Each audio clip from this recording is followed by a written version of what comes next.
BruceGas, aka Token 2. You know I had to drop a track for my boy. Hey, where you at? Yeah, camping in your wrestling boys out here telling favors. I'm the hardest young nigga, I ain't signed to no label. Hey, BruceGas putting no fights on the table. Calling that boxing since Kane versus Abel. Smoking so much gas, you would think that shit was fatal. I'm the people's champion like Muhammad Ali. Shut up, BruceGas, one day we gon' meet. Yeah, we gon' blow it down, we gon' smoke hella weed. Yeah, we gon' blow it down, take a hit out the Token 2. Slipping hella shots, feel like Tyson with the peak. Little Glock on my side, but it hit just like Isaac Cruz. Shout out Mad Chad, real shit, that's my fucking dude. We always cooking on the panel. Strapped to my side, I ain't talking about no sandals. Bruce passed me the blunt, I'ma light it like a candle. Ayy, non-stop bars, man, I always spit flames.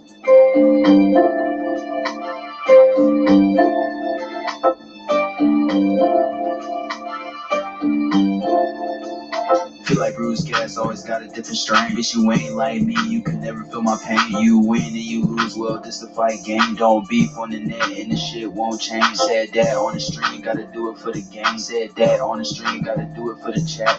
I ain't undisputed. Yeah, hold on, I ain't undisputed, but I want all the straps.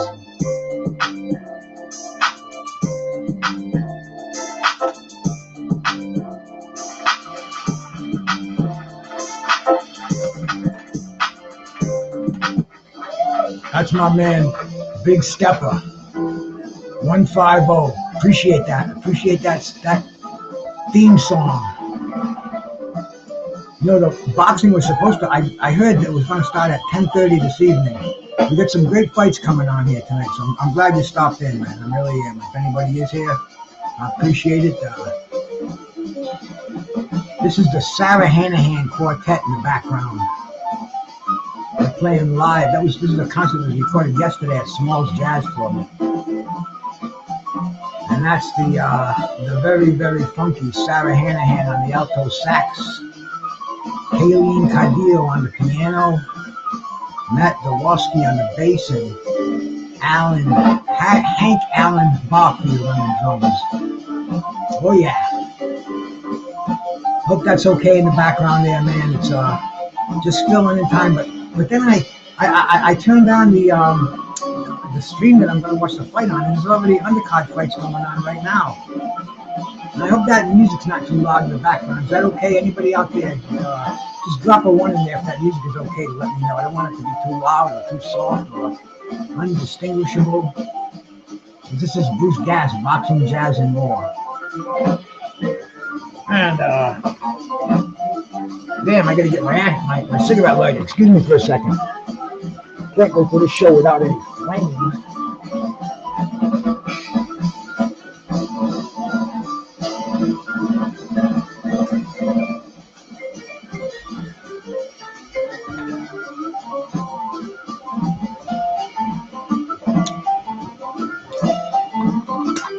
Let there be light.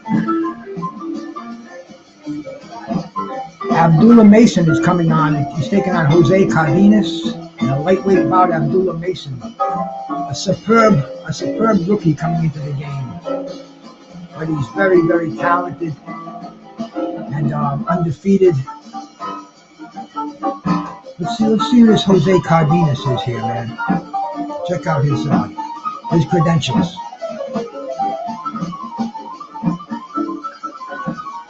Let's see here, man. I gotta tell him what Jose Cardenas I want. I guess there's a lot of them in there.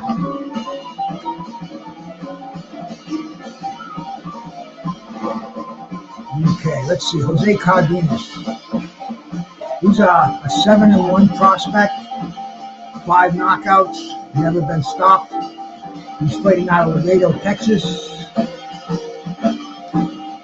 Taking on the 10-0 Abdullah Mason. We have hey Nick Smith, how you doing, brother? We're getting ready to start the fight now. I thought they weren't coming on till later on this evening. I guess it's even afternoon out there where some of you cats are. It's 6:32 over here, man. We just had some eggs and hash browns and an English muffin. I kind of had breakfast for dinner. It's been a very very tumultuous time over here at the Gas household. You know, the old lady had an operation, so she's recovering right now. But I'm doing double duty, man. I'm taking care of her, taking care of myself, taking care of the house. I must have raked 20. Oh, I did. I raked 20 bags. You know those big bags you buy? They're like a buck a piece. Filled 20 of those suckers up till I ran out, and I'm back to the. I have to get some more bags. I almost got my yard all cleaned out. And my gutters too. I went up there, did those suckers, man. I actually had a friend of mine. He went up there with he had a blower, blew all the leaves out of there. That's like in New England. That's a 1 year thing that we have to deal with around here. And hey, after a half of a century, you can kind of get used to it. Let me do a couple of hits. I want to thank everybody that came in here. We're getting ready for Abdullah Mason to walk that aisle.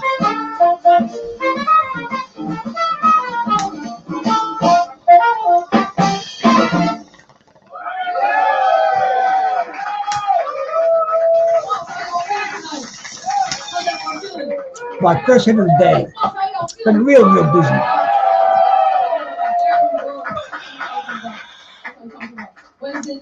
And let's see who came in here, man. I want to shout you cats out, man. Sacred Truth, the first one in the room. Salute to you, man. Peace. The Bud Files. Salute to the truth to them Bud Files, man. They run some very, very interesting lives. They go to different locations. Checking out all kind of things around here, man. Give them a sub. Daniel Berry, Sports Highlights, bro. Shout out to you, man. I see you all over the place. Like I always tell you that, and I'm glad you stopped in here, man. 306 from the sticks, bro. Salute, my brother. Teddy, what's happening? Paul Sotak, salute, brother. Thank you, man. God bless you too, brother. Mick Smith, my man. Thank you for stopping by.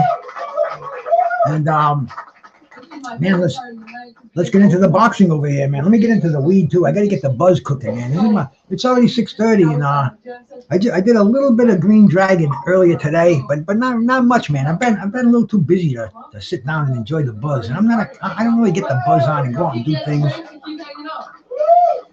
You know, yesterday I went shopping, and I bought two of the big bags of those lawn bags. I bought two packets of them. There's five in each one, and I lost them. I had to go back again today after I filled up. I filled 10 up, and it was like, I know I have 2 in here.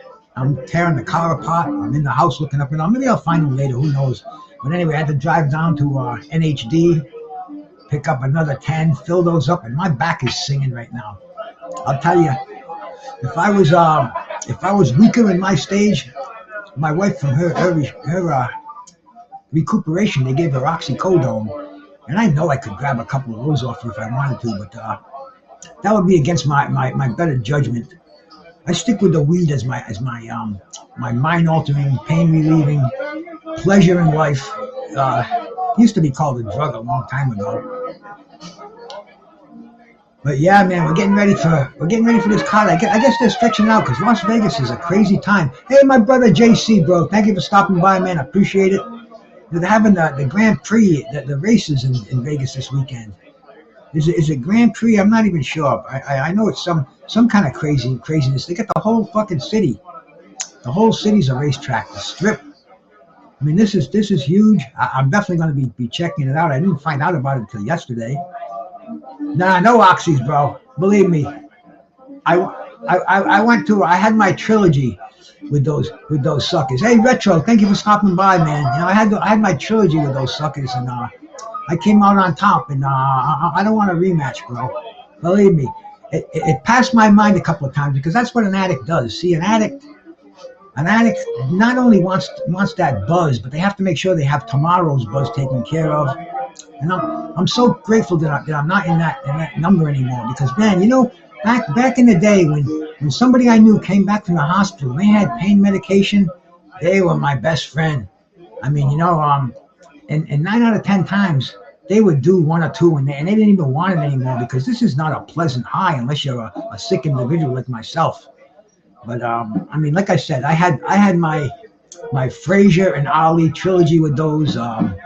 I had my back against the ropes many a time, went down but not out, and you know, through the grace of God, I'm beyond that. You know, my wife has got those because she needs those to help her with her uncomfortability. And they gave her 10 when she got out of the hospital.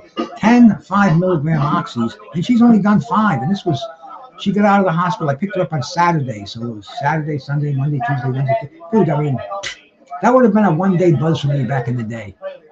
But thank God that's not an issue with me anymore. I got my weed. I got boxing coming on tonight, man. I got a couple of cats in here listening to it with me. Of course, blood boxing. My tumbler that I use on a fucking daily basis, man. When I drink it, I got the great brother Curtis Anderson looking at me, keeping it full of water and fucking water. That's been another hassle this week. I got to deal with that now because I get a delivery from a company called Calgon Water.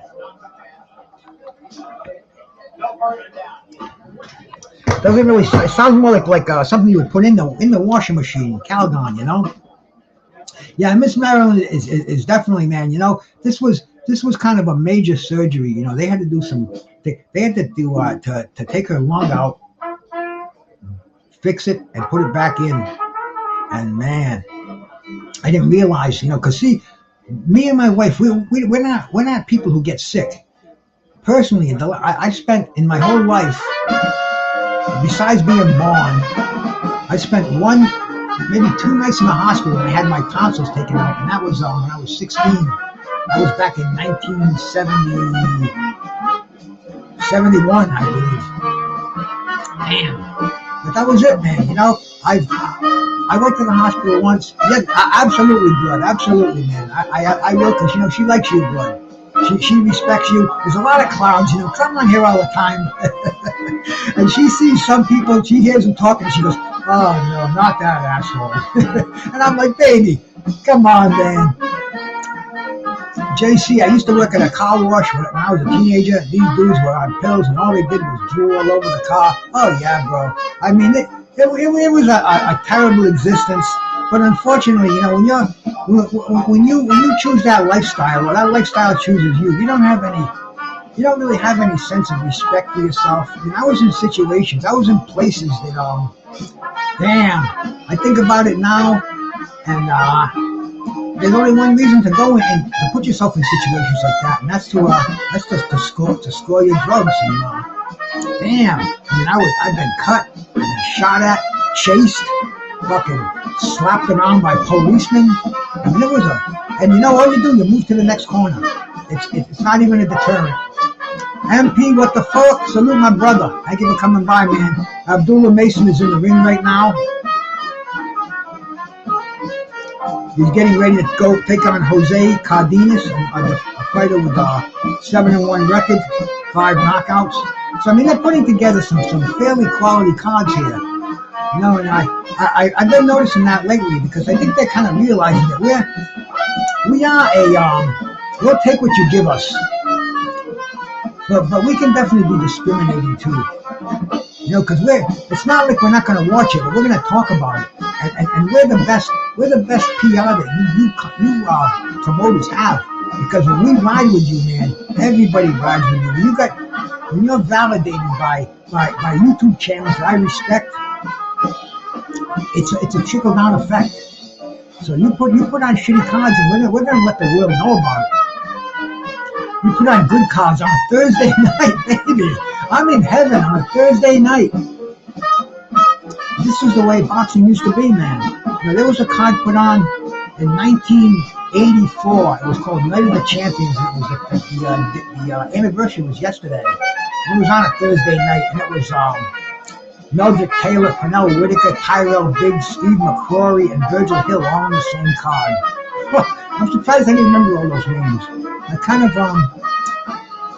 I can't remember your name when I bump into you in the streets. Rolling with the punches, my brother. Thank you for stopping by, man.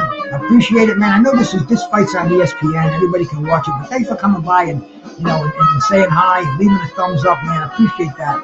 And right now, Abdullah Mason's in the ring, man. We're in the first round of a 6-round fight against Jose Cardenas. Abdullah Mason throwing his jab, dropping that right hand to the body, throwing some feints. So you can get a real good idea from the first minute of the fight exactly what levels these two guys are at. You can see if they're on the same level. Mason's moving around. He's got his eyes wide open, keeping a high guard, shooting that left jab. He's shooting a straight left. I'm sorry, Mason's a southpaw. He's jabbing with that right hand. He then bounces around, and I have to look a lot because Mason definitely got some good foot movement. Shooting a nice combination. Cardenas fires right back. Cardenas tries a big right hand. You gotta watch the feet don't get tangled up. When you get a conventional fighter fighting a southpaw, you can see that the fighters always try to move their feet on the outside, and they tend to get tangled up.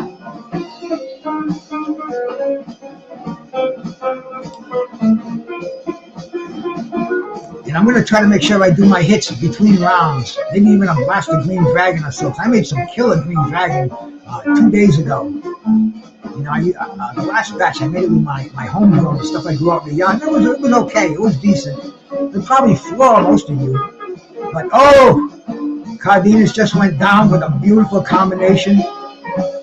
I mean, you can tell he's outclassed. Abdullah Mason is probably going to end this fight fairly early.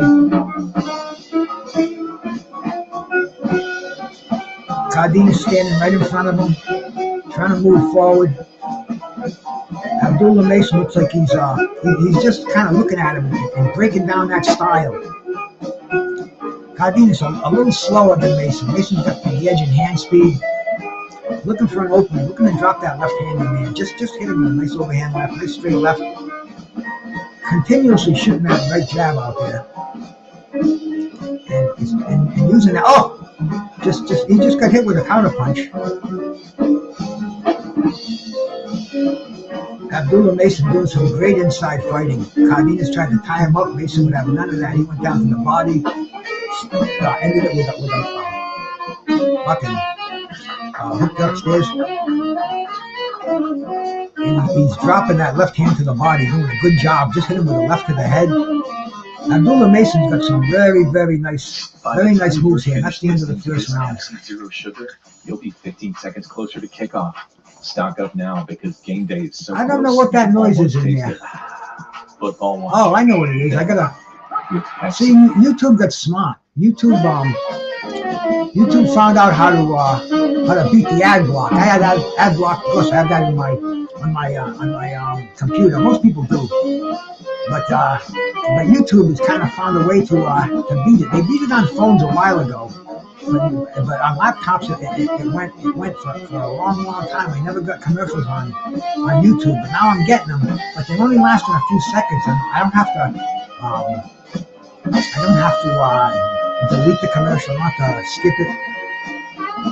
But it's weird, man. It's weird. I guess you do got to pay a little bit. You got to pay for this entertainment. And here we go for the start of the second round. But this is great, man. This is on. This is on ESPN anyway. If you have cable, I don't have cable. I don't have TV. I have computer. I bring it in the bedroom at night to watch whatever I feel like watching before I conk out. And I have it right now in front of me here to watch YouTube. You can get anything on it. Thanks, Roland, man. I get a good buzz on here. Things are happening, and it's rolling with the flow. Like I said, I wasn't going to go on until 10 o'clock tonight. So I didn't think this card started till then. It said starting time 10 a.m. Eastern time, 7 p.m. Pacific time, and my buddy Connor Loco was calling it. I said, how can he be calling it? It hasn't even started yet. So I put on I went onto one of my streaming sites. I think I'm on Strikeout, me and Blood's favorite site. And here we are, man. The very talented Abdullah Mason against a once defeated Jose Cardenas, a lightweight bout. The lightweight division is on fire. Knockout Ned, my brother. Salute to you, man. Thank you much for coming by, man. It's a night of boxing over here, bro. I'm in my element. I got boxing, jazz, and weed, and water. And so I'm doing 100 right now, brother. The site's playing strong. It hasn't froze up on me once. I mean, and we got some great action here, man. I mean, this has been just an incredible week for boxing. We had that announcement yesterday. All the fight was it yesterday or the day before? Cardenas just went down from a straight left. I don't think he's getting up. This fight's over. Yes, sir. The end of the fight, man. Another victory for Abdullah Mason. Keep your eye on this brother. Big Say So, man. I shouted you out earlier. Played that tune out. You know, that's my theme song, bro. That's my theme song, man. Big Say So, 150, bro. BruceGas. In fact, my name was Bruce Goes. And when Big Say So put that on there and called me BruceGas, I said, you know, I kind of like that better. And it's funny, even cats around here, they call me BruceGas, you know. And I went and picked up some laundry the other day, you know, because I told you the wife's incapacitated, and I can't do fucking laundry, man. I destroy it. So I dropped it off and picked it up, and the lady says, your name? I said, Bruce, last name Gas. Okay, BruceGas. But anyway, man, we just got through with another fight. Johnny's Combat News. Salute to you, my brother. Thank you for coming by, man. I heard you were calling this fight tonight, man. I don't know if they're gonna have the preliminaries and take a break, and then come on with the main events. Because I mean, we got some kick-ass boxing going on here, bro. On a Thursday night. This is like the old days, man. This brings me back. That amazing jazz drummer on here, bro. That's Hank Allen Barfield.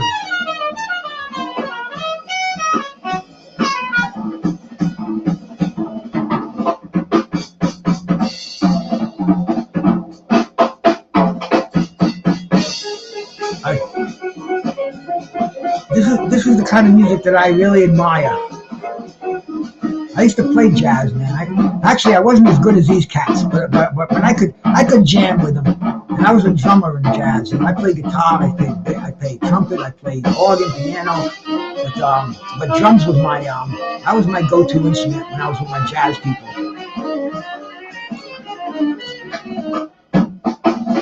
And this dude here,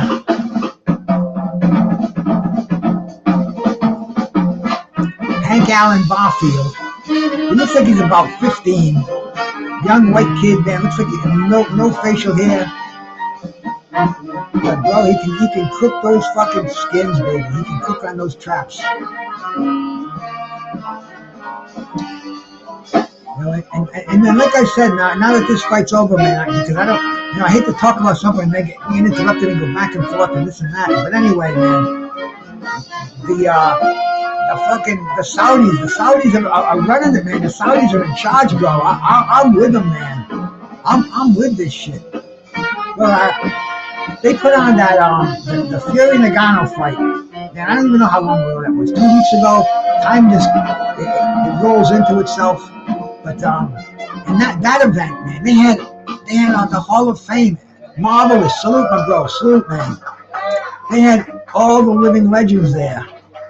And I talked to my bro Tim Witherspoon. He was going to go, but Tim burnt his hand. He was making some fried chicken. His daughter did something, and boom, he got his hand scalded. And he was going to go. They were going to give him $15,000, all expense paid trip. And he heard that they were giving him more money. He heard like $20,000 that they were, because those Saudis, that's like giving tips. You know, that's tip money. You know, that's easy stuff, but he couldn't go. And then my brother Leon Mohammed called me today, man. You know, Leon, hot shit, man. Love him, bro. I mean, this is the boxing OG. He's the biggest OG I know in the boxing world. And he says, he called me twice. First I was out raking leaves. I didn't answer. I was fucking leaves and the dog shit and everything else, man. And Leon he likes to ramble. But anyway, he told me he just talked to the Hilton brothers, to Davey Hilton and Matthew Hilton. And then he hits the phone and they're both on there and we're talking a little bit. But then I got cut off. And he called me back and he said, "Hey, Bruce," he goes, I want to get these guys on your show. He don't want to come on my show anymore. And you know, he's going through it. I said, "Hey, Leon, just give him my number. Have him call me up. We'll set something up." Because he's just a boxing mind. His mind is boxing. Everything, man. He's still going to fights. Guy's 81 years old. 81, maybe even older than that. I think it's 81. But he's still out there. He's in the mix. And he don't want to come on here anymore because he thinks there's no money in it for him. I told him, I said, Leon, everybody out here is begging for money. There's no money for anybody in YouTube unless you got like 1 million followers. I said, you gotta start low. You gotta start slow and let people know you're out here. And I said, I get you set up with a channel, man. That channel would rule. Nah, fuck that. Fuck that shit. There ain't no money out there. They ain't gonna get Leon for free. I said, okay, brother. But anyway, man, he still checks in with the BruceGas on a regular basis, and I'm very grateful for that. Fender bender. Oh, I play many instruments, bro. I just went over the list that I play. I master none, but I play a lot of them. My best is my piano playing, my drumming. I'm pretty good at guitar. I'm a pretty good guitarist. Trumpet. I was first trumpet in my high school band till I decided I didn't want to be in there anymore. But yeah, man, music. I love music. When I found jazz, bro, that's all I thought I'd need for the rest of my life. Some fucking cocaine and some jazz, and nobody bothered me. And that went on for a couple of years until I woke up. But yeah, bro, I love music, and since now in the latter years of my life, my shoulders are all messed up from doing heavy powerlifting, and just the I got in a car accident. I got injured when I was playing football in high school. When I was a senior, a junior, or a senior, I can't remember. But anyway, when I started lifting heavy, when I started pushing the 300s and over 400, up to 400 pounds on benches, my shoulder, the cartilage wore right out over time. And the last time I went to an orthopedic, he told me that this was the worst shoulder, the socket and joint that he's ever seen. He said, my socket, my ball is a square, not a ball. I have such limited motion. But anyway, getting back to the guitar, I tried to play my Gibson I had. I couldn't put my fucking arm around the body. I have to play it standing up. D-Ray, Way, how you doing, bro? Salute, man. I had to play it standing up. And I was, I realized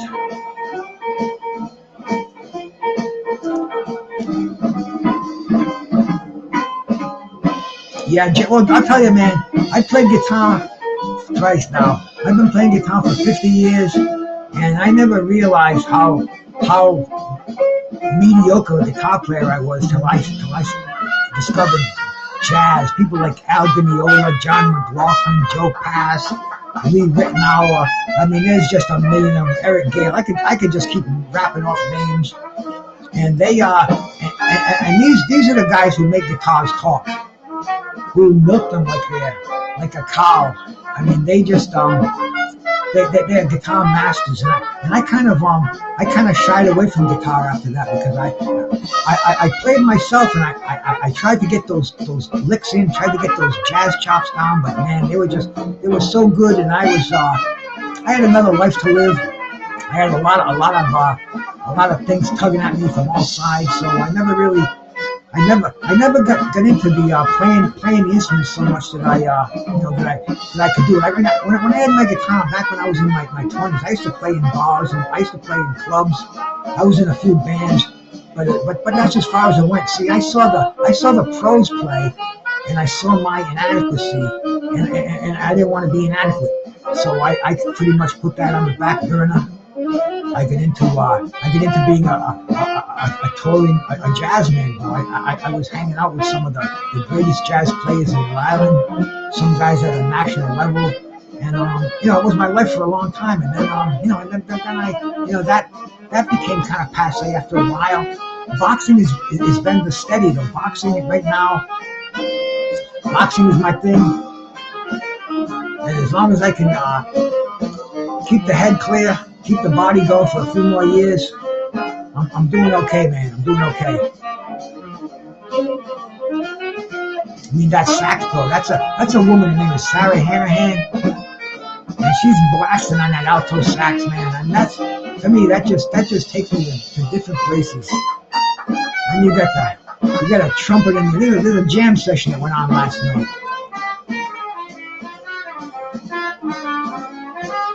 I don't know who the trumpet player is.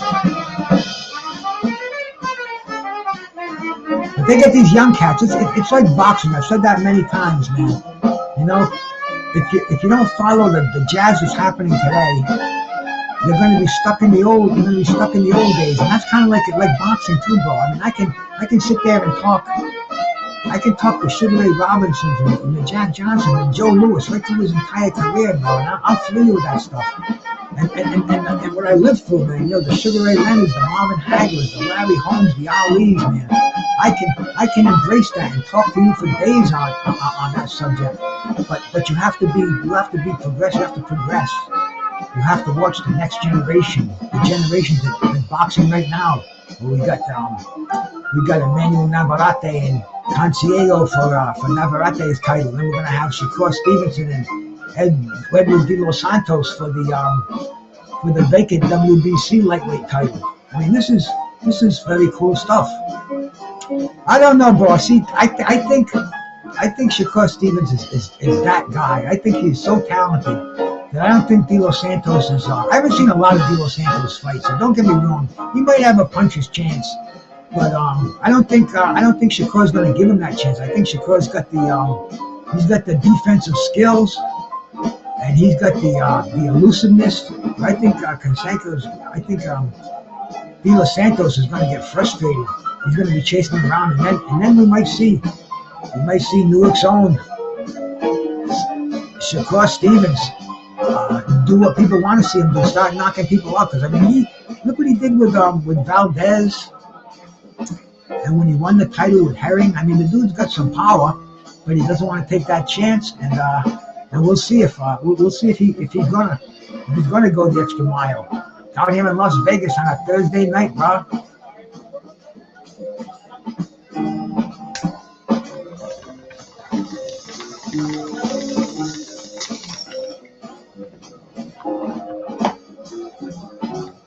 With the stuff going on in Saudi, that is the end all be all, man. There is some great things happening there in the near future. Today, out of the blue, can I explain in dummy steps how to use StreamYard on a live? LOL, like I hit red to go live.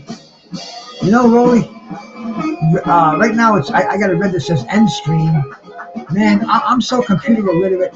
Every day I turn my system on and I'm like, thank you. That it even worked. My wife's laptop, it couldn't get online for a couple of days. And this happened, of course it happens on Friday. We got a long weekend with Memorial. Was it Memorial? No, Veterans Day on Monday. So I was going to bring it in, but I had something like Tuesday. I had a dentist appointment, and I came up. Oh yeah, I had to go shopping. Bro, me in a grocery store right now. That's insane. My wife does that for me. She gets into the shopping where I haven't been in a grocery store in like 2 years, and I only went one time when she broke her ankle. And I'm kind of lost in those places, and especially at the self-checkout. Well, I had to get that lady about 3 times, but I went there again yesterday, and but it takes a while. That's a tiring experience for me, man. It used to be easy. I used to stop in every day, and and pick up fresh food, cook it every day. My wife spoiled me, man. She does that stuff, and I'm just fortunate. She's I don't know if she loves doing it, but she does it. Sakura saying he wants to fight Roman next. Who's Sakura? Is that an MMA fighter? Because I know. Are we talking about Shakur? Yeah, that would be a great fight, man. Any of those fights at 135, they don't want to do it. They don't. 135, they were calling themselves the Four Kings. And we had them. We had Teofimo. We had Devin Haney. We had Tank. And we had who was the fourth one? Was it Teofimo? But anyway, Teofimo fought Lomachenko. We got that kind of straightened out. Lomachenko went on. But we want to see Tank. Tank is rated the top 135 pounder at the boxing rank ratings, which, I mean, rankings are all subjective. They mean nothing. But see, Tank's been at 135 for a long time. He needs to clean that division out. You know, boxing, with what it is today, you got so many people making decisions for you. You know, I truly believe if these fighters could just fight like they wanted to, we'd have these divisions all cleaned out. But they have lawyers and all kind of contract negotiations that go on. And I mean everything, right down to the merchandise, the concessions. It's Coco the Bulldog, my bro. Salute, Rocky Dan. How you doing, my brother?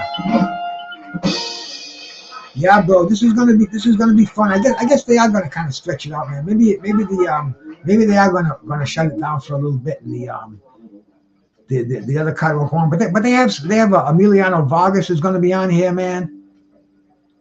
Jackson Murray, Troy Isley. So we got quite a few fights. If they keep them going, man, I think we'll as long as they're not all quick knockouts. And some of these fights, it looks like the opposition is pretty good. I think the Emiliano Vargas, that's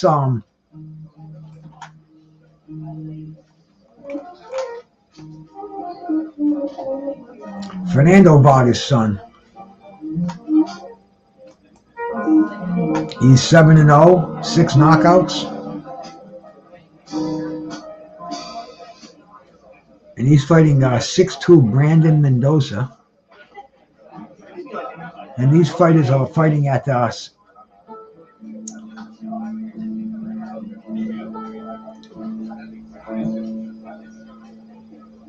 Once again, that 135 division. So I mean, these guys, the so-called kings in the 135, they can't rest on their laurels, because if they don't fight each other, they got these young lions nipping at their heels, bro. I mean, it's a boiling pot out there. You're gonna jump from the heat into the fire, man. I mean, this is a division where there can be some great fights made. This is why we need somebody like Roberto Duran to come in here and clean this division out. This is what Mike Tyson did in 1986, 1985, 1986. He went through the heavyweight division, and they knew it, man. You know, they knew that they had to get busy or they were just going to get gut. And that's kind of what happened. That happened with Duran, with Mike Tyson, with a few other fighters we can think about, man. You know, that they clean out a division, and then somebody comes along. You know, somebody like Donald Curry, who I thought Donald Curry was going to be the next greatest, one of the greatest fighters of all time. He followed Sugar Ray Leonard. He unified. He had the undisputed welterweight title in record-breaking time. I mean, he beat Milton McCrory and Marlon Starling like almost too easily. But then all of a sudden, some dude from the UK, bro, some guy named Lloyd Huntington came out of nowhere and knocked his ass out. And Curry was never the same. He blamed the weight, the fighting to keep the weight at 147, and went up to 154. Demetrius Bright, my brother, salute, my man. Thank you so much for dropping in, man.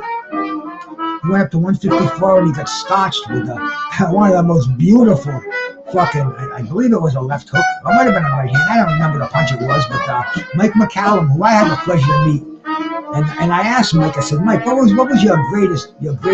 What was the greatest feeling? I mean, because this man's had a bunch of them. The body snatcher, Mike McCallum, and he says, that knockout of Donald Curry. And man, I watched it when it happened. It was like a wow. You know, Donald Curry, he was damaged goods from Lloyd Huntington, but nobody thought it was that far gone. Nobody thought he was going to get destroyed. Hash face boxing, bro. Salute, man. Nobody thought he was going to get destroyed by Lloyd Huntington. I mean, by Lloyd Huntington for sure in '86. But then again, in his foray into the 154-pound division. So now we're getting ready for Jackson Murray and Steven Torres. Both of these guys are undefeated. Torres 6-0. Jackson Murray. This is a heavyweight bout too, bro. Mr. Boxing Today too, man. I bet he's got his eyes paying attention to this one. Let's check out these heavyweights. Let's check out Jackson Murray's record first, man.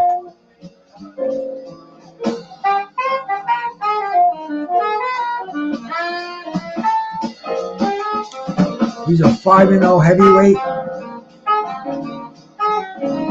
He's ranked in the world. He's ranked number 208. He's only had 5 fights. He's got 4 knockouts. He's fighting out of South Wales, Australia. So he's the 5th best heavyweight. He's the 6th best heavyweight in Australia. 28 years old. 6'7". These are some big boys coming on in here, man. And then his opponent's name is Steven Torres.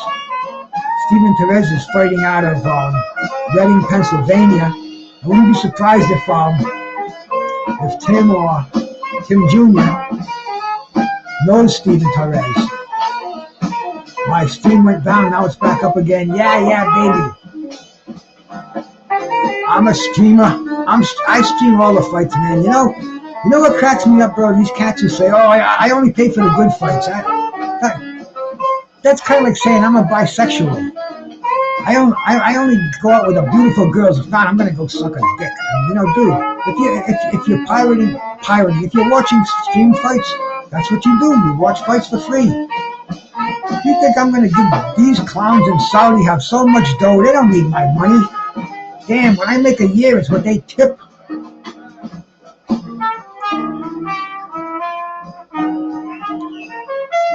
And there we go, bro. We got the Torres is a straight up boxer. Murray's on his toes. Murray's dancing around, shooting that left hand jab, shooting that right jab. We got another southpaw. Murray's a big tall southpaw. Torres, standing boxer, very stiff, standing straight up. I think Murray's in a higher class already. I don't think this fight's going to go really a long time. Torres doesn't look like he's got a lot of tools in that box. Looks like he's got a straight ahead style, very conventional. Murray's looking around, looking for angles. Torres throwing a very lazy jab, keeping it out there. Trying to throw that haymaker right. Murray not getting phased, just moving out. Got good footwork, evading those punches. Torres trying to come through with it, trying to follow through with a jab and right hand, hugging, maybe thinking about making it a little rough. It doesn't look like he's ready to get in the trenches just yet.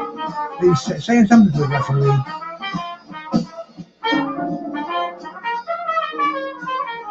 He looks like he's just trying to throw a couple of jabs and drop a big right hand. He just switched stances. I don't know how that's going to work out for him. Starting to jab with his right hand. Back to conventional, back to orthodox. I mean, this was not a smooth transition. Trying to throw shots on the clinch. Murray looks like he's keeping it together, just trying to figure out what Torres has. Pumping him with that jab. I think he should throw that jab a little bit more often. Keep Torres on his back foot. Keep him honest. He's letting him get in there. Maybe show some rough tactics. Hey, Canes Dolphins, my bro. How we doing, man? And he's trying to use that jab to keep Murray off of him. Not the jab. He's just trying to keep him using the right hand, extending it. See, back in the day, man, if you did that with Jake LaMotta, he'd break your fucking arm. He'd bust that elbow. Rocky Marciano, they'd break that fucking thing. You don't leave that jab hanging out. You bring it back, and you bring it back fast to cover that chin. And Torres is not only leaving it out straight, but when he does jab, he's leaving it out there for a long time. Very susceptible to a counter punch.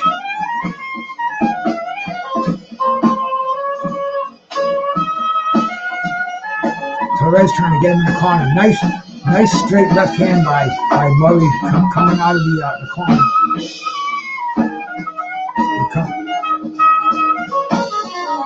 We're still in the first round, and that's the end of the first round. They both look at each other and have a few choice syllables to say. But yeah, baby, this is what BruceGas was meant to do, bro. Enjoy the weed, listen to the jazz, and watch some boxing, man. They're showing an aerial shot of Vegas. I want to see the racetrack. This racetrack, this race is supposed to be big, man.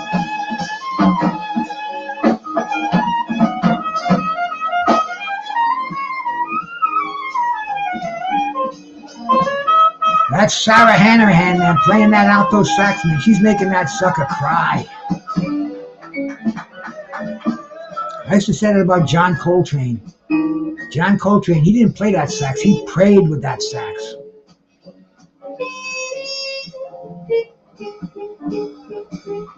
Mike the Mechanic. One of the cut men. He's in Torres' corner. I think Stitch Duran is in Murray's corner. I saw Stitch Duran there. See, the thing about these cut men, and I spoke to Stitch Duran about that. I said, dude, you make some good money when you go to those fights. And he says, that's how I make my money. You know, you go in there and you never even met this fighter, but you're going to be the best cut man he ever had. You're going to probably maybe make or break that career.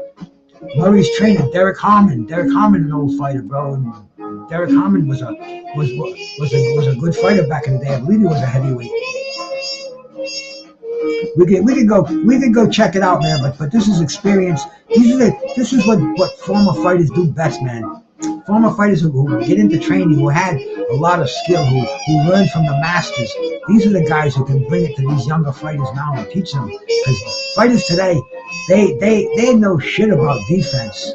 They don't have any mentors to look up to, because a lot of these old trainers, they didn't give their secrets away. But the fighters that they train, they have the secrets, and they can bestow this knowledge on this new generation. And this is why you have to embrace the past.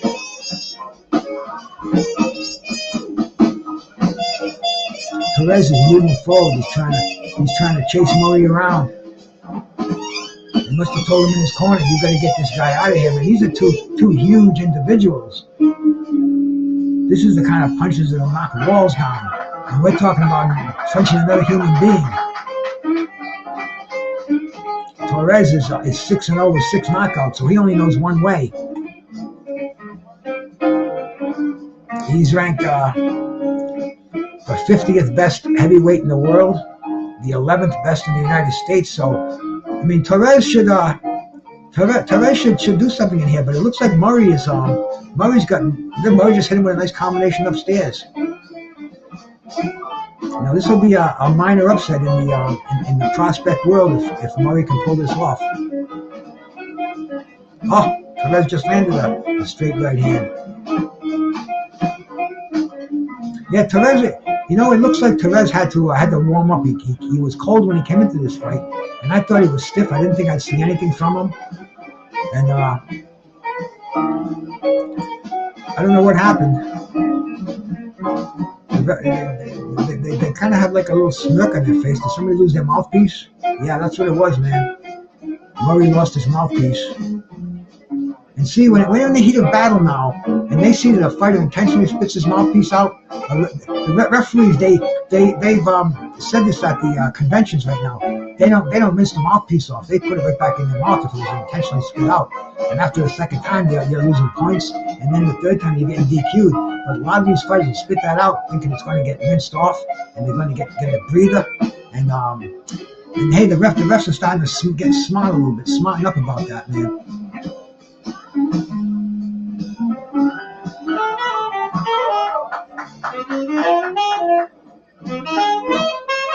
They're both in center ring. Torres is looking for that 1-2 to throw that right hand, where Murray's a little more fluid. He's shooting out a right jab, trying to drop a straight left. Nice combinations right at the end of the round.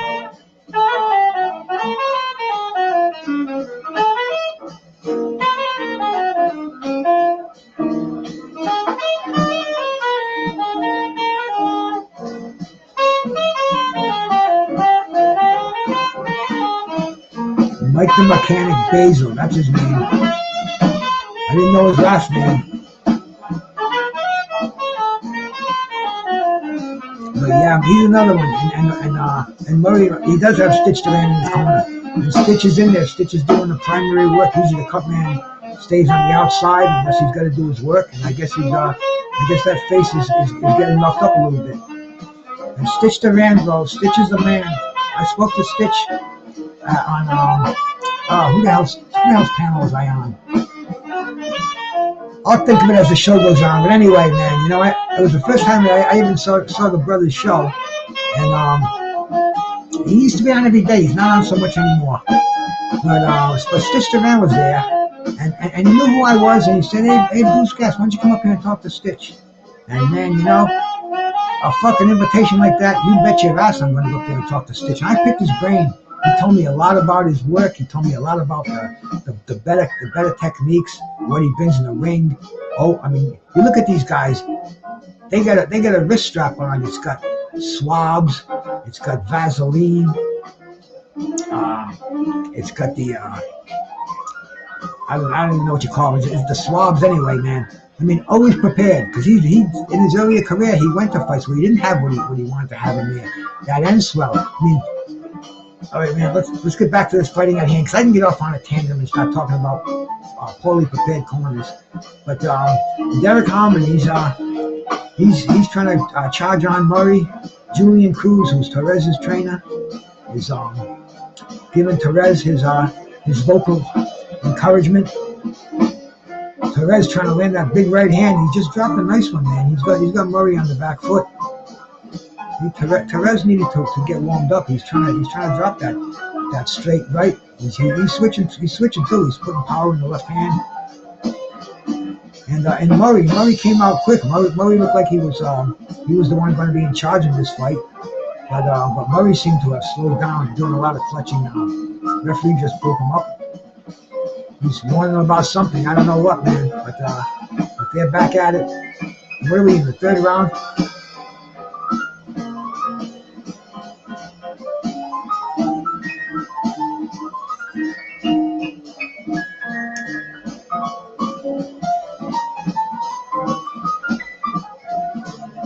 Murray is dancing around. Torres is trying to get him in the corner. Torres is right hand heavy. He's relying on that overhand right. What's probably knocked out he's knocked out all of his opponents up to this time. And he's trying to land some leather. Nice shot. Just got him. I'm saying the right, and instead he hits him with the left. But he just got hit in the back of the head. He went down. Was it a slip? No, they're calling it a knockdown. Whoa. Jackson Murray just knocked Steve Torres down, and it looked more like he was off balance. Caught him when he was loose on his feet, but he's back up. I don't think he's hurt. In fact, he's moving forward, trying to land that right. Murray's on the back foot, throwing the jab out. I think the impatience is going to set in. And these guys got to understand they're on a historic night. They're watching. This is a championship fight card, 2 world title fights on a Thursday night in the city of Vegas, which is fucking insane right now with that race that's going on. And man, you know, you got 2 heavyweights, and heavyweights are the kings, bro. Heavyweights are on this card. It's time to shine.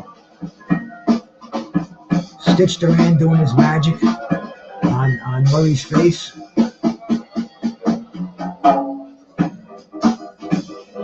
Derek Harmon barking instructions. Yeah, I remember watching Derek Harmon a lot back in the HBO days. Let's check out Derek Harmon. See a little bit about him. Refresh my memory.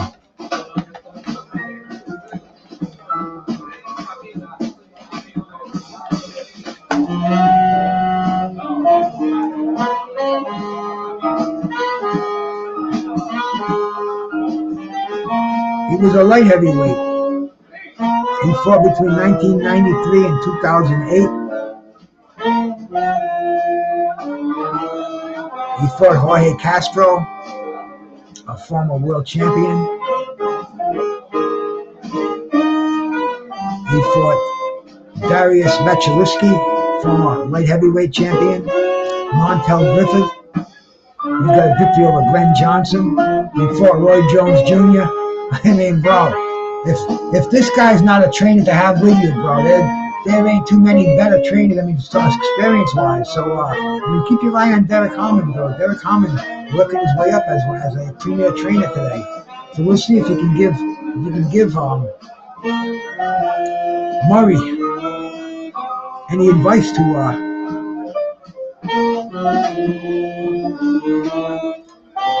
pull this fight out.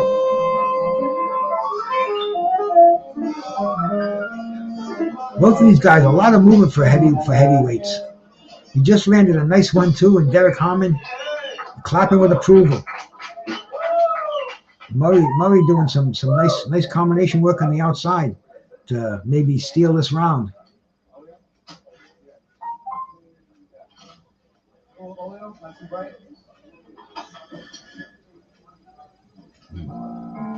Moving back, stayed away from the end of that power punch by Torres. Torres trying to throw that big right hand.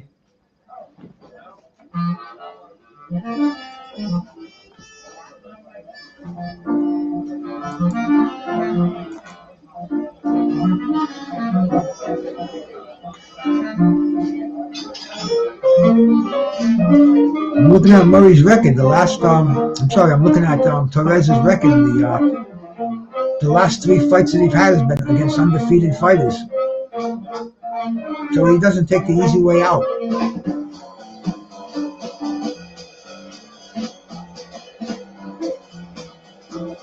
Murray's record not quite as impressive as far as the wins and losses go. But I mean, this is what heavyweights, this is what fighters do, man. Young in your career, 2 undefeated fighters, and you know, an L is not the end of their career too. You must understand that. This is only a 6-round fight. You can get better. Look at my brother Marlon Starling. His first loss was to Donald Curry. They were both undefeated at the time. Donald Curry took the L. He went on to win the welterweight title twice. Became a multi-division champion. I mean, bro, he just became a 2-time welterweight champion, WBA and WBC. He had some memorable fights, but lost that fight. And these fighters today, they look at that L like that's gonna take them out of the whole scene, bro. That's the end of their career. And nah. You wear that L like a badge of courage, bro. If you earn that L courageously, then nobody's gonna fault you for having something besides a 0 in that left side of your record. Time to pull out another one here. What do I got in this bag? I've got my humidor with several different jugs in here. There's 5 different containers. And the one I'm pulling out now is, I don't know what it is, but I'm gonna smoke this for my enjoyment tonight while I'm watching these fights over here. Starting the 5th round.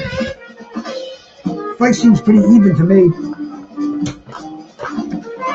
Maybe a slight edge to Murray, but Torres had a couple of later rounds. Oh, this is a nice bud. Oh yeah, this is potent. This is PM grass. This is indica. This is what you want for your experience. We can throw that away. This container. Give that to the milkman. Bring that back when it's full. We can break into a couple of nice hits here. Watching the end of this heavyweight fight with Murray and Torres. Fairly even fight. Torres throwing a combination. Oh, my stream just kind of went out. Now it's back again. I'm not worried about it tonight, man. There's so many streams that we can stream these fights on.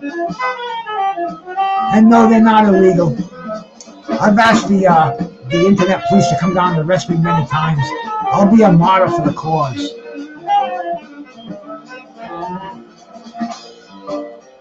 Both fighters are still standing straight up, throwing jabs. I would like to see more body work. I think Murray should have gotten a little lower. He should have worked the body of Torres.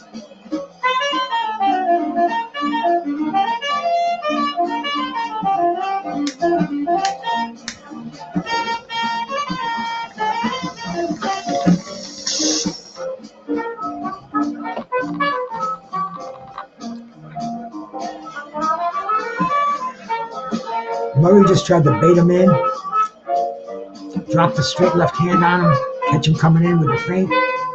Torres didn't fall for it.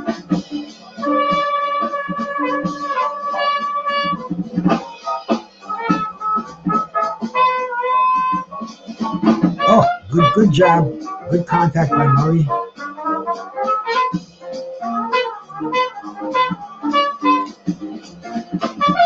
Both of these cats are moving in behind jabs.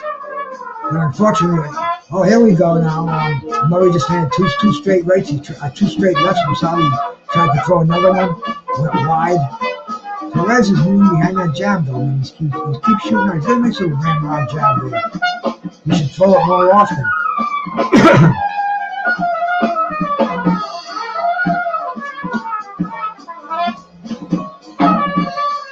Both of these guys getting kind of sloppy. Torres moving forward.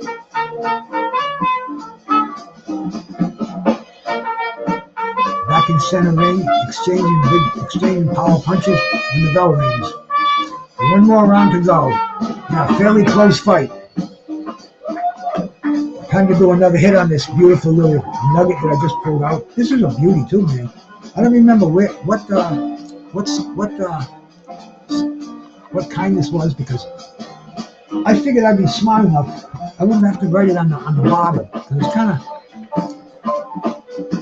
the magic marker I have doesn't stay on the bottle very long, and writing on the cap is difficult. But anyway, after having a taste of it, I can kind of remember what it is. I don't remember the exact strain. Nope. There's been so many of them back as of lately. I can't remember one from the other. The last two I got was the white Tahoe cookies and the apple fritter. And here we go, man. Round 6 in this 6-round heavyweight fight. Two undefeated fighters, Steve Torres and Jackson Murray.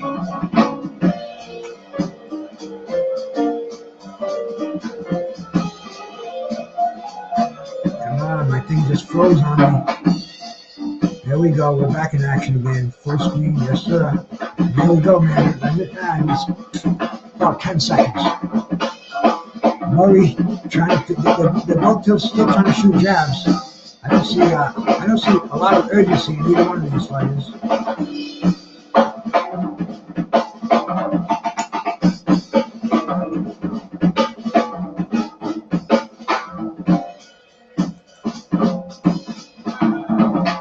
My man Hank Allen Barfield, he almost sounds like Elvin Jones on those drums.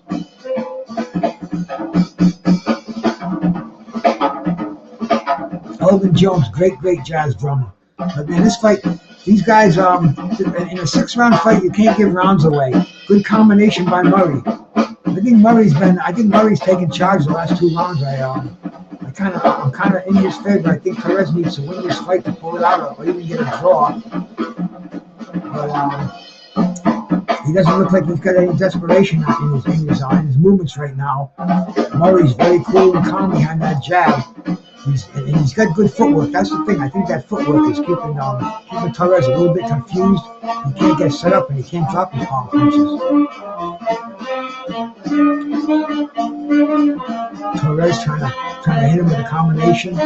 Murray ducks inside, coming out that jab. Good shot to the body by Torres. Dropped the right hand to the body. Murray catches him upstairs with a combo. Torres trying to get Murray on the ropes. And one thing I got to say, Murray's got some good defensive instincts. He doesn't let his back hit those ropes and get caught in the corner. which I think that's what Torres was relying on. That's probably how his 5 previous opponents, his 6 previous opponents, met their demise. He's fighting somebody, undefeated fighter with a little more talent here, and now he's the one that's got his back in the ropes. Murray, now is when you have to unload, bro. You got 30 seconds to go in a close fight. This is where you have to make your mark. This is where you have to dominate. Get these guys back on stage, man. I need some jazz music in the background. There we go. Torres moving forward. Murray clinching. Referee breaks him apart. 10 seconds left to go in this fight. Very close fight, man. I wouldn't be surprised to see it go either way. When it started, I thought Murray was going to knock him out, but they're hugging. They both earned their money. They sat at the table, bro. Torres' face looks like it's been smashed a little bit. Murray looks like that nose is a little flatter than it was when this fight started. We'll get the decision in a second over here, man. What is my loyal listening audience? What do you think, man? Jackson Murray or Steve Torres?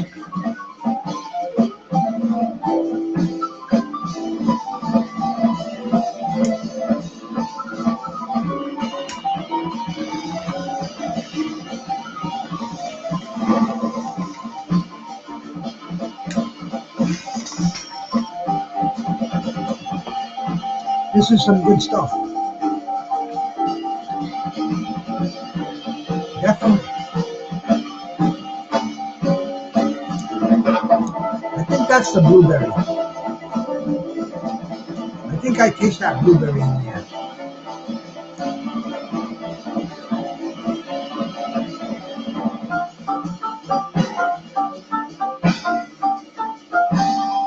Shakur is going for that ultimate 3 titles, and he's extremely young too. What is he, 23, 24? He's a very, very young fighter, and he wants to join the elusive list of fighters who won the featherweight, junior lightweight, and lightweight title. On the screen, they're showing these guys. They're showing Mikey Garcia, Linares, Lomachenko, Juan Manuel Marquez, and Manny Pacquiao. And Manny Pacquiao went on to take the junior welterweight, the welterweight, super welterweight, the fucking middleweight. Did he win a super? I think he did even win a super middleweight title. He fought Margarito. He beat Margarito for a super middleweight. So yeah, man. Here we go. We're getting a decision here.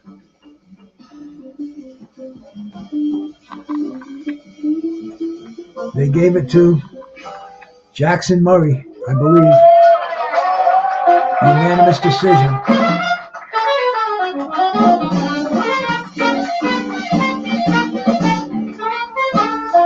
Now we're going to see Fernando Vargas' son Emiliano coming up, man, for the next fight. Well, that's going to be interesting. Emiliano Vargas against Brandon Mendoza. Let's check out this Brandon Mendoza.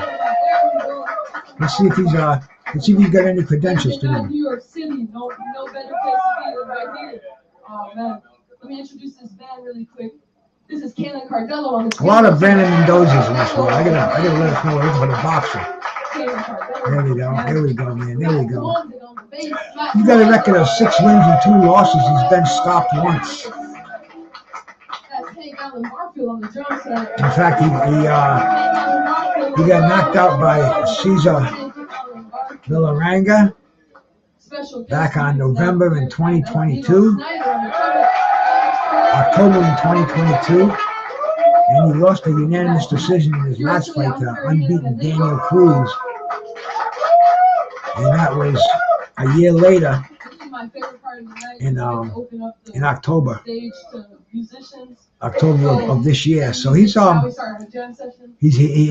a little more active. He's fighting with less than a month between his last fight, which was on the losing end of a unanimous decision. So this dude, he don't usually fight You don't usually fight 3 weeks after you got beat. That doesn't make much sense to me. But he's I think he's brought in there as a sacrificial lamb in this fight. Emiliano Vargas, like I said, that's the son of Fernando Vargas.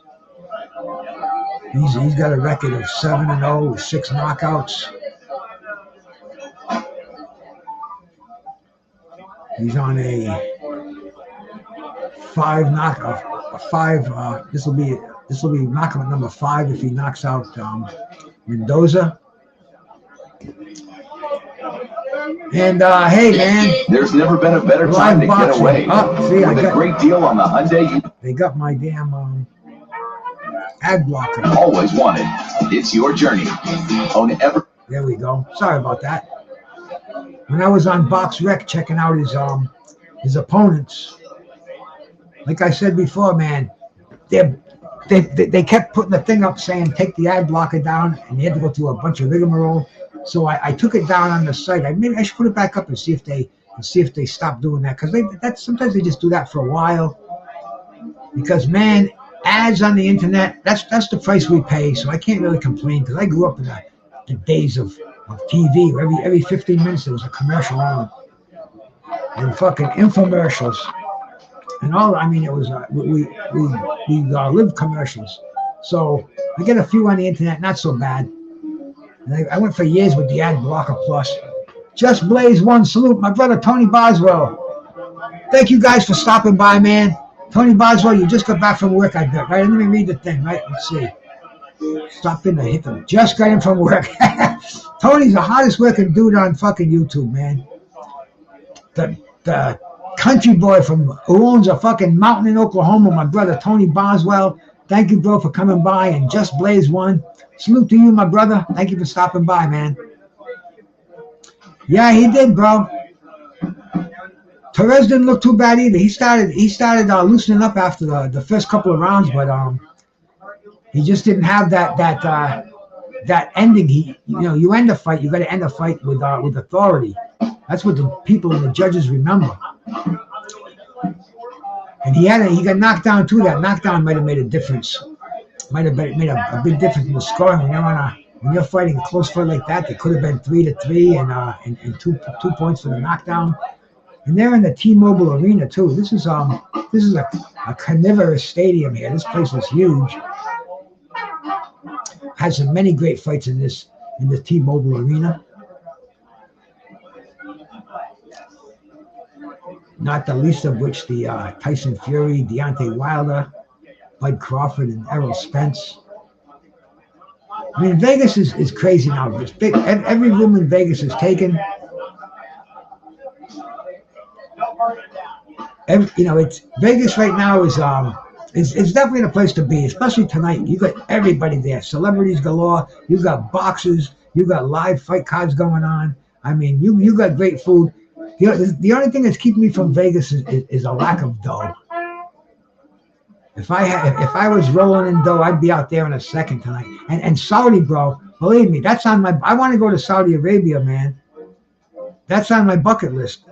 Saudi Arabia is the place for boxing. They may not be weed friendly over there, and I may have to make some concessions. But I'm going, bro. I'm going there, man. I'll put a GoFundMe page up.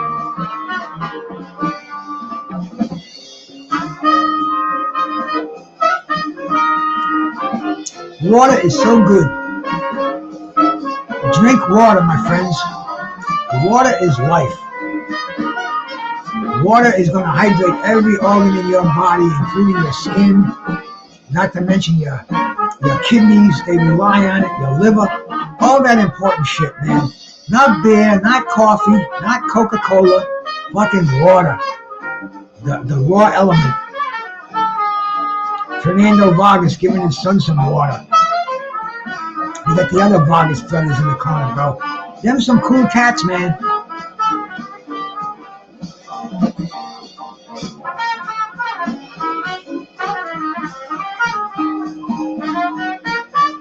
When this fight's over, I'm going to go get some more water, change the water in my bong. The bong is another thing, the coca too. MRP 76, bro. Salute. My brother Bones. Peace, my man. Thank you much for coming by, bro.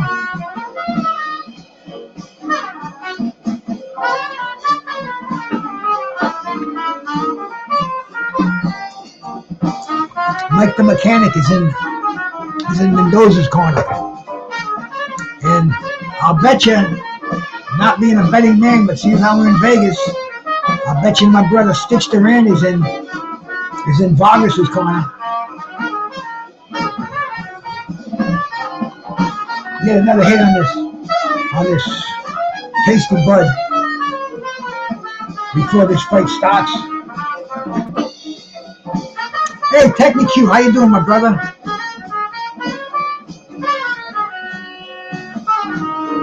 Yeah, you got the whole Vargas clan in there, bro. And they look like they do some fucking... I mean, you don't want to fuck with a Vargas. Look at those guys. Shit, man. You fuck with a Vargas, you're gonna fucking... Not what you want to do, bro. Bango. You come out with one of them switchblade knives. Ferocious Fernando. I saw Fernando's entire career, bro. He was an amazing fighter until he ran into Tito Trinidad and Oscar De La Hoya. But man, I'll tell you, hey, my brother, the drunk Irishman, 4:53 a.m. Your man, bro, your man passed away from. Damn, I thought you were. Your man passed away from France.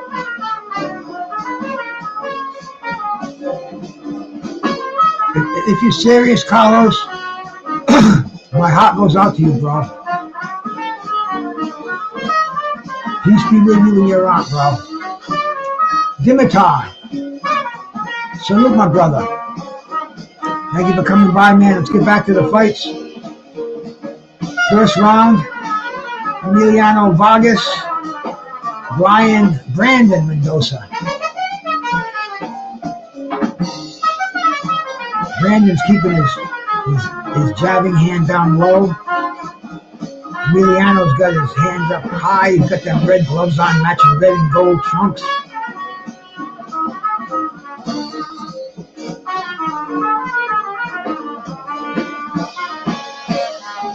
Thanks, brother.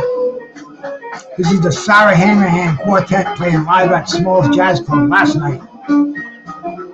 I'll see who's playing tonight, and I'll go get the live version. I don't know if I'm going to get fucking copywritten for this, but I'll say I was there, and this just happened to be playing in the background. I was doing my YouTube show.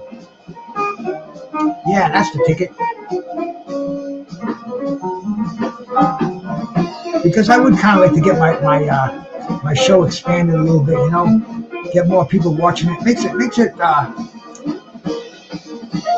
It gives you the urge to do it more, because you know with the thing I do on my community page, the On This Day, I've been getting probably. Oh, he's already down. This wasn't going to be a long fight. Vargas has got Mendoza already down. He's beating the poor bastard up. Like I said, he just got a beat. He's coming off a fucking loss 3 weeks ago. The fight before that was a year earlier. Oh no, my screen froze. Come on, get back on, bad boy. Come on.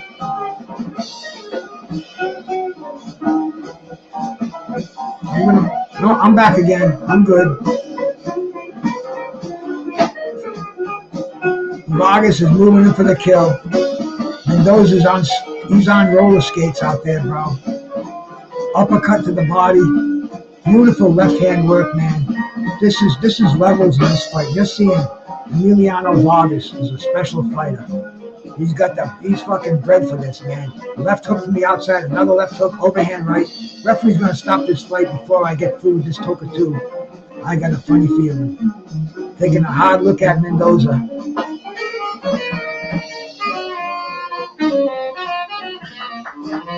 Mendoza making a little offensive attempt, just got caught with a body shot. Hey, he's coming out. Get the kids in there to fight, bro.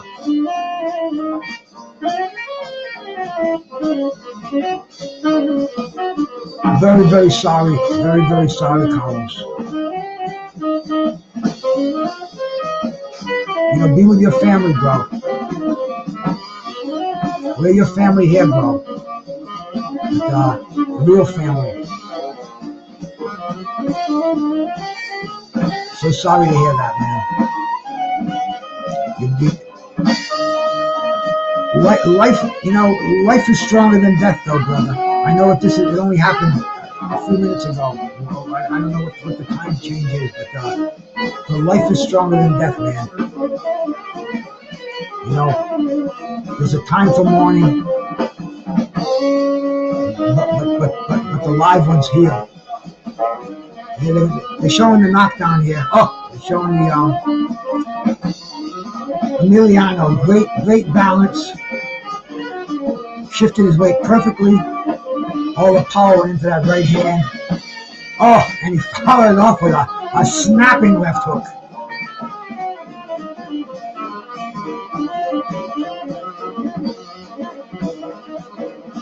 My prayers are with you, brother.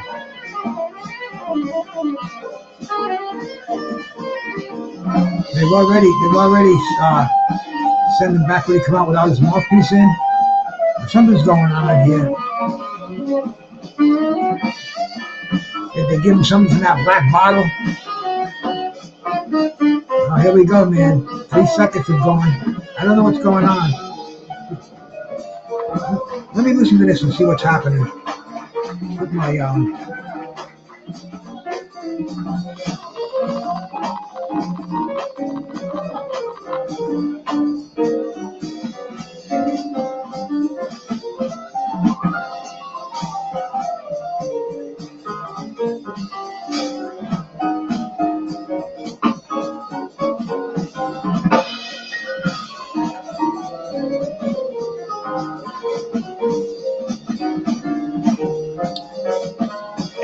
It has something to do like with replay, where they were calling it a knockdown because his glove touched the ground, but they stopped the fucking fight after 3 seconds into round number 2 to do this, man. So I don't need to hear it. I'd rather hear the music and just watch the fight.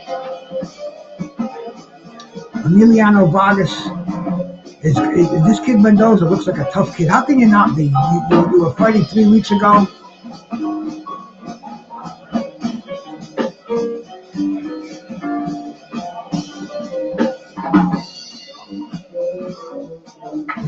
He lost to he's down again. See, you can't take your eye off this. That's it. The referee stopped the fight. Oh, I gotta watch that knockdown again, man. I don't know if it was a headshot, a body shot. I was taking a quick look at his record, and it happened so fast, man. Woo!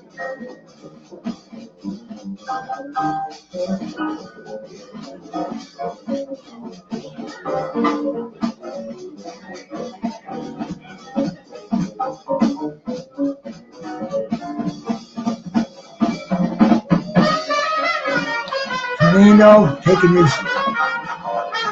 his ring walk, jumping on up on the second rope, man, saying a little prayer in the corner.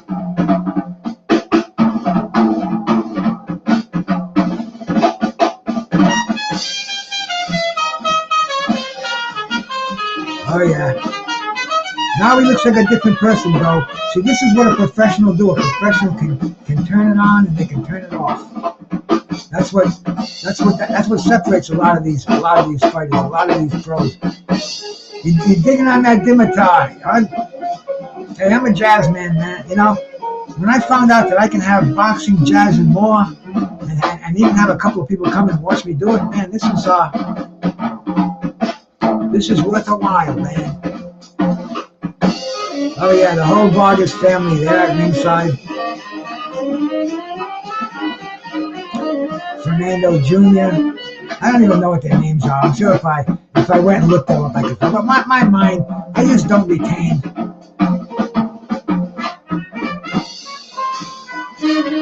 Carlos, bro.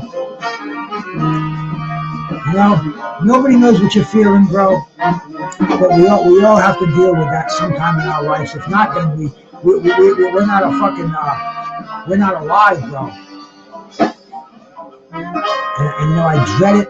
I see it all around me, especially at my age. I see it in a lot of my friends.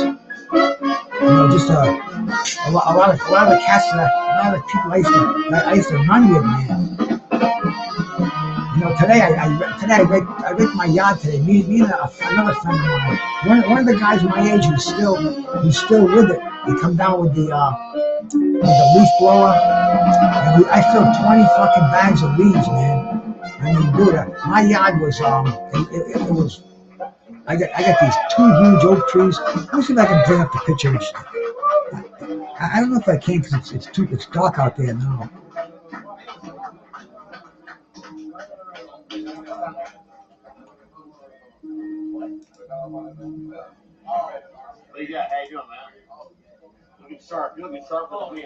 Yeah, I don't think I'm going to be able to bring it up because it's too dark out there. But I'll do a stream in the light and I'll show you. But yeah, man, I fucking raked leaves today. My back was killing me, man. My back was singing. It kind of is still right now. And hey, if I was still in if this was a few years back, my wife's got oxys for her pain. I would have fucking popped an oxy, man. No doubt about it. Are you kidding? I wouldn't have been able to sit in this house knowing that those drugs are in here. And now they're like right in the bathroom medicine cabinet. I could go take them if I wanted to. I wouldn't want that. Those are for sick people. Those are for people with fucking severe pain, for cancer patients. They're for fucking terminally ill, not for fucking people like me, bro. Maybe someday that I'll need those. And my wife hasn't taken any near the amount that she should have taken, because she's in some serious pain. I mean, dude, her lungs must feel like she's gone, like they're full of broken glass. But man, life is stronger. Life is stronger, bro. The booze, you got to be real careful with that, because that has a lot of fucking adverse fucking properties in there. I've seen a lot of friends of mine talk about pancreatic cancer, bro. The alkies end up with that. They end up with liver cancer. And, hey, Con Shonnery, my brother, how we doing, man? Stopping in and catch a fight with me, man. I appreciate it, bro. We got a historic card tonight, man. This is Thursday night. Thursday night championship boxing. When's the last time that fucking happened, man?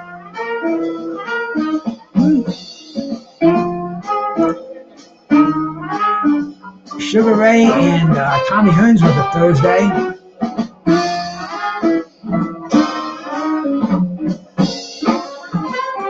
What other fights? I can't remember. Oh, I know it was on a Thursday. The one that I covered yesterday on this day page, the Night of the Gold.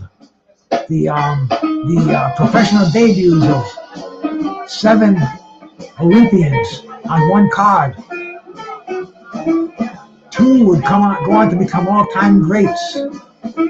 5 won world titles. 2 had opportunities to win world titles and came up short. It was an amazing class of Olympians, the class of 1984. Only the class of 1976 can rival the holiday season? It's the best. See, I got one. The new holiday combos at Applebee's. The fact that holiday combo plate started just $13.99. I love the holidays. Available for dine-in, to-go, and delivery only for a limited time. Only at Applebee's.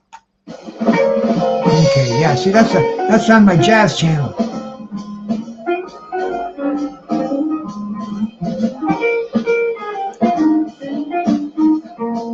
I don't even know who that is on guitar. He's not listed in the in the marquee. This is a jam session. Sarah Hanahan Quartet and jam session. So you got some amazing musicians. And the thing about a jazz player, bro, you can get up there and you can jam with another band, with other musicians. And if they're good musicians, you can read music, or you can just get the feel for it. And I've jammed with people. I never even met these people before. And it could have been recorded. You get the feel for those vibes. You follow your basic rhythms, you follow your scales, but you can jam so many different interludes, go off into so many different places. No, bro. Oh, Con, that's Smalls Jazz Channel. It's called Smalls Jazz Club. It's in Greenwich Village, and I found it a while ago. And they got all these avant-garde, these progressive musicians that play there. This is the new age of jazz, like the new age of boxing. But then they bring the masters in there. I saw George Coleman there. I saw who's the Jewish guy? Abiante. I can't think of his first name. Harvey or something like that. A lead player, Dave Liebman was in there. I mean, it's the place to be in New York City for jazz. In the Village. But yeah, man, I hope they don't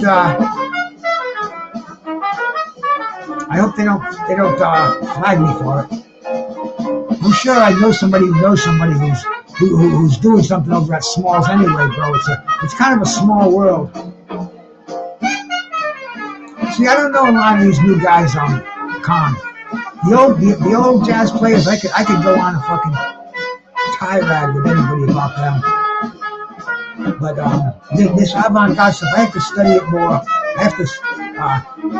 I'll look at the names and I'll go Wikipedia them, and I'll go to their websites, and a lot of them have music you can download.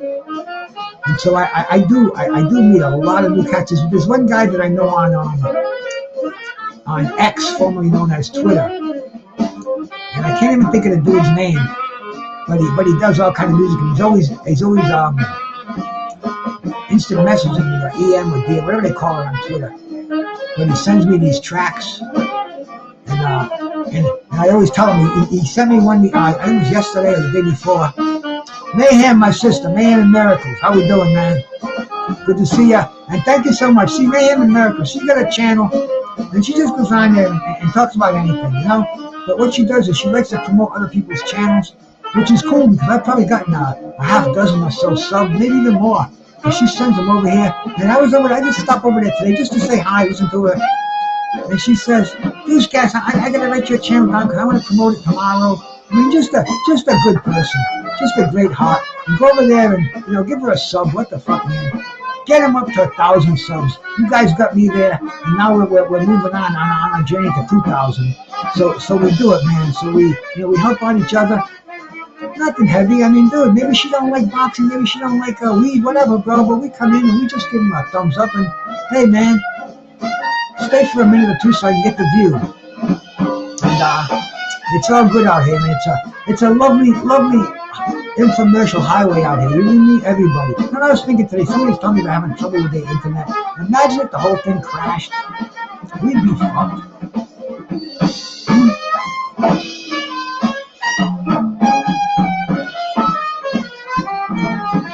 I'd be fucking screwed. I don't even have a turntable anymore. I've got thousands of jazz albums that I would listen to on a daily basis. No need anymore. I just go on YouTube and I can find it. Not only it, but I'll find it played live. Now, I found this tape. See, back in 1974, I was living in Boston. I was in school, Graham Junior College, and this friend of mine on the floor, I called him Shanker. He didn't like that. But anyway, he had a tape, reel to reel. 16 millimeter reel to reel, 8 millimeter. I can't even remember anymore. But anyway, it was a reel to reel. It was Jackson Browne doing a live concert in a record studio. And I love Jackson Browne. I dug him since high school, man. I've seen Jackson Browne fucking 6-7 times, and all the albums. I dug Jackson Browne. I can relate to him. He got me out of so many fucking barrels, man. He got me out of so many bad times. But anyway, he had this tape, and he knew I wanted to borrow that, and he let me borrow it. And I was making a copy, putting from his tape to mine. And something happened where all of a sudden there was a pile of spaghetti in front of me, and his fucking tape got ruined. I got the thing fixed up. I spliced it together where you can only hear just a little. But I always fucking regretted that, because that was like a great thing. And back then they didn't have the internet. Oh, Carlos, for sure, bro. For sure, man. And how about fucking February 17th, man? We got the big one. We got Undisputed going on, bro. It's crazy, man. I want to go to Saudi, Carlos. I want to get my fucking super chats up here so I can go to Saudi. But yeah, man. What was I saying about Jackson Brown? I can't even remember anymore. I'll do another hit and I'll remember. But I know that's what I want to do. So I gotta get up and get some more water.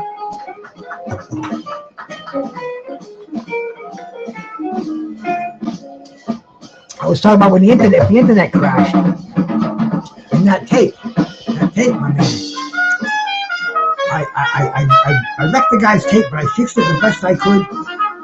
And this was 50 years ago, almost 50 years ago.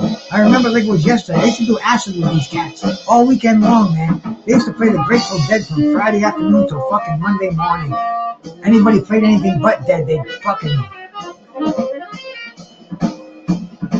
nail them to the wall. But yeah, it was crazy days, man. Crazy days. But this dude was he was an audiophile. He had the turntable. It cost you like $100 just for your needle back then, the stylus. And you had reel to reels, albums. This is where I learned how to take care of an album, how to take the paper out, put it back in the other way so the album doesn't flow out and blah, blah, blah. But anyway, man. Anyway, it's all on internet now. And if the internet crashed, my music, like this stuff I'm listening to right now, this cool background jazz shit, live at Small's Jazz Cafe, the Sarah Hanrahan Quartet, that would be fucking gone. I'd never see Sarah again. But yeah, man, and boxing. What would happen with our beloved boxing? We live for internet boxing. And all our friends, we'd never see them again. And you know, that could happen someday, because believe me, the internet went up fast. Seems like it almost went up overnight. But I'm sure it could come crashing down fast too. And we rely on it, and man, anarchy in the streets. You know it, Carlos. It would be crazy. 23 ain't a bad year for boxing, man. No years are bad years. See, the thing is, all of a sudden, I think they're realizing we're in a slump, and they realize that you got to get out of that slump. And you said it right there. That all of a sudden, this influx of Saudi money, where it doesn't matter anymore. They're not fighting about who's going to come, who's going to do the ring walk, and who's going to get the concession bids and da da da. They said, we'll take care of that. Come on down. You got your $4 million, dude. I was they just had that big event with the Fury Nagano fight, and all those fighters there. Tim Witherspoon, he didn't go. He had his bags packed. He burnt his fist, and you know his mother didn't want him to go anyway because of the conflict over there. But they were going to give him $15,000 before he even went. Then he told me that he heard they were giving him more money there. They were giving him like $20,000 when we were there, and you know they had all kind of places where you could do interviewing and autograph signing. I mean, just a great thing, man. And Saudi money, it's unlimited, bro. It's unlimited. It's you know what they're giving these guys for site fees. It's just fucking crazy. It's crazy. It's beyond our wildest dreams. And this card on the 23rd, what do you think that they'd charge for that fight if it was put on by PBC or by Eddie Hearn? What do you think the pay-per-view is going to be for that? I mean, is it even going to be an issue? Do they even care? Why don't they just do it for nothing? Do it for the sponsorship fees. Do it to show us that we have love for the Saudis, man. They could make a statement. I mean, and then maybe we'd see Bob Arum and Don King say, "Hey, these fucking guys are doing. Why don't we go out with a bang and put on a card and everybody else? And you know, dude, this could be something huge. This could be really huge, man. And I'm telling you, I'm glad I'm along for the ride. Navarrete is just coming into the arena right now. Yeah, we're getting ready. This isn't gonna happen for a little while now. So I'm gonna get some more water in here. Get this Toka 2 filled up with some clean water. Another thing, since my wife hasn't been shopping, See, she buys stuff like crackers. She buys, I eat a lot of peanuts because she feeds the squirrels and the crows peanuts. So she buys a big two-pound bag every time she goes in there. And that's like, when I get the munchies, that's what I usually go for, peanuts. But she'll buy crackers. I don't buy that shit. So we don't have any more crackers in here, so I'll just eat the peanuts. But I'm getting a little bit sick of them now. I think even the squirrels might be, because they haven't been coming in like they do. They have been all summer long and all through the fall. Because now I notice there's acorns everywhere. So the acorns are in full bloom. They probably munch on those and they'll say, "Fuck the old lady with those peanuts. I'm gonna get these acorns. I don't have to do tricks." Jackovec. Is George in here? No, George wasn't there. George wasn't there. Not that I know of. Let me send him a text and ask him. I don't think he was.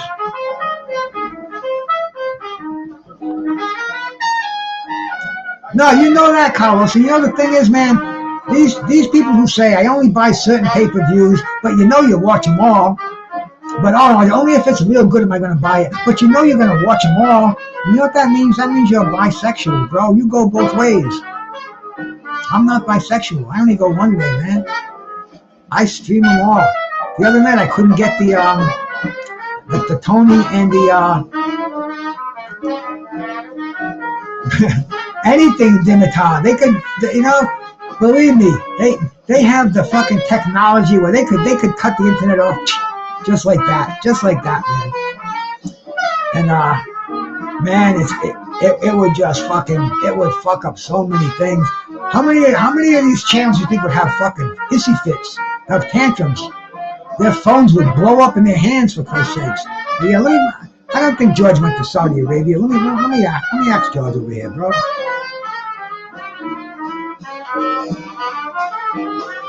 Malik Hawkins accepting my friend request. Who's Malik Hawkins? Do I know him? I must. All right, clear all those things out, and let's get let's talk. Let's send a text to George.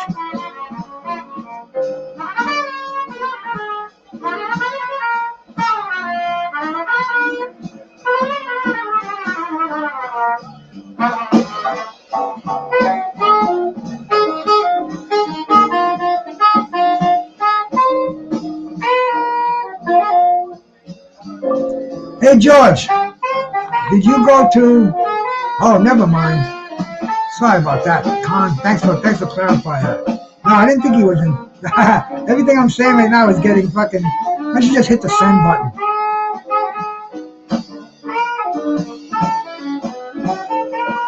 Hey George, you want to go on? I'm on. Come on over, bro. I'll send him an invite. See if he wants to come up here and call the fight. Oh, my stream just went down. I gotta revive it over here. Bring it up here. Uh-oh. File not found. They got me here. Somebody must have ratted me out.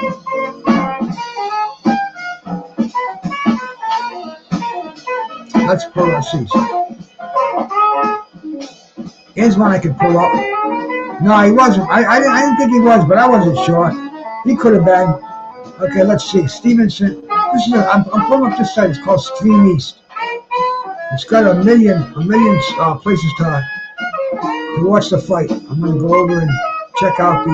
Let's see. Oh, there's like 25 sites I can watch now. This guy, the top one is Buff Streams. Let's see if Buff Streams comes in here.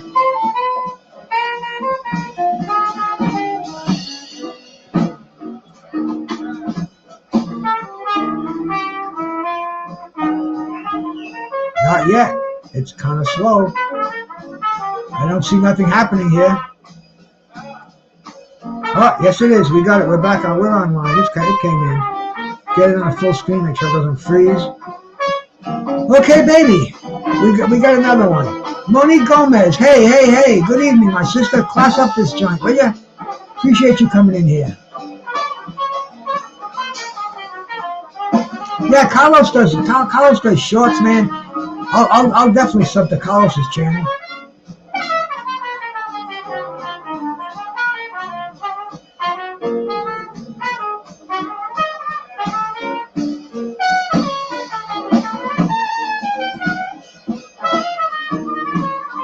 There you go, my sister. You can join the gang here. We're not worried about anybody timing you out or hiding you. So I can't keep track on YouTube.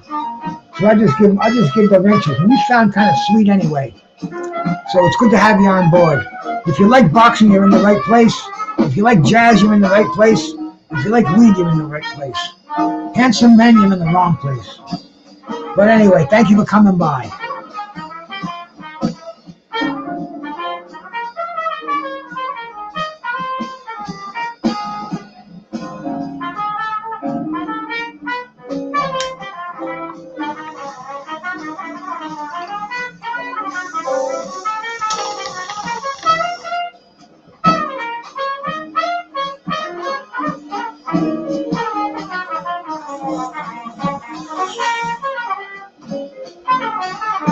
Okay, now this stream I got right here is not the best. It's coming in good, but it just stopped. And then it came in. Hold even on for a little bit more. Maybe it's rolling in good. Nah, this isn't what I want. I'm gonna find another one. Bear with me. I'll tell you, she sounds like John Coltrane there, man. Oh, you got a new channel, Carlos? I'll check it out. I think I'm already subbed to your new channel. Is it like new today or like new last week?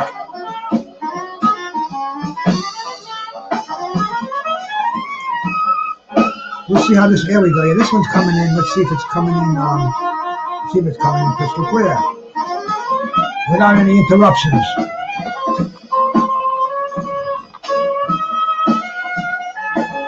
Yeah, this is Troy Isley and Vladimir Hernandez. It's a middleweight fight. Troy Isley's a very exciting prospect. He's got the hair like I had before I shaved it. He'll be skinhead soon. Boxing, weed, and jazz.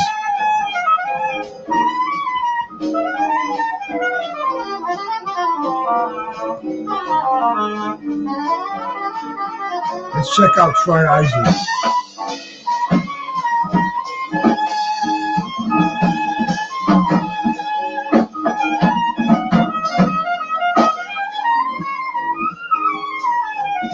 He's a bronze medalist in the 2017 World Championships and a bronze medalist in the 2019 Pan Am Games.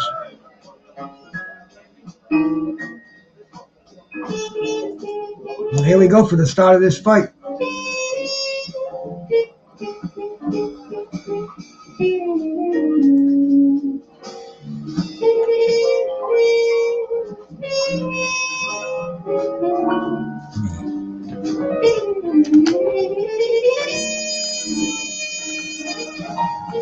Okay.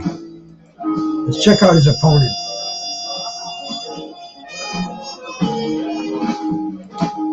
Vladimir Hernandez, 14-5-0. He's a veteran. Let's check out his recent fights here, man. He's coming off of a win. He got knocked out in 2022 by Jesus Ramos Jr. He does take on. He's brought in there. He's fought J. Rock Williams. He won a split decision. Alfredo Angulo. So I mean, the dude is definitely not chump change over here. So we got a pretty good contest, man. Yeah, I definitely stubbed Carlos if it's 3 weeks old.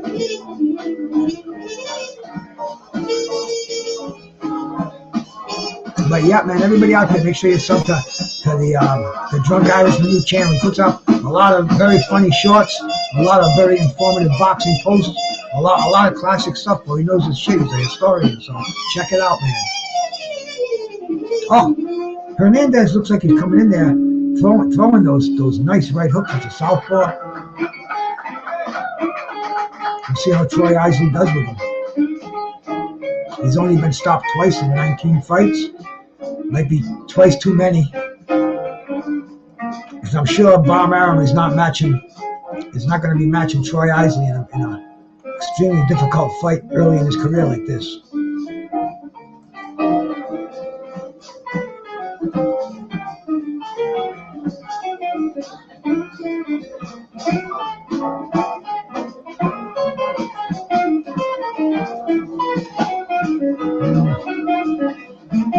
Yeah, I gotta get a new site to watch this on. Excuse me for 1 second here.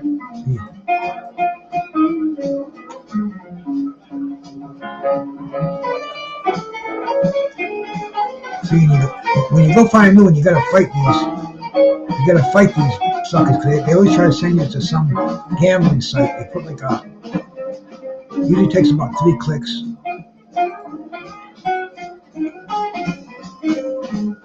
Here we go.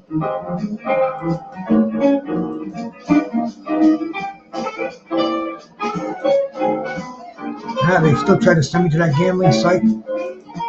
Here we go. Come on, come in.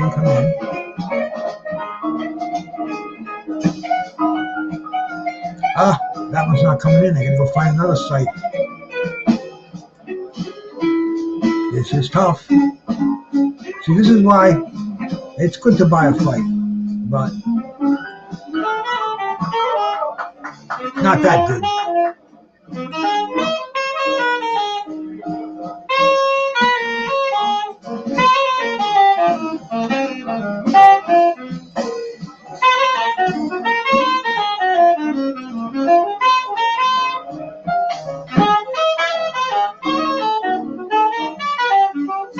There we go. Full screen. What are we in? We're in the second round. So we did miss a minute or two, but we're back again here, man. Troy Isley, Vladimir Hernandez.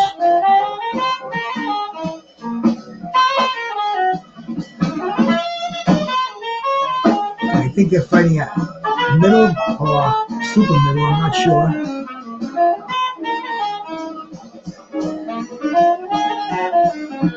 Middleweight.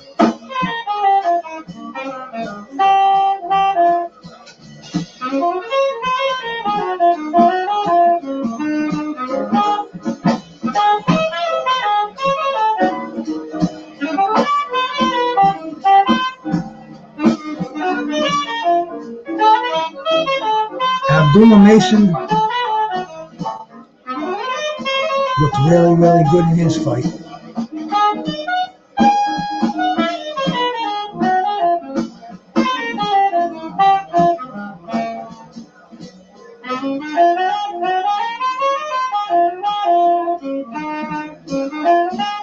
Isley, very, very fast, very fluid. Keeping that left jab in Hernandez's face. Hernandez is coming inside, he's getting hit with some hooks and uppercuts. And Hernandez is trying, he's definitely got that Mexican style. He's trying to get inside, he's trying to rip the body. But he's getting his own body ripped and his head ripped when he comes in. Isley, very complete fighter.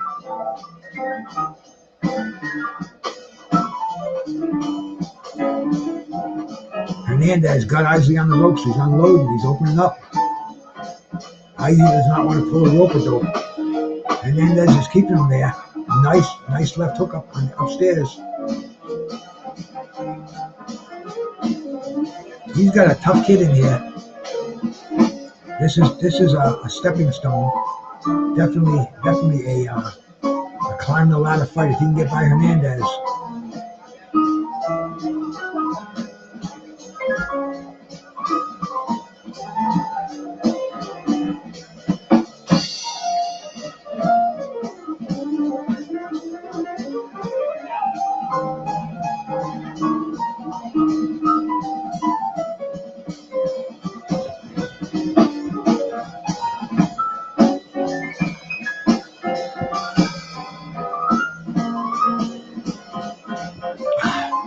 That's it.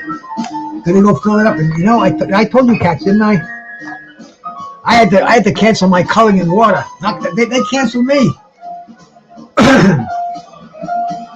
Listen to this story. Hey, Yankee Kyle, my brother. Salute, man.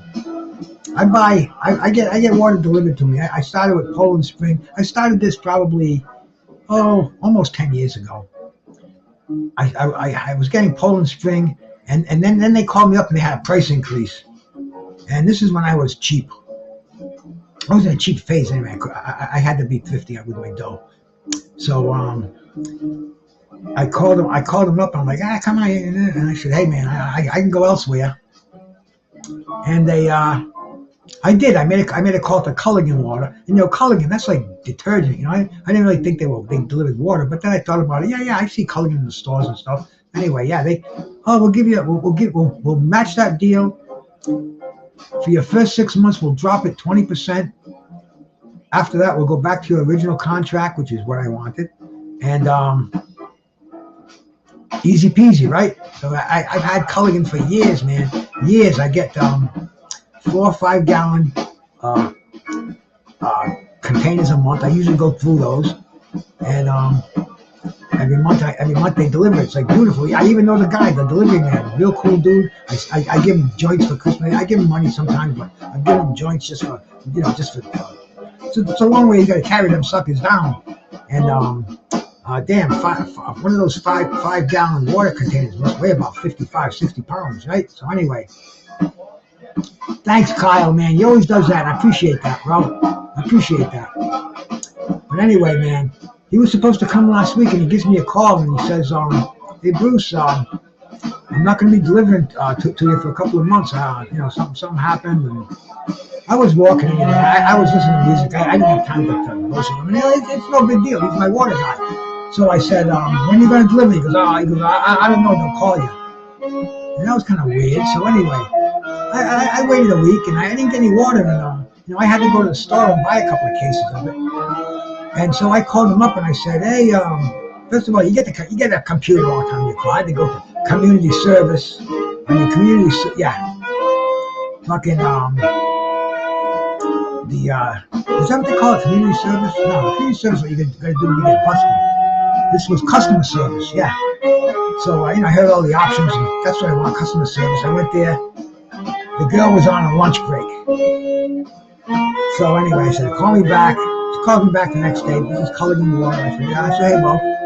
I said, listen, I need my water. I haven't had it delivered. The driver's out sick. I said, how long is he going to be out sick for? So, no, he's not going to be around for a couple of months. I said, a couple of months? I said, you only have one driver? He said, yeah, we only have one driver in the island.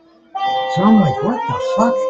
And they always send you emails to get these water purifiers and water filters and osmosis and, anti-reverse osmosis contraptions and all this shit. But anyway, they're a national company. They're publicly traded. And they have one driver that takes care of all of Rhode Island. And then they told me they didn't have any. They said, well, your options are you can come to our plant in West Warwick and bring your containers, and we'll give you full ones. And I said, what kind of a fucking option is that? You want me to drive 10 miles through fucking highways to the city of Providence? And blah, blah. And I said, that's not an option. So, well, the second option is we won't bill you for fucking. We won't bill you for 2 months until we get our driver situation in order. And I'm like, you're community service, and you're telling me I'm fucked. I have 2 options, and both of them is I'm fucked. So anyway, I was busy all day. I haven't sat down today, but I'm going to call Poland Spring and get them back again. But man, I'll tell you, that's all I drink is water, and I miss not having it. I even give it to my dog. My dog used to have bad skin, and I changed his diet and stuff. I also stopped giving him tap water. I give him bottled water too, and his skin is good right now. And I don't want to change it around. I don't want to give him tap water again. So I think I got to go. I gotta get these guys playing again here, man.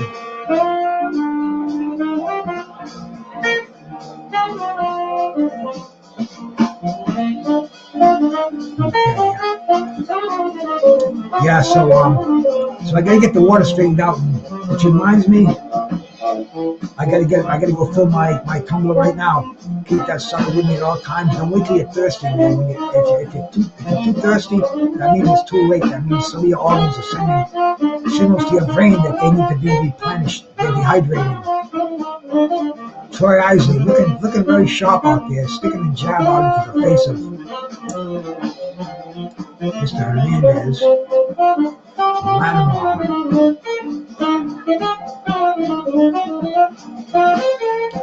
Vladimir. Today's the day the Klitschko's made their professional debut. The brothers who ran heavyweight boxing for 13 years or so, the Klitschko era. Hernandez is moving forward, bro. He's definitely a plodding fighter. He's going to that body. He's not giving Troy Isley a chance to breathe. He wants to put his head on his chest and play Vito Antifermo. Isley is covering up. I think he's starting to feel some of these punches. You got a live underdog in here. It's an 8-rounder in the 4th round. Vladimir Hernandez is totally relentless. Isley's trying to keep him off.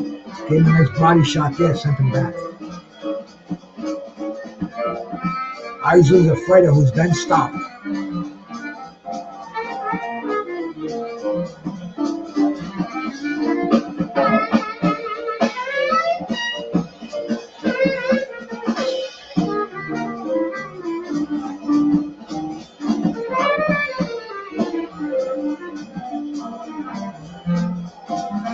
My stream just froze up on me again. Get it back on. Here we go, it's back on again. That was worth the price of a pay-per-view. But you gotta do it sometimes never, sometimes 3 or 4 times during a show, during a broadcast. DraftKings, the AutoZone, they got a lot of sponsors in the ring, a lot of sponsorship in the ring. MGM Rewards. I don't know what that is. Is that the hotel or is that what you get with your MGM card? Hernandez is relentless though. He's got him on the ropes. He's going upstairs and downstairs. He's definitely non-stop, perpetual motion. Troy Isley doesn't have a chance to show his boxing skills. Hernandez is not giving him room to breathe, so Isley's got to fight. He's got to fight phone booth style. And when he does it, he excels. He throws some great punches. He's got some good angles, a lot of good shoulder movement, nice short, crisp punches inside. That's the end of the round. Good action. Let me get my water glass filled here. Be right back.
Back again. I had to not only fill my water glass, but I had to drop some water in the toilet, man. I was filling this glass and hearing that water going. Sent a signal to the brain, sent a signal to the kidneys. Time to go and flush them. But anyway, we're back again, man. 2 minutes left in the 5th round. Hernandez is relentless though. He's moving in. Oh, nice inside work by Isley. Isley hit him with the uppercuts and the hooks. I'll tell you, Hernandez is one tough kid. They're both landing some great punches in this fight. This is a very good fight, man. Hernandez just missed with that big right hand. Isley going down to the body, ripping shots to the body, sending him back on his heels. Tremendous body shots. A hook upstairs by Isley. Isley with uppercuts. Hernandez coming back with hooks. Hernandez with a combination. Hernandez put his head, beautiful left hand to Isley. Knocks his head. Isley coming back with a combination. These guys are going at it. This is a pit bull. These are two pit bulls in the ring right here, man.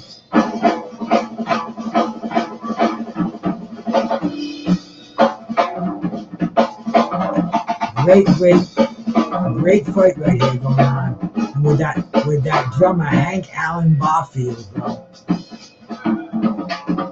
Ran some nice stuff in there.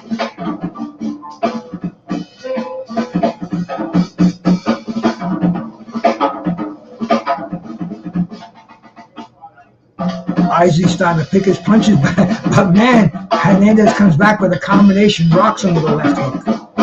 Isley putting his freaking guard up again, covering up. Hernandez relentless. Oh, hit him again. This is a good fight, man. This fight's back and forth action. Great stuff. The end of the round. Wow. I didn't even change my bong water. That'll be the next trip after this fight's over. The water I couldn't wait for. The bong water we can wait. It's not that dirty. Not crystal clear. If my wife is in better shape, she gets this thing, especially when she knows I'm going online. She gets this thing looking like it's right off the shelf, brand new. That will happen. She's mending up, man. That old bird's going to be on her feet in a couple of days. If not, I'll have to take her out for Thanksgiving. We'll have to find some place that's open. A lot of places out. The town I live in is like restaurant beer. I mean, it's known throughout the world for these seafood restaurants. I mean, there's a ton of them. I was watching a thing on YouTube the other night, and years ago I knew them all. I would go to them all, but they would mention these names. I never heard of these places. Never mind. Never went to them. I never even heard of them. Like the Sunfish House and the fucking I don't even know the names of them anymore. But they had appetite. But there's one. Let's see. It was something Dog Tavern. But anyway, it's a whole new era. And they were showing the menus, man. The fucking prices. It's $30 for an entree. I used to take my wife when we were first going out. When we were first going out, we used to go out every night until I started eating healthy in like the mid '90s. All throughout the '80s, we probably ate out more times than we ate in. I used to go to one joint down the street. It was called The Last Course, and they had a two dinners and a bottle of wine for I think it was like $15, like $14.99. It was a ridiculously cheap price, and it was good food too. It was during a week thing, and if the waitress her husband owned the place, if they like you, so they'd give you small portions for that price. But if they like you, they'd give you big portions. And they liked me because I went in every night, and I really tipped good. And the husband and wife ended up doing a bunch of coke, and they had to close their place down. The last time I saw it, when the landlord put a big boulder right in front of the door, a fucking boulder that weighs as much as a car. One of those fucking, the kind that you have to have a freaking a front end loader to move. He puts it right in front of the door of the place.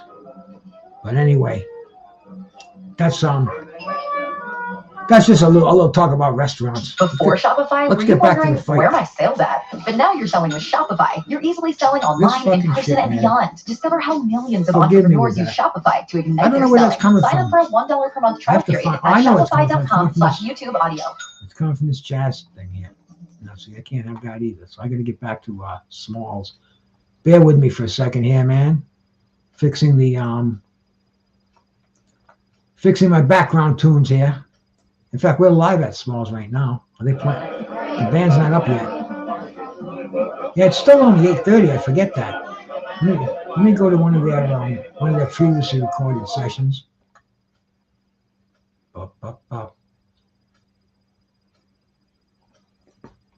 Okay, here, let's see here.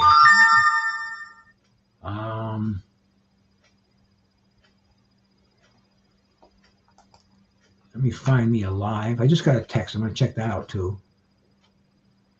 The Russell Hall Septet. Let's check the Russell Hall Septet out.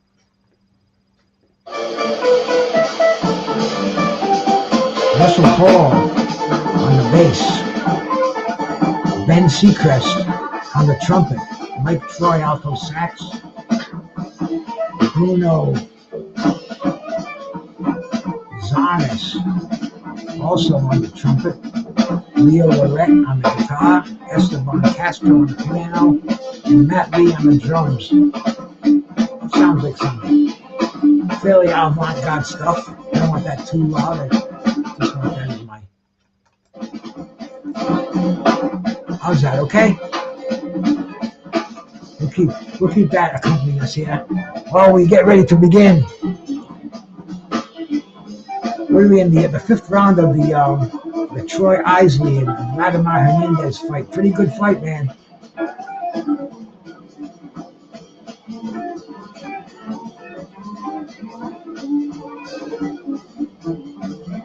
Troy Isley has got the superior talent, the bigger reach. Vladimir Hernandez is just one tough SOB. He's coming in with his head down, looking to unland some serious damaging body blows. As we're getting ready for our main card to start, I guess, man. We got quite a decent undercard going on over here. A lot of top ranked fighters being highlighted. We got 2 championship fights coming up very shortly. So we can't be in a better place, bro. This is Thursday night, man. A very historic night. Live boxing in Vegas, where they're getting ready for a big road race.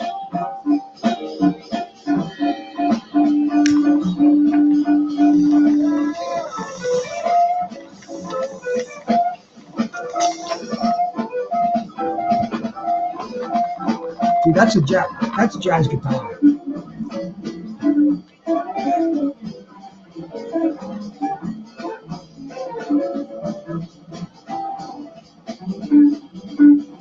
This is where I learned that I was not a guitar player. When I tried to play stuff like this, and my fingers would get tangled up in the strings.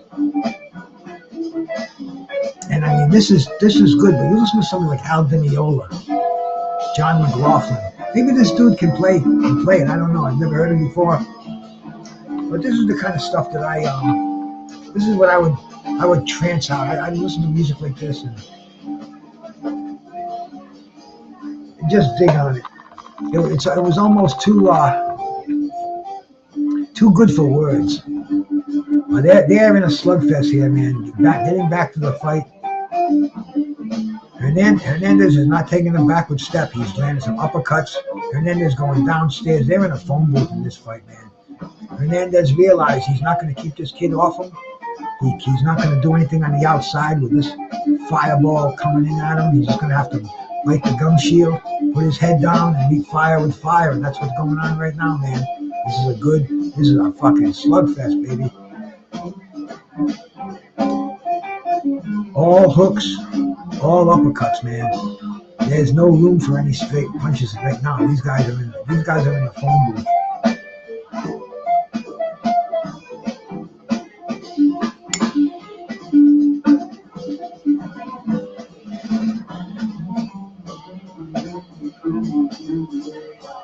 Hernandez is trying to cut the ring off, and he's doing a pretty good job right now. Troy Isley's holding on. Referee breaks him apart.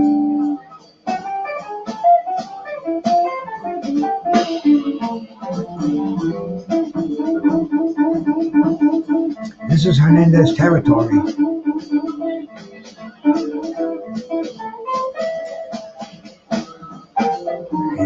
He's just moving in, and Isley is standing there. He's meeting fire with fire. We had a good fight. That's the end of the round. Hernandez has got the legendary Stitch Duran. I told you Stitch is working a lot of fights tonight. He's making the bag. You get through patching you up, getting you through. Ching ching, move on to the next one.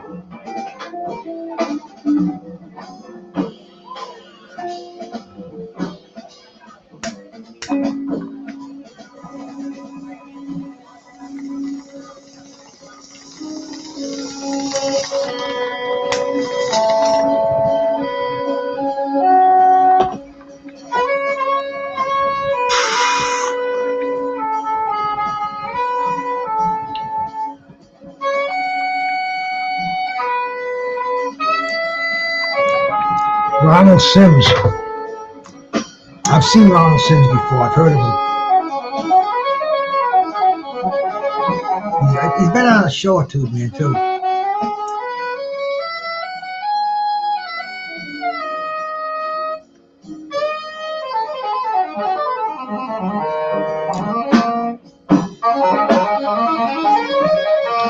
Good. The dude's got a John Coltrane sound to him. Russell Hall.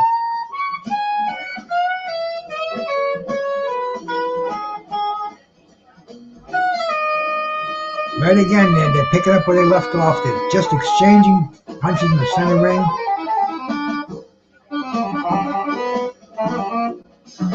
Very interesting fight. Very, very entertaining. Isley, right now, he's trying to display a little bit of his boxing skills. Once again, they get right back in that phone booth.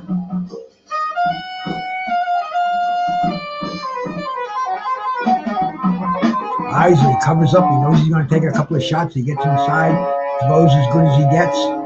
Back on the outside again. Right now, they're showing on the split screen that race is going on. The Grand Prix, the Las Vegas Grand Prix, they're having a practice session at 11 Eastern time on ESPN2 tonight.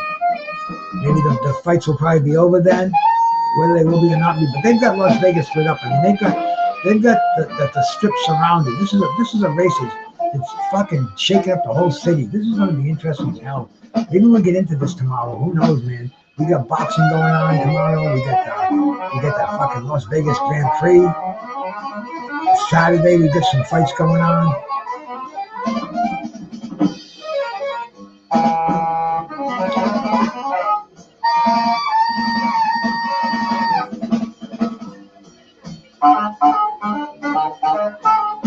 Oh, Hernandez is landing inside here, man. I don't know what. I don't know how Isley is staying with him. He's really punches, strategic punches that would break down most fighters. Very deceptive record. When you get up for a fight, it's a whole different thing, man. I've talked about that with some fighters. It's mental. It's a mental game. If your head's not in it, man, your body's not going to be in it. When you talk to some of these cats who pull monumental upsets, this is how they did it, man. This is the mind, the mind-body connection. Oh, beautiful left hook by Hernandez. Isley's got a granite chin, and that's it, man. Are they hugging each other because the fight's over? No, they're hugging each other at the end of the fight because they're giving their selves with no fucking let up while the fight's going on. But yeah, man, they've got the Las Vegas Grand Prix track marked out all around Vegas. This is $1 billion operation. I never heard about this till a couple of days ago. This is huge, man. Like I said, Las Vegas is a city to be, and they're going to be able to, from the hotel rooms, they're going to be able to watch this. Somebody was telling me they had the overpasses blocked off, so you couldn't stand there and watch it from the overpasses. So this is an event. I guess it's they want you to be in the bars and the hotels on the rooftop clubs. Spend some money. And they don't want a lot of people walking around on the streets when it's happening. So it should be cool, bro. Nah, bro, I don't eat shrooms, man. I had shrooms, man, years ago. I had so many shrooms. I used to get them by the quarter pound. I had this dude from Arizona who was sending me out cans, quarter pound cans of them. I used to buy them by the pound, but they'd be like 4 ounces to a can. And they were like,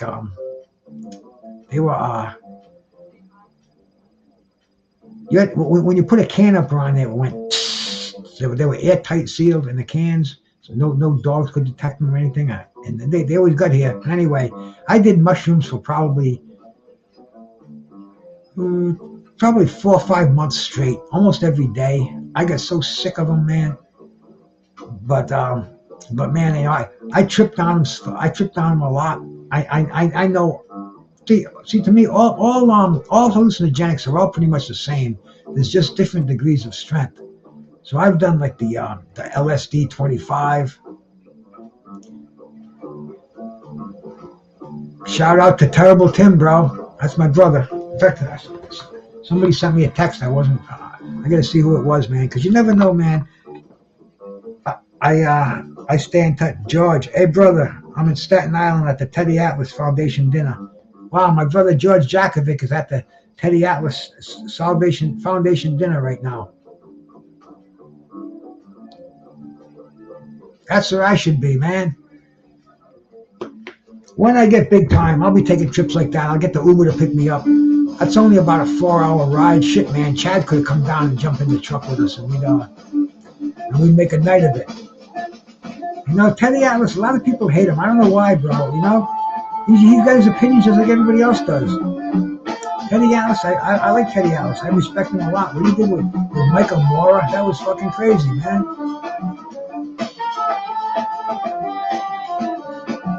No, Tim's a cool guy, bro. Tim's my friend. You know, he calls me.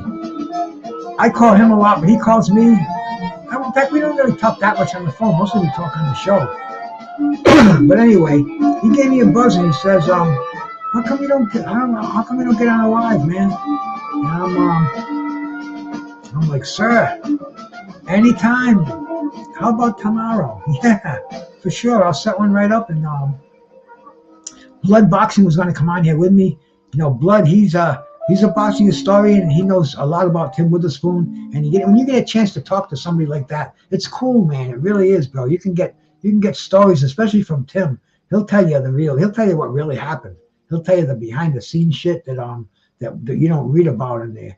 You don't hear on the 6 o'clock news back then. But Blood had promised his mother something, so he had to go to his mother's house that night, and I called George. I sent him a text. I think I even sent Malachi. I sent Coach Malachi a text, and Chad had a text. Nobody came out with me, so just me and Tim went on. I did the show with him for about an hour and a half, and hey, man, it was very, very educating, very fulfilling, and that fighter is one in a million. If you talk about Witherspoon, definitely, bro. He's one in a million. And look at the dude physically, man. He's ready to go. He didn't go to Saudi because he burnt his hand. Let me get on the stream again. We hit a dead spot. Let me get the band playing again. See, that's what. Oh no, the band is playing. That's their tune. I think it is. Yeah, man. They're just playing some low-key stuff here, man. Keeping the lights down low. Up a little bit more. But yeah, man, Tim's a cool dude, and he burnt his hand. He showed me his hand when he did it, and it was like this. He's got monster hands anyway, but it was thick, full of water, full of pus and everything else. It was a serious burn, and he just shook it off. But he had his bags packed. He was going to go to Vegas. He was going to go to Saudi Arabia, and his mother told him not to go because of the conflict there. She wouldn't feel right about it. But he was going to go, I mean, they were going to give him $15,000. He told us on the show. I'm not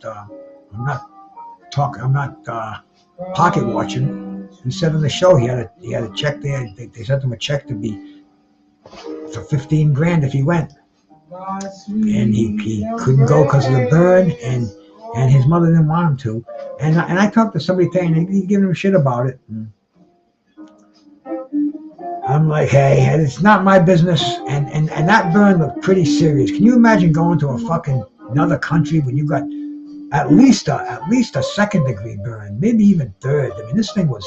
It still looked like it. It's 15 days later, and he showed it He showed it on the show, and he looked at it. He's got fucking all raw skin, couple of freaking black marks on there. I mean, it definitely nothing that you'd want to get on an 18-hour flight or however long it took to get there. I think it was one of those long ones. I told him, I said, you should have called me up. I would have had you some Green Dragon. Couple of shots of that. No. But anyway, man, this Saudi thing. If they're giving Tim $15,000, how much are they giving guys like Manny Pacquiao, Roy Jones, all the other heavyweights that were there? Holmes I don't know if Holmes went or not. McCooney was there. Iran Barkley was there. Hey, John, how you doing, bro? Long time no see, man. Good to see you, brother.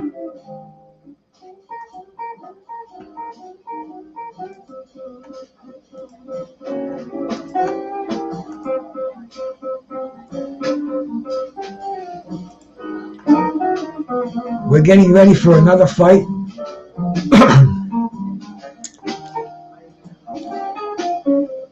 Floyd Diaz, Max Arenas, a bantamweight fight. My picture's coming in shitty. I'm gonna go back to I'm gonna refresh this. Get a better screen in here. Bear with me for a second, please.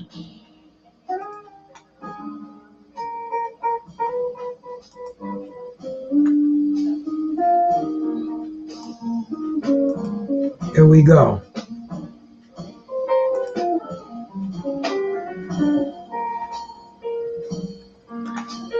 Max Arenas, he's coming off his first career loss. He's a record of 15-1.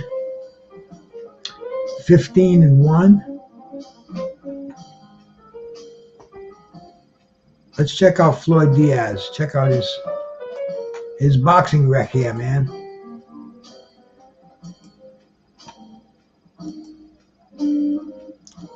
Floyd is an undefeated fighter. 9-0 with 3 knockouts. A bantamweight. He's in that top ranked stable. He's ranked number 9 in the United States at bantamweight, number 51 in the world. From Las Vegas, Nevada, so he's fighting in his backyard. He must have a few of his homies over here, man, to urge him on. Taking on 15-1 Max Arenas. This is a scheduled 8-round bantamweight fight. I think this is the last preliminary till we get to the main events, the co-main events. So this should be cool, man. Good to see you in here, John. I haven't seen you on live in a while, bro. John's got a site, man. He does a lot with models, with model cars. Very talented craftsman. So anybody out there, go give John a sub. Cost you nothing.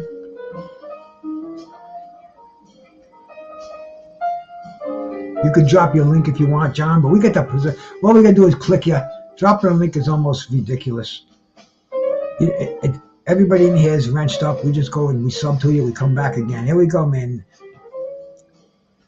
Max Arenas, Floyd Diaz. An 8-round preliminary on the Shakur Stevenson, De Los Santos, Navarrete, Conceicao. We got a couple of decent fights coming up here, man.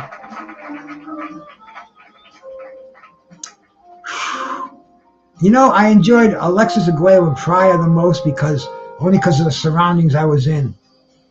But they were both great fights, though, man. But I think Alexis Aguero prior, because I was right in front of the TV in my sister-in-law's living room. Duran and Leonard, I was at a closed circuit place, and there was a fucking riot there. It was fucking crazy, man. You know, everybody was strapped. It was with blacks against the Spanish, so there was some fucking heat in the place. And it was a hot night in June. The fight was great, but man, somebody got killed in the ring. One of the preliminaries, a guy named Grayson Hart, I believe his name was. Grayson Hart. I can't remember which. I know his first name was Grayson. I'm sure if I looked it up, I could do it. But the memory's coming back to me, man. It was crazy. So my most enjoyable, that's the one I enjoyed the most, is Pryor and Aguayo. We just had the anniversary a couple of days ago. I did a little write-up on my community page, told you about how I saw it and how cool it was. The black bottle. And you're right there. You know, this could have happened at the Duran Leonard fight, and we would have never known about it. So, imagine if they were on the same card, though, huh?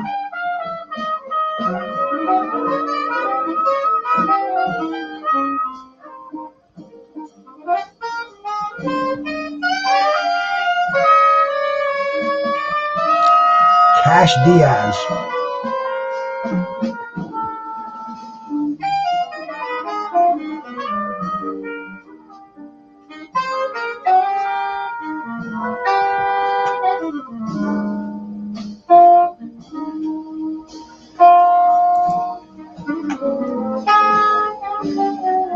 Max Oberlimes is coming off a split decision loss, the only loss of his career. That was to Hector Valdez.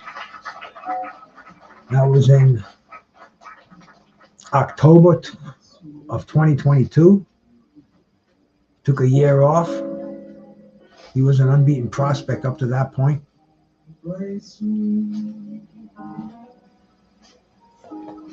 Cash Diaz. Floyd Cash Diaz undefeated. Let's get it. There's never been a better time to get away with a great deal of... Just one look at you. Put that shit away, man. Let me turn my ad blocker on and see if that'll stop that. The ad blocker is on there. Let's see. Let me turn it on here. There we go. On the Hyundai you've always wanted. It's your journey. Own every mile at the Hyundai Getaway Sales Event. Now's the time to get in and get away. Fucking thing, man. It's pissing me off. I gotta find out where those commercials are coming from. The Hyundai you've always wanted. It's your journey. Own every mile. There we go. Get out of that fucking crazy window. It's driving me nuts. But all I want to do is 30s live tender around you.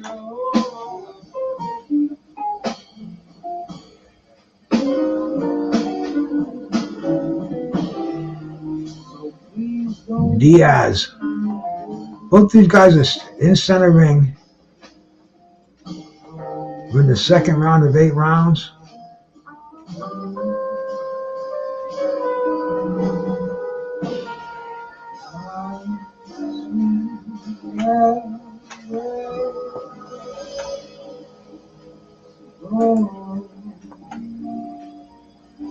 Oh!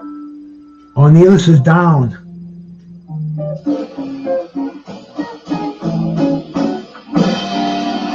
He's back on his feet. Floyd Diaz is an exceptional talent. Already a world-ranked bantamweight.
Ornelas is in pretty good shape after that knockdown. Oh, he just got nailed.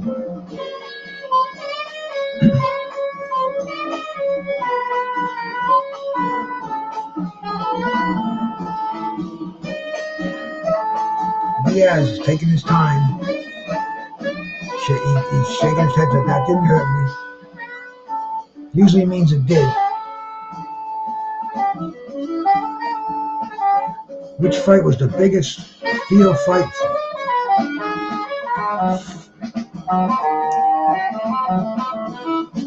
Rumble in the Jungle, Cooney and Holmes, the rematch for Duran and Leonard, a lot of crazy, a lot, so many of them, Carlos, man. I don't know if I could, pin it to one fight, man. So many, even like Salvador Sanchez and Gomez, Leonard and Hearns. I mean, that was everybody was watching that fight. So many of them. That's why these, a lot of people like to do fantasy fights and stuff. It all comes down to, where your head's at, what is it for you? But there's just so many of them. It's like I'm a kind of guy that's I'm on to the next one. When I see a great fight, it's like, what's next? Oh, my picture just went down. What's next week? That was a great fight, but it's over.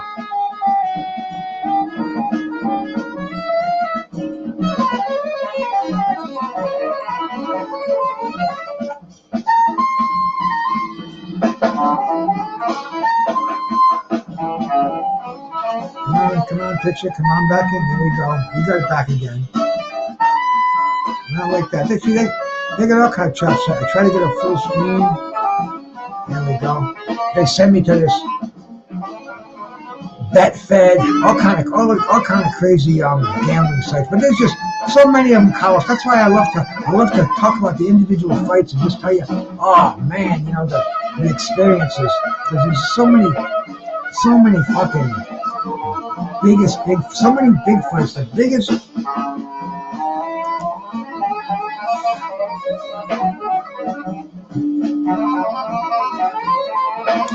The big fight that I didn't go to was Frazier and Ali. I listened to it on the radio. And it wasn't even the radio. It was an AM station where the fucking the disc jockey he was ripping off the Associated Press had what they called it would be on a reel like news feed. It would come in, you get this.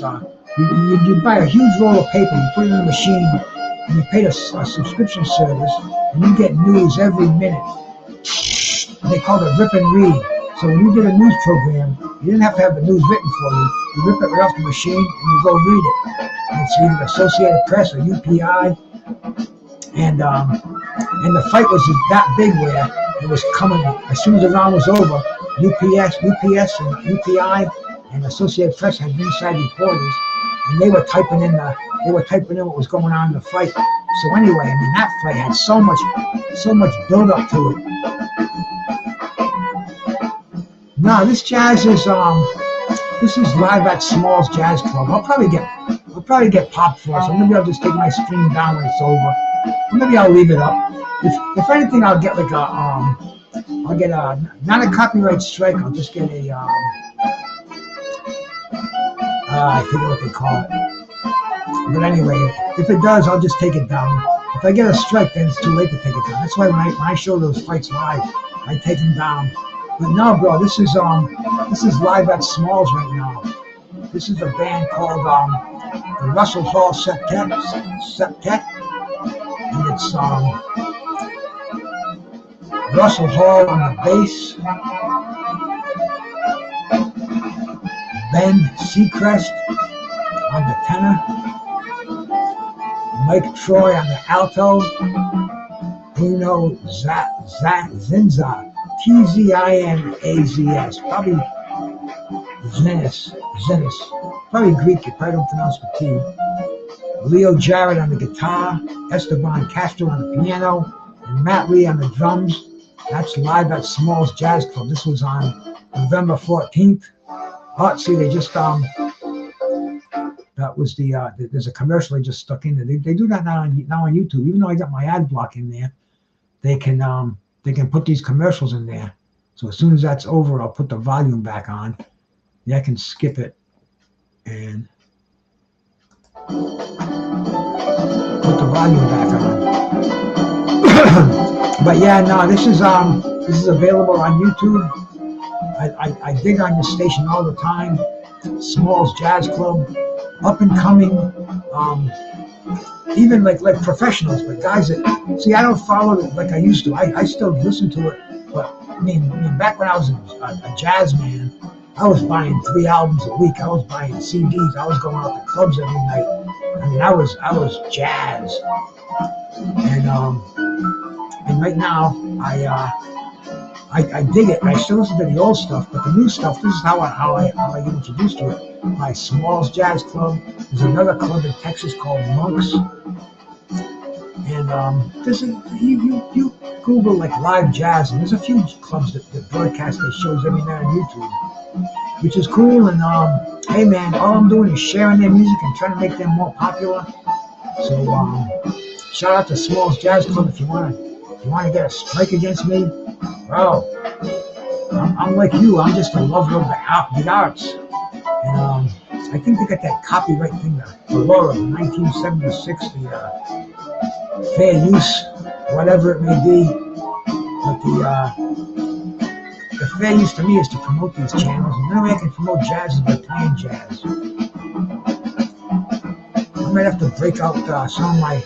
In fact, like I said, this dude that I know from X, formerly known as Twitter, he plays he's always sending me jazz tracks on the instant message over there, or DM. I think it's DM, direct message.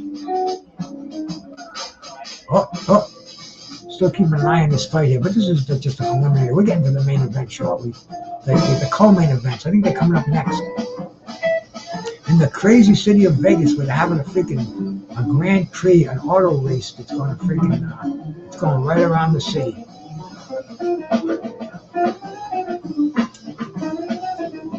I'd be sitting on the top of some room, or I'd probably have a room that was looking at it. But see, I was lucky when I went to school up in Boston. I told you about that Jackson Brown tape. That's where I live right across the street from Fenway Park on Beacon Street, on the corner of Beacon and what was the name of that fucking street? I'll think of it in a second. Huntington Avenue? I think it was Huntington Avenue. But anyway, I could go on the roof of my dormitory. It was called Levitt Hall. Now it's called the Commonwealth Hotel, I think. Hotel Commonwealth, something like that. Hotel Kenmore in Kenmore Square. But you could go to the roof and you could see 3/4 of the field. You could see everything except when you moved in the right field. And he sat on the roof. He'd sit there, we'd be smoking, we'd be cheering. They'd send the camera to us. We'd give him the salute. Back then, streaking was big, so there'd be streakers up there. People would be up there bare-assed. They'd have to freaking take the camera off, or we'd be giving them a moon. It was cool times. And that was my originally how we got free pay-per-view. Because pay-per-view, you have to go buy a bleacher seat. I think it was like $3 back then to sit in the bleachers. I used to go all the time too. Cool. You could even bring the toker in there. It was that cool. They didn't care. Back in Boston in '76, Jimmy Carter was president. Weed was almost legal. It was a whole different reality. Man, they keep showing. This thing in Vegas is going to be big. I'm not a fan of auto racing. I used to hang around with this dude who was he'd come out of the house and if you want to put something on, Bob, what do you want to watch? Any racing? Yeah, well, this is when we had the cable where you had like 100 channels and there'd always be they had the NASCAR channel and whatever. But anyway, I get into it a little bit, but I was into the pills at the time, just kind of watching cars and nod off. I'd say, well, how about I put it on and play music? Yeah, that's cool. And that was cool. I guess that's like some people really dig that shit. Some people are like true NASCAR fans. I think Mick Smith is a NASCAR fan. They are showing one of the Vargas brothers, Emiliano possibly. Yeah, man, they can't take the camera off that strip, the thing that right now they're doing the trials out in Vegas. I don't think it starts yet. I think it starts at 11:30 our time or something like that. But it's going to be interesting as hell to see what's going on, man, with the Las Vegas Grand Prix. I mean, the whole city has been rerouted because of this.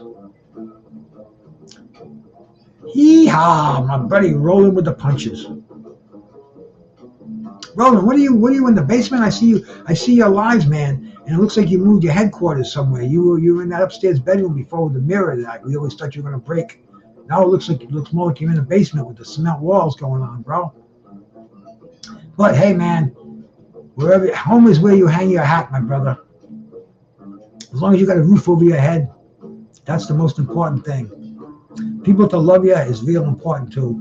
Even a dog that loves you. Mine loves me, but he won't come out here. He's sleeping with my wife while she's recuperating, and he won't come out here until it's time that he has to go out.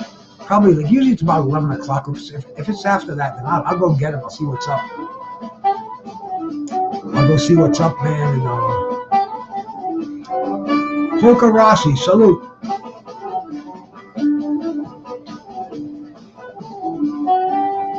Hey, I appreciate that, man. I appreciate that.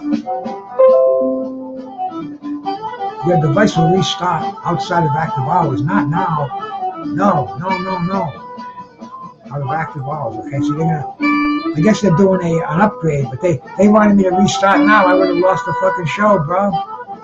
Yeah, started after 1 o'clock. Restarted, but I got a good guy that does my computer stuff. He kind of disappeared for a while, you know. He moved, I don't know, maybe 30 miles away or something like that. I'm not sure exactly how far. And I know the town, but it's a long ride. See, Rhode Island is so congested. You got to get on the highway and you got to go bumper to bumper. Even noontime traffic is crazy. It's fucking nuts, man. I don't even like to drive anymore. You know, when we go out, I let my wife drive. She's a better driver than me. But I still do it, man. You know, I still do it all the time. I split it up sometimes with her, but she doesn't mind. She does it. And when she drives, I get nervous as hell. I'm like putting the brakes on. You can't get through that. No, don't go that way. Go through that yellow light. All kind of shit. But hey, this is kind of. I think since I retired, I don't drive, so that kind of took away the stress in my life. I really do. Because driving is very stressful. People die out there. People fucking die.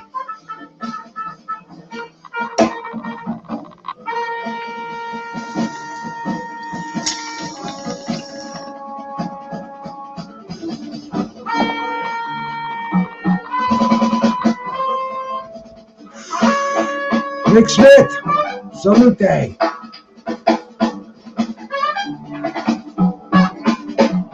Rick Smith, you like Grand Prix, don't you? I mean, you like NASCAR. What do you think of this situation going on in Vegas? They're fucking surrounding the city with tracks.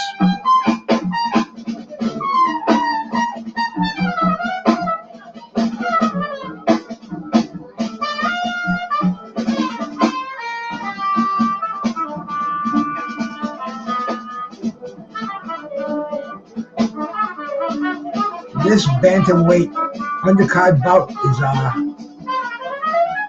believe it's the last round coming up.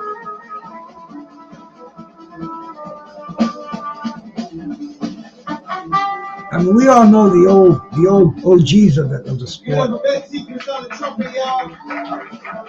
Yeah, man. But it always kind of bored me too, bro. I mean, I guess the most exciting thing is getting fucked up and being in a place where other people are getting fucked up.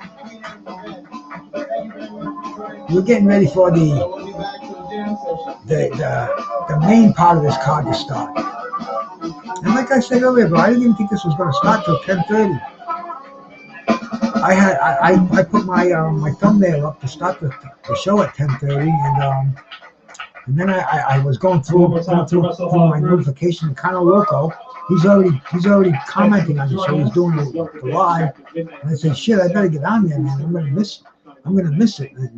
And sure enough, it started at like I think it was 6:30. It was going, man.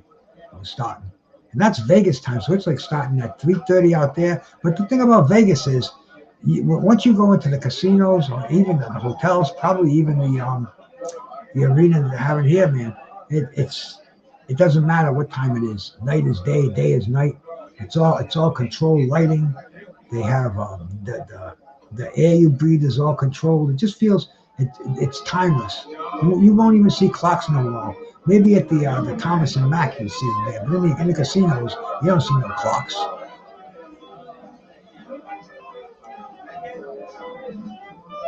So it's weird, man. You know, they want to appease the East Coast, and plus they want to they're doing the trials starting at 11:30. So dead serious.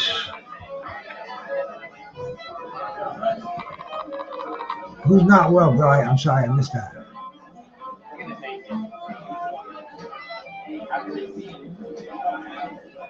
See, I got to keep up with the chat. You know who does the best chat? Salute my brother. Thank you, man.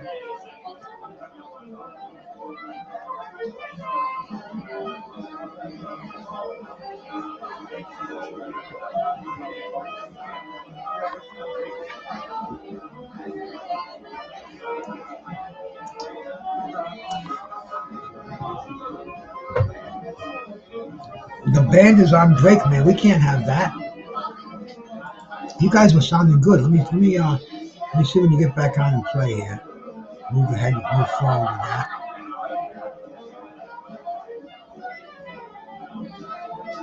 There we go. They're back on stage again over here. Come on, y'all can do better than that. That's Mike Troy. Ben Secrets on the trumpet. Leo Laird on the guitar. Luis Peralta on the piano. Matt Lee on the drums. Yours truly, I am Russell on the bass. Eat shit. Who you telling me eat shit? Not me, please. That's not on my diet. You know what I had yesterday, man? I went out. My wife, because she hasn't been eating that much since her recovery. Hey, Carl, how we doing? They sent the flyer around for this local supermarket, Stop and Shop, and I've been going for the last couple of days for it, which is a story unto itself. But anyway, she felt like having lobster, so I said, "Fuck it, bro. We don't go out, you know. We got a few extra bucks in the food stamp account." So I went and bought these lobsters, man. They're on sale for, I think it was $10.99 a pound, down from like $15.99. I got 3 lobsters. It came out to $50. And man, you know, I said, hey, that's my baby. $50 is no problem. I brought them home. I steamed them. I took the meat out. I cut the meat up. I made a casserole with some wine, some butter, some garlic, some basil, you know. I put some crushed up crackers on top of that. I threw it in the oven. I had some frozen sweet potato fries. I cooked those too. I made a Caesar salad, you know, with the bottle dressing. It was cool stuff, bro. And the fucking lobster was like leather. It was fucking chewy. I was like, what the fuck? If it wasn't on sale, it would have been $70. I even got the freaking did I throw it away? I think I'm pretty sure I still have it. I took it off. See if I can find it.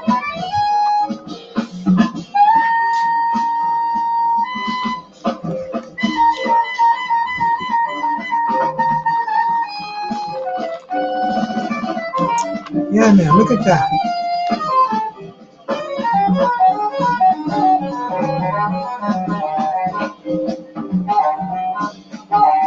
Is it focusing? But anyway, it says, there we go. If it wasn't on sale, it would have been $73.39. I saved $22. It cost me $50.44, man. That's tough, man. My left fucking shakes, bro. I'm telling you, you get old. You cats will learn that one. My dog is barking at something out there. Probably a fucking raccoon or something out in the yard.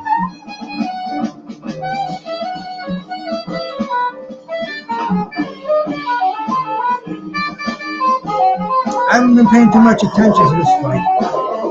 How's that dog barking at? He doesn't bother me. Does he bother you?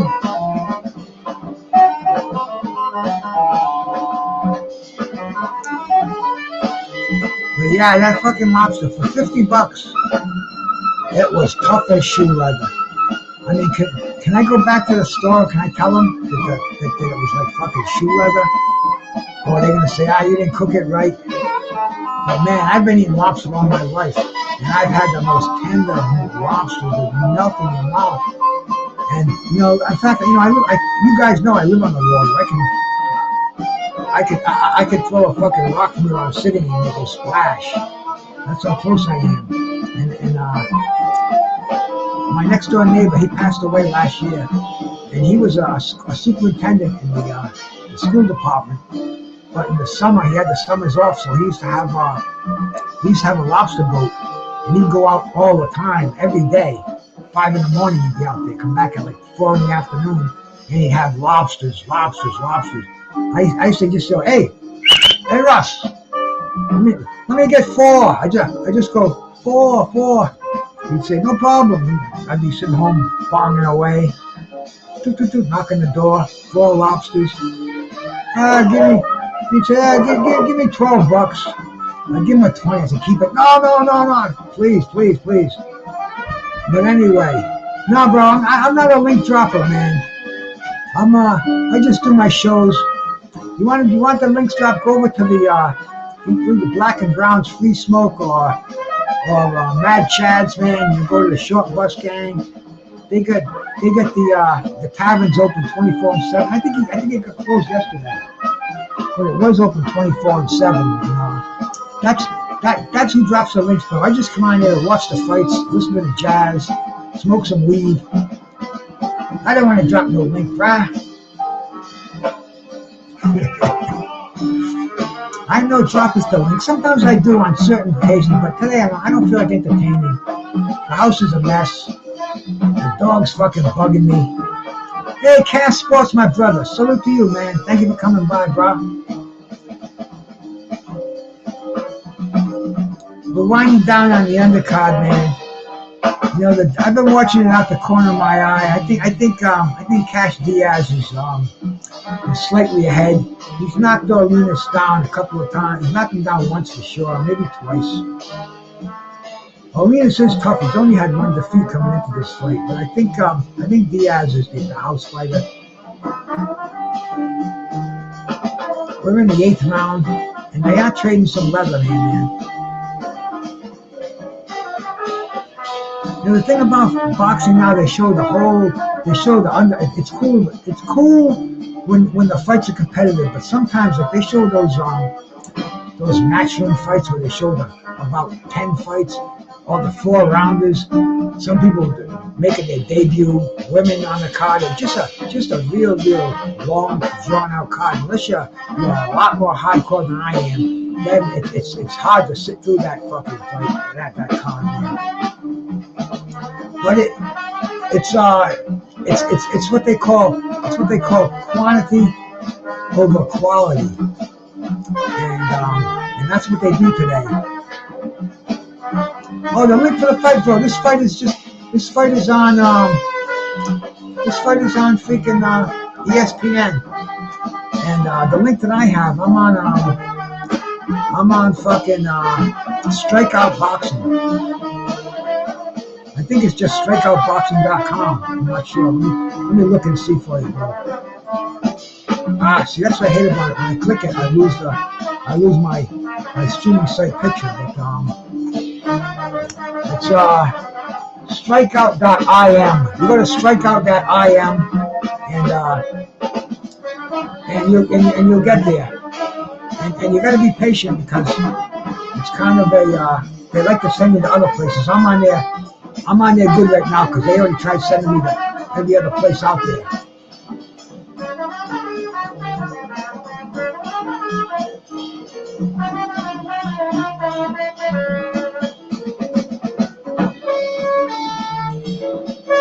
Yeah.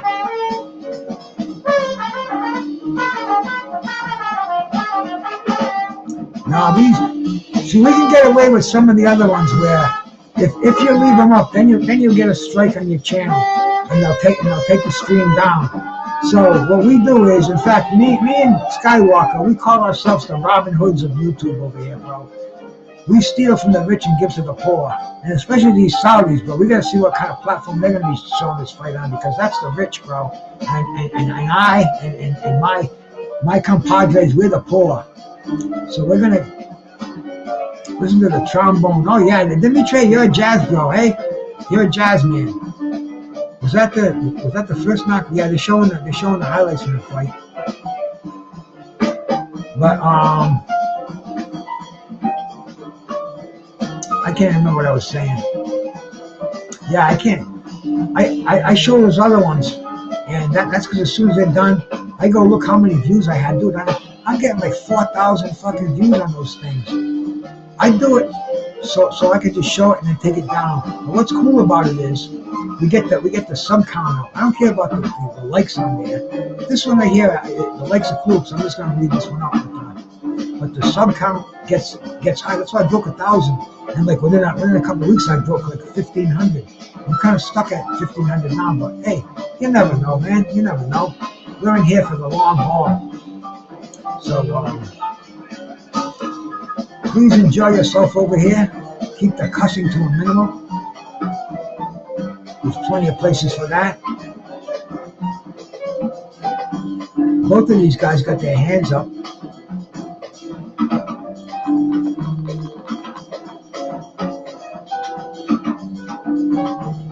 No hard feelings. I love that in boxing. You have a fight with somebody, you want to take their head off, and then as soon as that bell rings, you hug them. You hug them like that's your wife, bro. No tongue, of course. But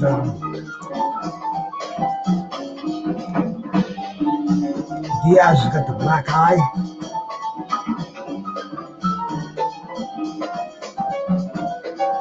You listen to the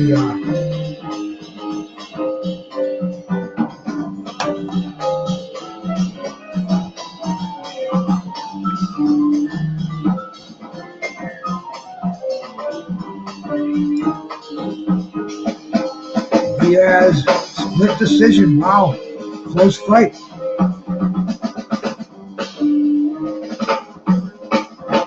Close split decision, man. Cool stuff. Now let's see if we go to the championship fights. Oh no, my stream just crashed.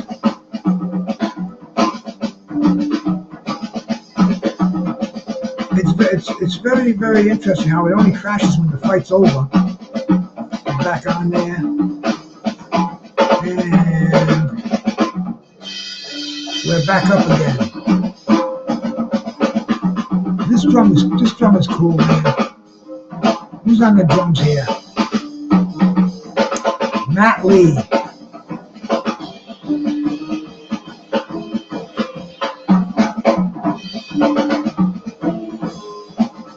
He's got a Max Roach kind of a sound. Anybody out there who knows Max Roach? He's one of the pioneers on the jazz drums. And he played like this. No, I'm sorry, I take that back. This sounds more Art-Blakey. Max Roach was crisper. Max Roach had more, Art-Blakey had that more laid back sound like this. Max Roach was a little more staccato there.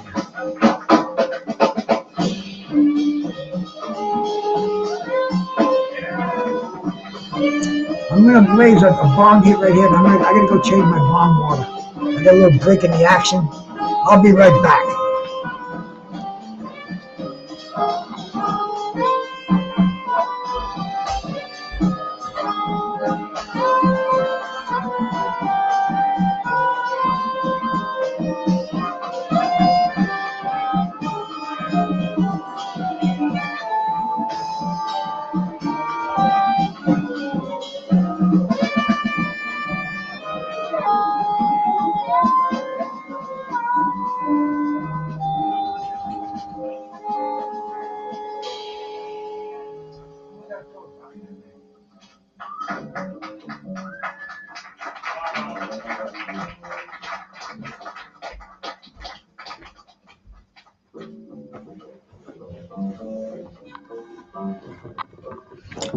Back again with a fresh, clean bong. I wonder if I put my automatic focus on, if it would stay in focus.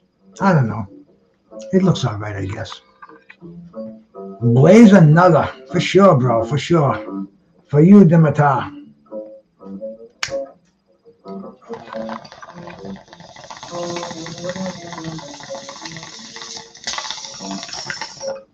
This is what I do, brother. I'm retired, man.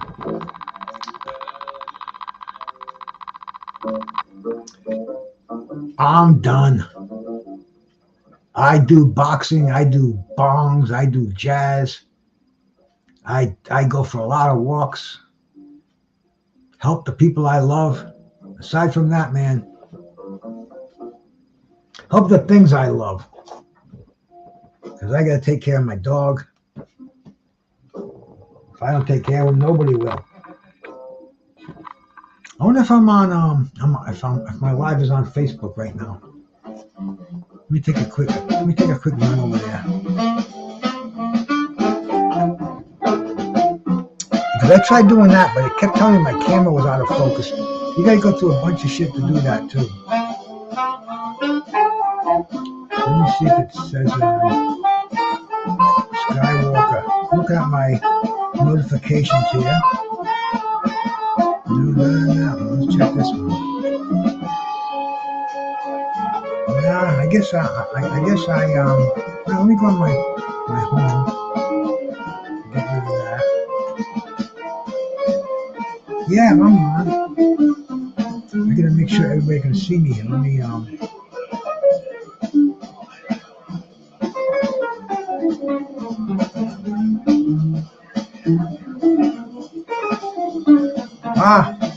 see, I had it on there. I had only me. I got to open up for the public to see. So anybody wants to see it now, we can get some viewers on Facebook. Maybe we'll see it in the chat. So if any of you cats have Facebook accounts, man, hop on over to Facebook and check out my my live. It's going on right now. You can give it a Facebook like, I guess, or even a little heart or one of them little honey faces or something like that. Because this way we can broaden our audience. And right now with StreamYard, they allow us to do the Facebook thing.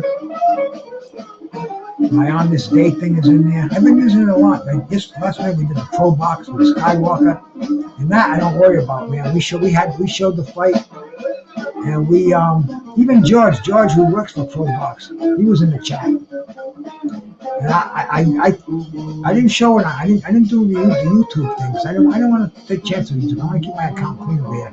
Facebook, I'll do whatever it takes. I don't care about that, man. Like I'm watching the show on there tonight, man, and it's cool because even the closed caption is on. But yeah, man, we're all over the place. Let's see if we get any views from Facebook as we get ready. We're getting ready for another fight here, man. Brian Norman, Quinton, Randall. This are two undefeated fighters here. This is going to be a great fight.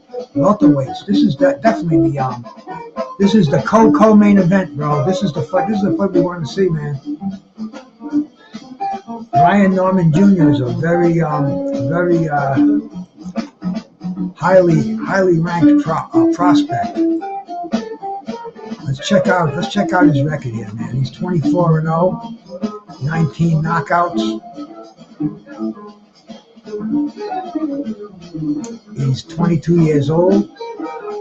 He lives in Georgia. He's ranked 58th in the world by Box Rec and number 15 in the United States. This is his 25th bout. And this is against Quinton Randall. Quinton Randall is 13-0-1. He's ranked number 35 in the world by Box Rec, number 11 in the United States.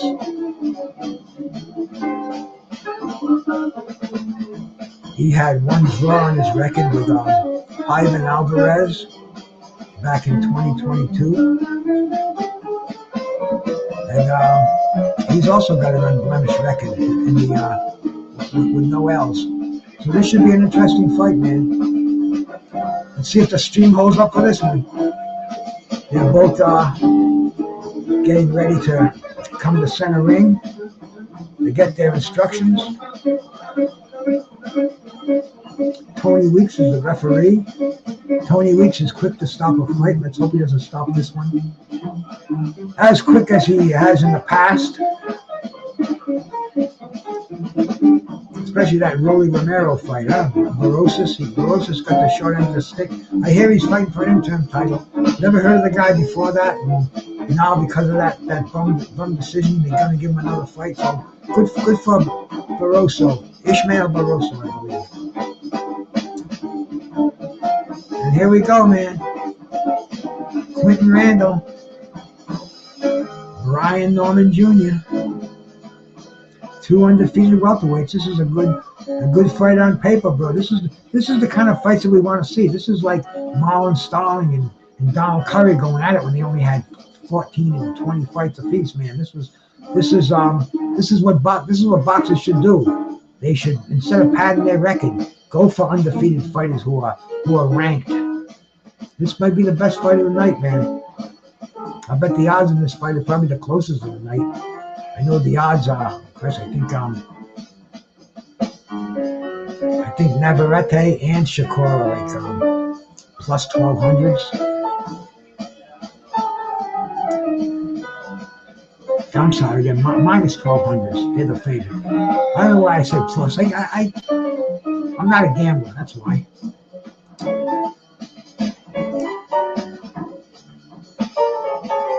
Norman's moving forward. He just nailed Randall with a shot with the right hand. They're both on the ropes. Tony Weeks breaks him up. Very interesting fight.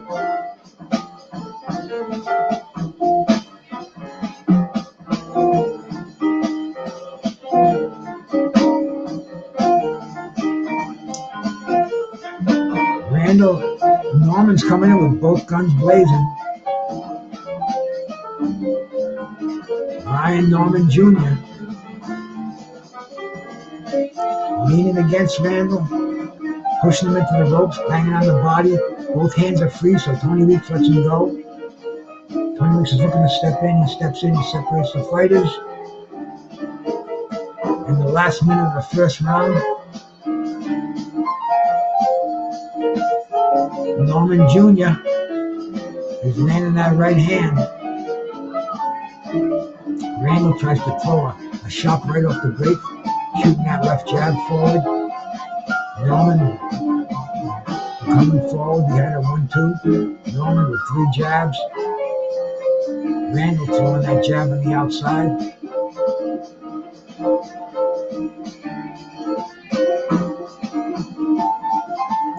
Somebody's must go. This is what makes for a good fight.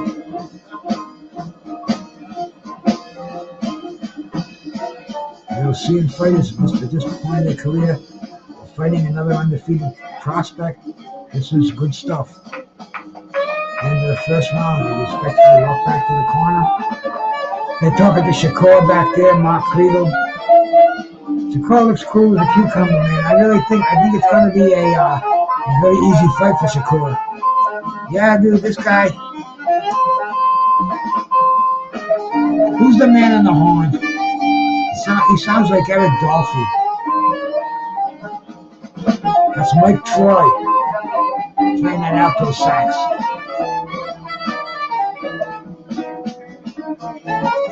He's got that Eric Dolphy sound in there, man. I used to dig on this kind of music.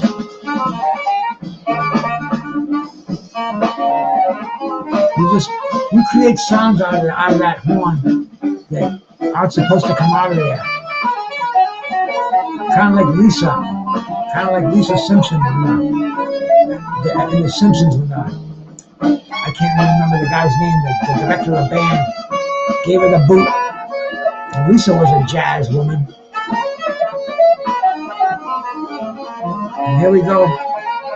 Round number 2. Both are fairly even with the punch stats here, which came right up after the fight. They both landed between 9 and 10 punches respectively, around 30 attempts.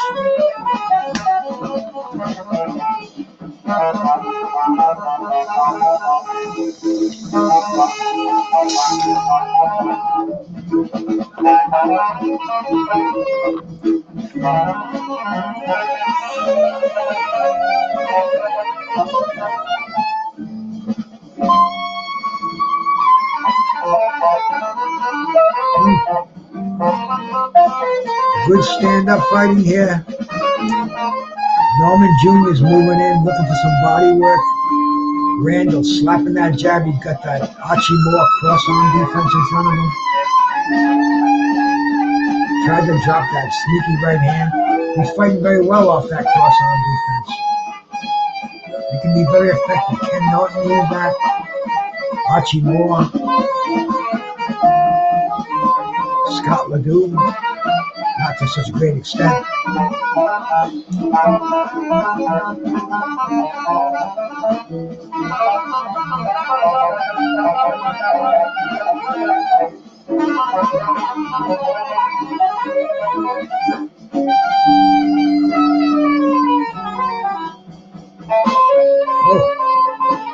Good solid punching going on. Randall does not want to let him get off the ropes. Norman Jr. wisely gets off the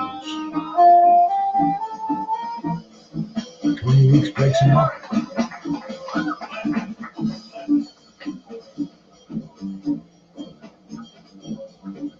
Quinton Randall trying to shoot that jab downstairs. Norman Jr. wants to come over the top. He looks like he's trying to. He's trying to copy that Ken Norton style. Maybe trying to illuminate the great Ken Norton. He's got that, almost stands to his side. He keeps that shoulder out there. He keeps that left shoulder out in front.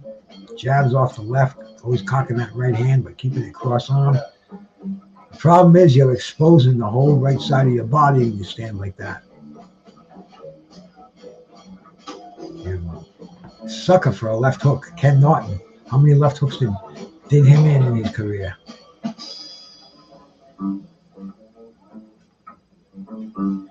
And the break between rounds. That's time to fill a toke or two.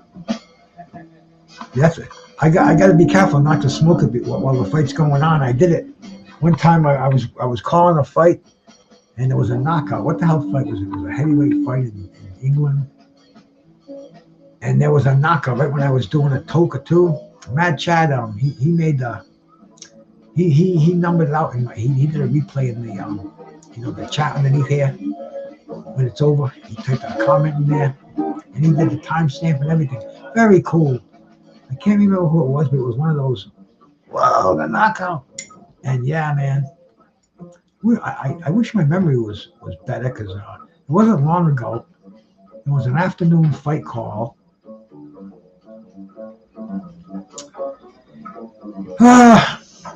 The mind is a terrible thing to go.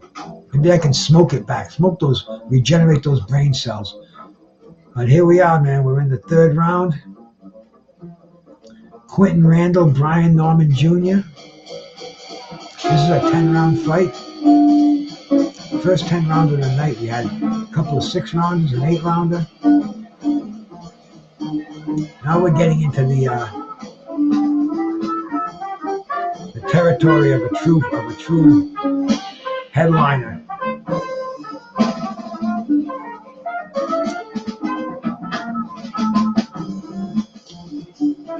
Norman Jr. is definitely very aggressive. He wants to swarm Randall. He wants to come in. He wants to drop the left hooks, the right crosses. Randall wants to keep the fight on the outside.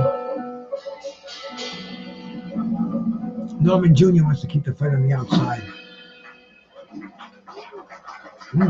Give it up for Sorry, Fats, no, y'all. I was right the first Is time. now over. I'm sorry. I was getting a rush on that bond I did during the break here.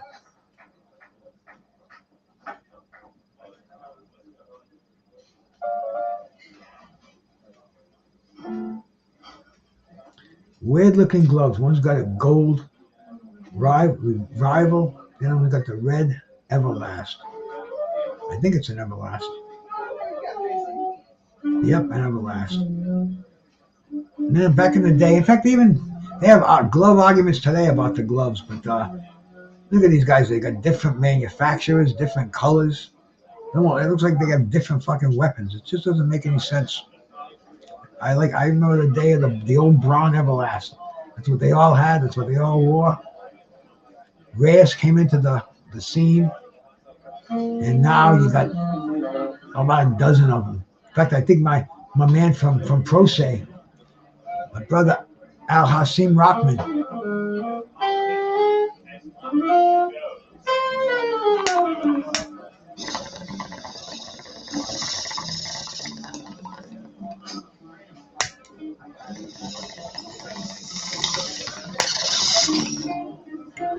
Pro Se, yeah, they got their hands in the game, dude. They make a professional glove. I think it's approved by New Jersey, the state of Pennsylvania, New York. They're moving big time. So Pro Se, man, check them out. Pro Se Apparel. You can call them up, get custom made hats, gloves, wraps, all kind of boxing apparel, and wearing apparel. If I gotta call Al. I gotta get one of his hats. He's got the hats that say Pro Se on there. I'm talking about wear it during my show, see if I can get one on the cuff. Or I'll buy it too, man. Because I like him. I saw him wearing it at one of the fights. They sent me, Leon sent me a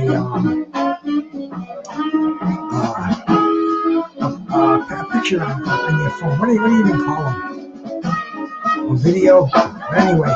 He's sitting at the fights and he's got the wool hat like I got here that says Pro Se on there. So I gotta get one, man. And they're showing the rankings, which is weird. They're fighting for a vacant title. They couldn't get number 2 Frank Martin to come out to fight because of money. $1 million wasn't enough. I guess I don't know how much it was, but it was fucked up, man. So they had to pass over Vasily, Isaac Cruz, Williams Zepeda. They got the number 6 contender, Edwin De Los Santos, 16-1, 14 knockouts. Getting the opportunity of his life over here. But Shakur, like I said earlier, I think Shakur is something special. I think Shakur's going to win this fight rather easily, and I don't think it's going to be that entertaining. But I could be wrong. Let's get back to Quinton Randall. Ryan Norman Jr. This is another fight where these guys are both live prospects. I think they're both rated very, very similarly. One's ranked 35 in the world. What's Norman Jr. ranked? He's ranked 58 in the world. Norman Jr. is 22, a youngster in the game. Quinton Randall's 33. A little more experience under his belt. Is that 10 years? Is that advantage to him, or is he at a disadvantage? Back in the day, they'd say the advantage would go to Quinton, to Brian Norman Jr. the age advantage. But 33 today, that's like 25 was 30 years ago, right? And fighters, they age better now. They have the nutritionists to take care of them. They have the strength and conditioning coaches. They have it much more advanced nutrition, much more scientific supplements. That's what mine. I gotta take mine today. I've got to take my Thursday PM. Yeah, I keep my supplements in my pharmaceutical supplements and this old man thing here. And Thursday PM, that's today.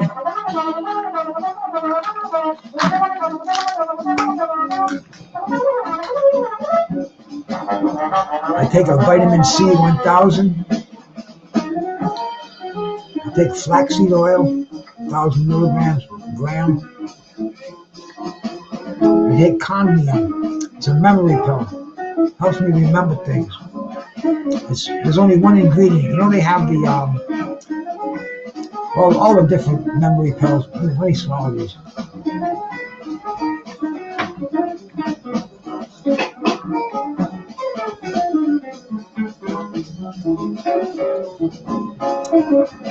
Like the Prevagen and other different supplements they have to increase the memory of old folks like me.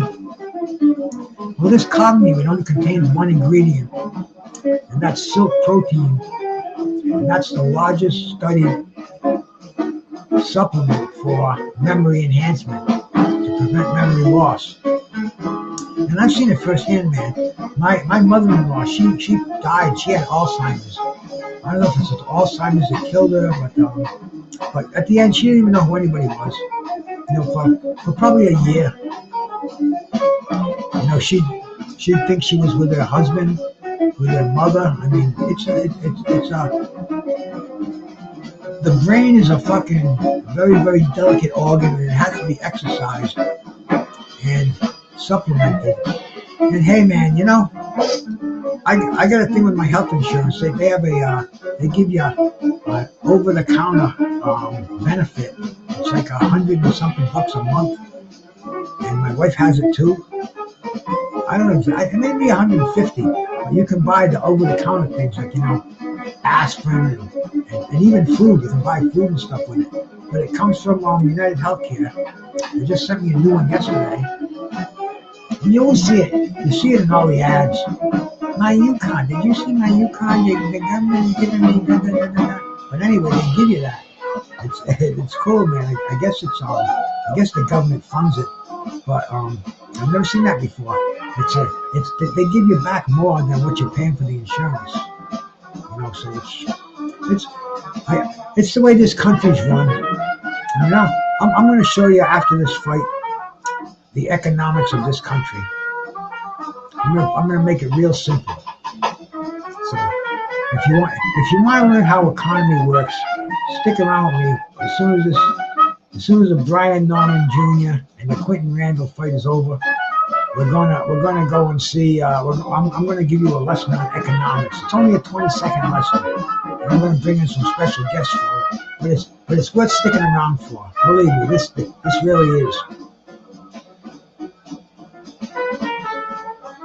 And I'll tell you, Quinton Randall, he's treating Brian Norman like he done took some you know, he stole his account. He's been using his EBT card. He's definitely got the aggressiveness going on here. He's moving forward. He's trying to land body shots. For sure, Roland. For sure, bro. Hang in, bro. Yeah, brain and life in general, man. And hey,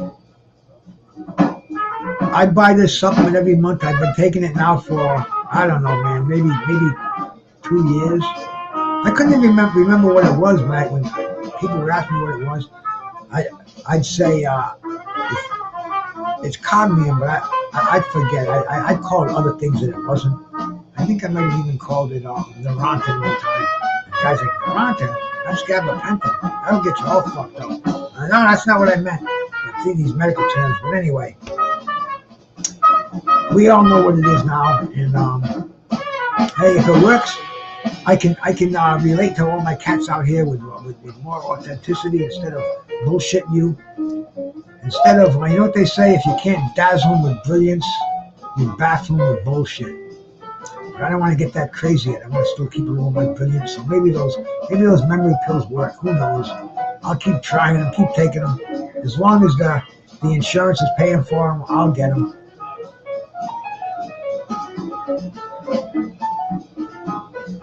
It's weird. They pay for the memory pills, but I do testosterone replacement, hormone replacement. I do a shot every 15 days. A shot every 2 weeks. I do it on the 1st and the 15th. And I gotta buy my own needles because I could go to the doctors and get the shot, but I told him, I said, Doc, I know how to use needles. It's a very simple process, and it'd be much easier than me driving all this way just to get a fucking shot. I can do myself. And he said, all right, go ahead, do it yourself. And I've been doing it for years myself, but for some reason, the insurance doesn't understand that the needles are part of that's part of the prescription. The syringes, the needles. In fact, I have to buy a big one, a 20 gauge, to suck the stuff out of the bottles. And I got the smaller ones, the 18 gauge, the 23 gauge, the big one, which is like a sewing needle. You couldn't stick that in you. You'd bleed all over the place. And I got these other ones, the 19 or 18 gauge, that push easy glide. But anyway, man, I got to pay for those. So this is how fucked up the medical system is. It really is, man. It blows my mind every time I use it. One doctor refers you to another doctor who could easily do a teleconference with you. I mean, it's crazy. It's fucking nuts. But hey, I guess they're keeping me alive. I'm keeping myself alive, staying healthy and eating well. But he's making sure that I'm doing it right for him, I guess. Everybody's hustling a buck. That's what he's in there for. I think I'm the only one who's not hustling a buck out of everybody I know. We're in the 6th round of a 10-round major undercard fight. Brian Norman Jr., Quinton Randall, 2 welterweight up-and-coming contenders. Both of these guys got their 3 stars at Box Rec. Oh, my stream just froze. Let me get it back again here. Back again. It's good. It's good. The boxing gods have been good to me. They're good to me tonight. Quinton Randall's trying to push Norman Jr. to the ropes. He's landing, but Norman Jr. is pretty good on the inside with those combinations. He's trying to keep that crab defense, trying to keep him away with that. It's not effective against Norman. Norman's coming in like a Joe Frazier. Low, weaving, throwing hooks. Norman Jr. throwing those big uppercuts on the inside. He's trying to push him away with that jab, getting spun around. Tony Weeks separates the fighters. We got a good fight going on here.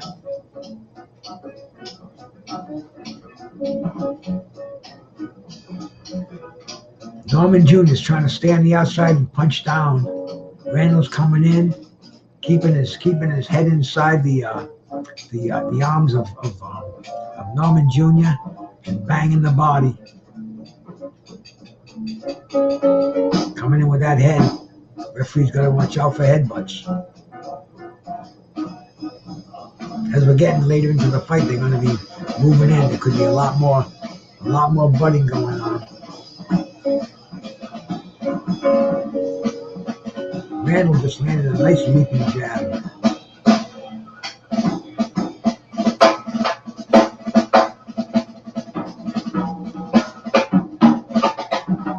Oh, I tell you, Randall has got that controlled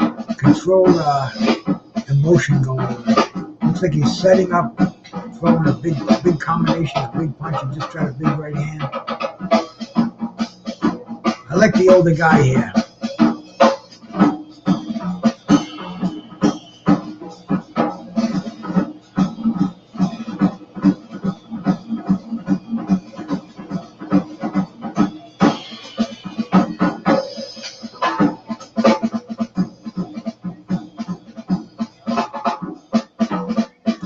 the 6th round.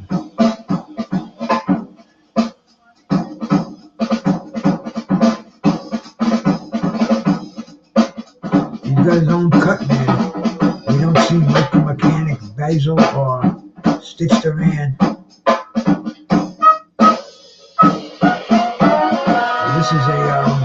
This is a complete camp. This is a 10-round fighter.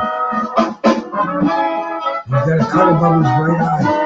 Like I said, man, you gotta watch out for the butts in this fight. And sure enough, that looks like a cut that was opened up with a headbutt.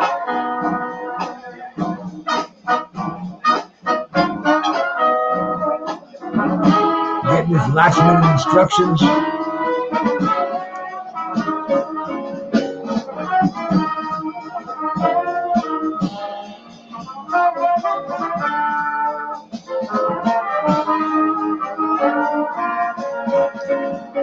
Here we go, man. The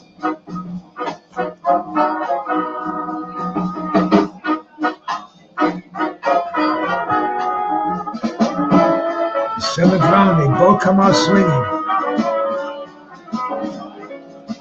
This is what Randall wants.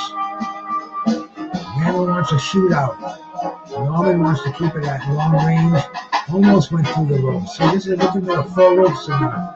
4 ropes plus rope supporters in this ring. If there was 3 ropes like in the old day, they would have both ended up in the first row.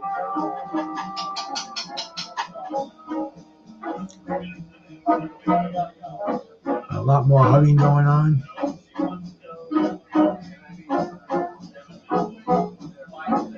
This is where Norman wants to be. This is where he wants to start shooting those jabs out. Stop boxing.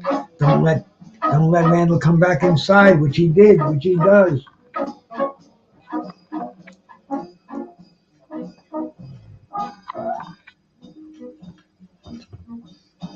We fill this Toka 2 up.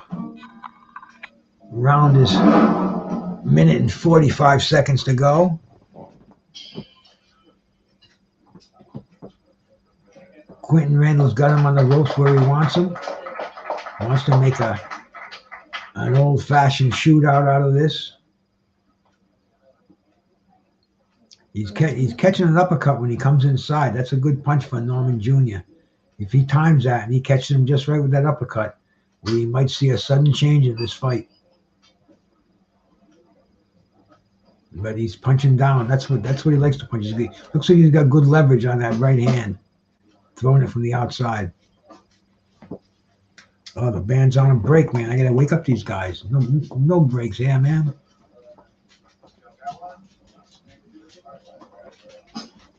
No, they're not on a break. They're just having a little, take a little sip on the stage. Oh, my dog is out here.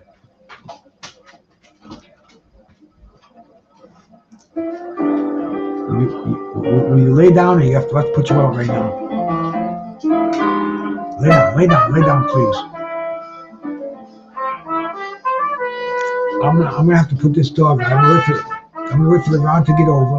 We're in the 7th round, 10th round of this cool fight. I can just put him out and not worry about him out there. I'll put the camera on and I'll keep an eye on him.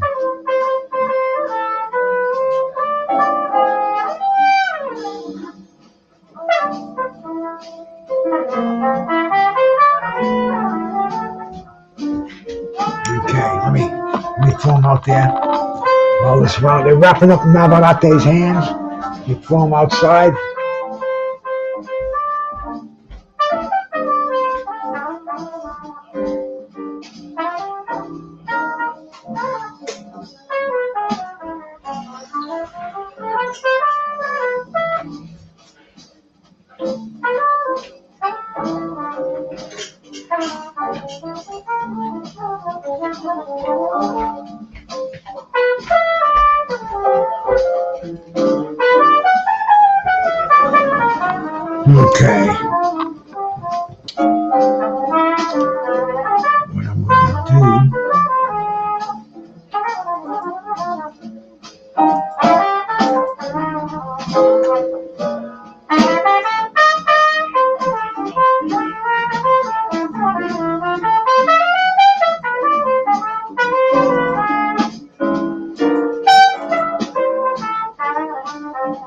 Here we go, man. The beginning of the 8th round.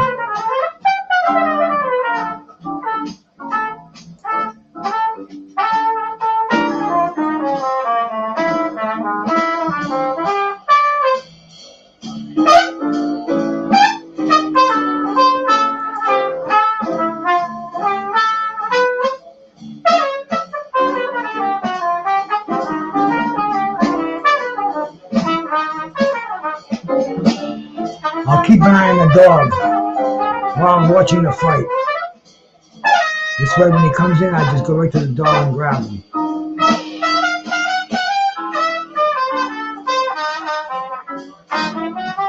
Now, see, he doesn't have to come back yet. He hasn't been out enough, so I'm going to let him stay out there for a little while longer. He just knows he gets a cookie when he comes back in, so he's playing games with me. If I bring him in now, he's going to want to go out at 3 o'clock in the morning, and that's not what I want to do. So we'll let him go do his thing. He was barking a little while ago. Maybe there's some kind of critter out there.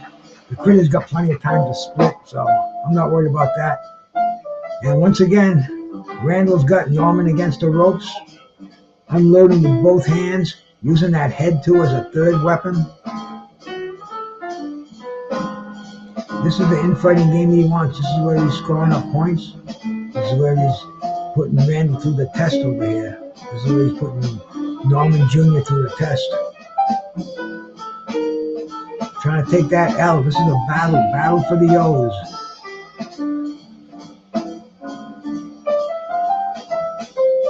Yeah, see the dog doing his thing out there? Nice, huh? The old boy's on camera taking a dump. We'll pick that up. See, I raked the leaves today. I don't have to, there's not many leaves out there, so I can go pick that up first thing in the morning.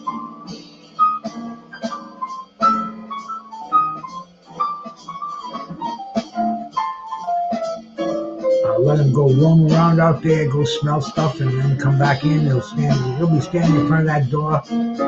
Maybe just when this round is over, and that'll be the perfect time to grab him.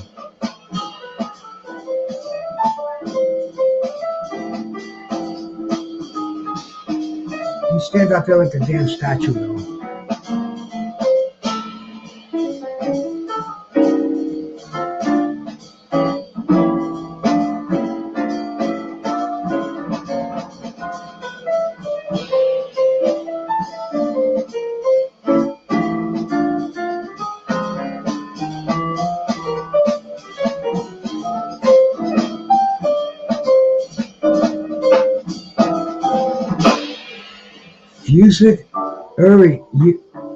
Fury and Usyk set for February 17th, huh? Then that crazy card on fucking December 23rd. Yep, this week was a crazy week in boxing. They're showing stuff that I talked about when we came on the air today. The only thing I didn't mention today, I talked about it all day yesterday, was Nagano being ranked in the freaking WBC top 10, which is crazy. Has any fighter you know ever been ranked without a victory based on his performance against a champ that he lost at? I mean, why didn't they rank Antonio Inoki when he had a draw with Muhammad Ali? I mean, what the fuck, man? And then now they're showing that spectacle today with Tyson Fury and Usyk. They're finally gonna fight. I mean, dude, we're dealing in a different economy. I need to let that dog in.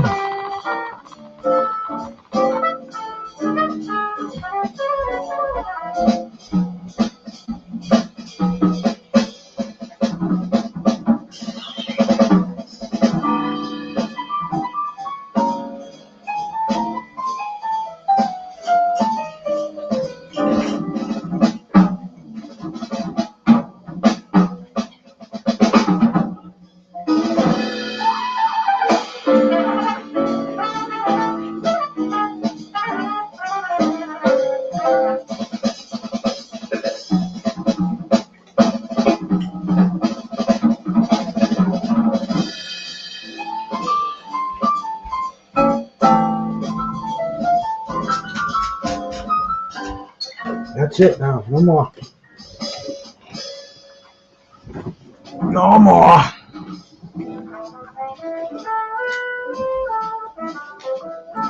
He's had his cookies. He's been out. Now to get back to boxing, get ready for the main event to start. Hey, brother, what's happening, man? What's happening? Whatever your name is, I've seen you around before. Appreciate you coming back again, man. Just calling some fights that are happening this evening and listening to some jazz and smoking some very good weed. And glad to have you aboard, my brother. Salute, salute. This fight's in its last round here. We're about halfway through with the 9th round where we got Brian Norman Jr., an undefeated welterweight prospect, against Quinton Randall, an undefeated welterweight with 1 draw on his record. Both of these guys are upcoming. They're ranked in the top 50 welterweights in the world. And a couple of quality fighters. This is a very meaningful fight for both of them. There goes Norman back on his toes, but he's not getting a chance because Randall's smothering him every time he gets on the toes, pushing him back to the ropes, not letting him do any dancing. I don't know how they're going to call this fight if it goes to decision, but I'm favoring Randall myself. But I could be wrong. Please make sure you hit the like button when you're in here. Today's one of the days where I'm going to keep the stream up. I'm not doing any infringement, I don't think, unless Smalls gets pissed at me for showing their extremely cool jazz shows. Aside from that, man, get them likes up and I can get myself properly monetized here. Get the word out to the masses.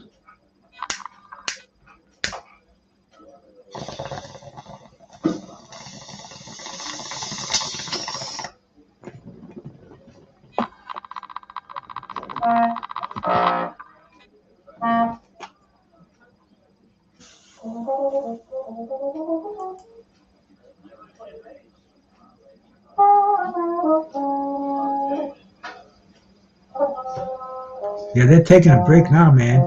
No breaks here.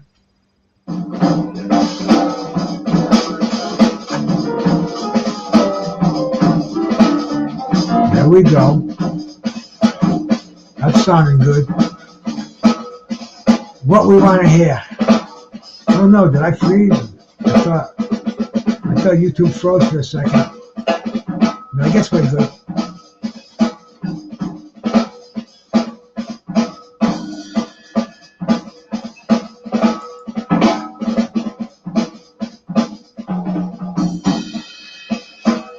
There we go. This is the start of the 10th and final round.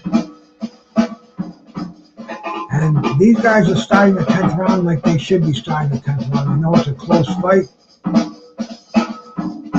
Brian Norman Jr. is coming out firing. Randall's doing his thing, going downstairs, ripping shots up to the head.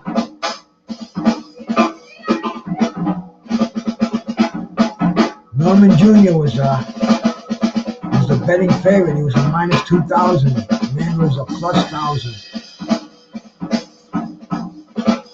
So this is a pretty wide odds. I think Randall has upset some betting stores in Vegas over here. Like you just nail him with 2 nice left hooks.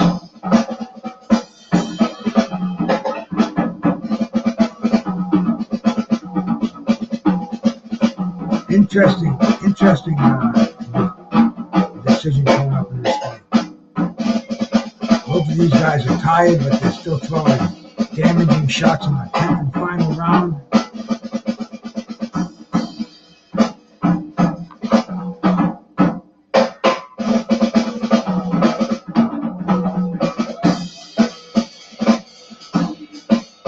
Randall doing the damage on it, doing the damage in the clinches. 20 weeks, let's him fight.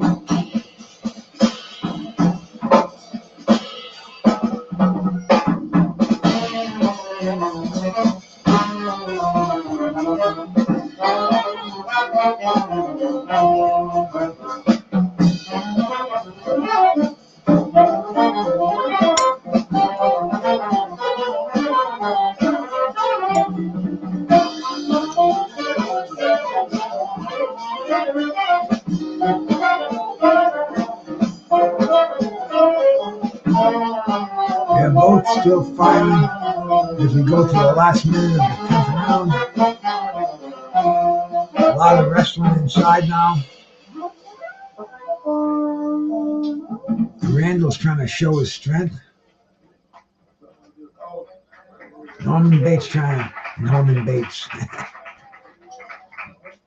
Brian Norman Jr. trying to stay on the outside. Still got that Ken Norton like Archie Moore cross-arm defense.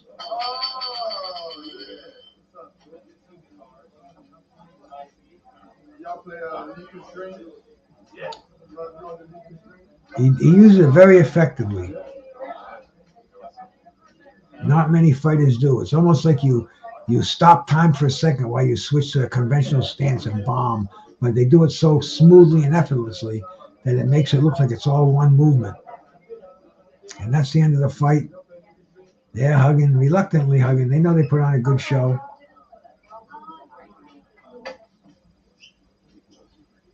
This is gonna be interesting. I wanna listen to the decision here.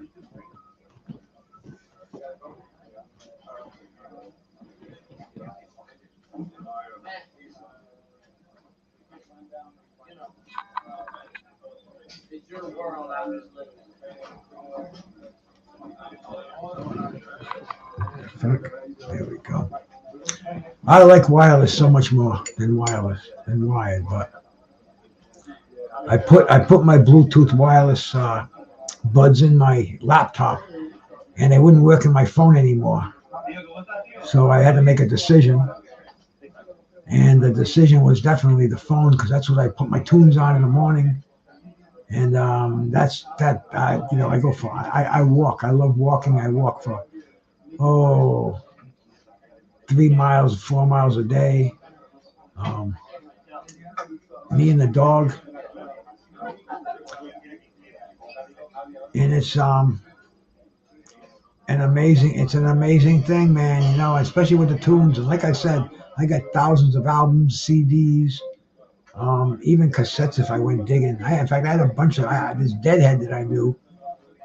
He had all these Grateful Dead concerts on cassette tape, like the Dead in Hartford, the Dead in fucking Detroit, San Francisco, 1978. I mean, he just had them all in there. And the guy died. He let me borrow when he died. Here's the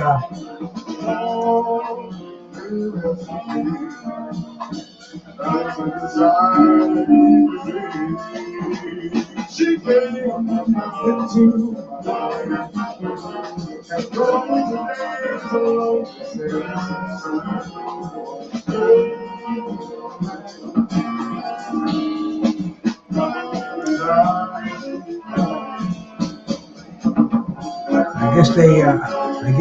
the judges gave more points for the boxing skills.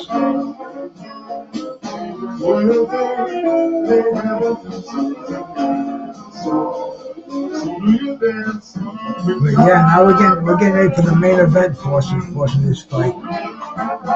Robson Conceicao and Emanuel Navarrete.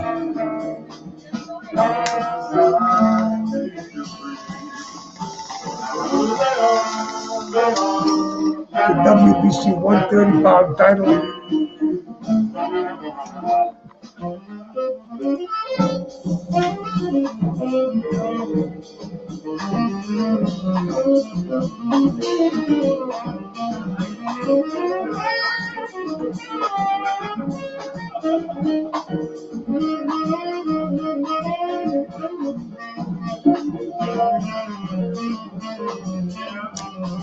And we got the main event coming up after that. Shakur Stevenson, Edwin De Los Santos. So it's time to get these preliminaries are all out of the way. Time to get some action going here.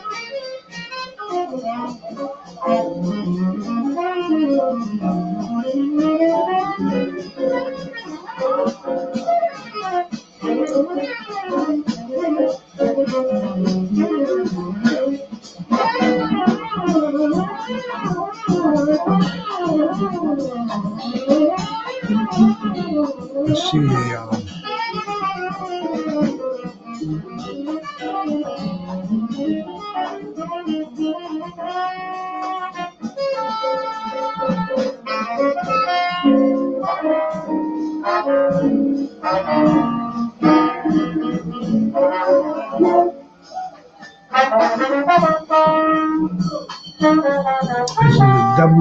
is a WBO junior lightweight title fight. And it looks like the stadium is packed.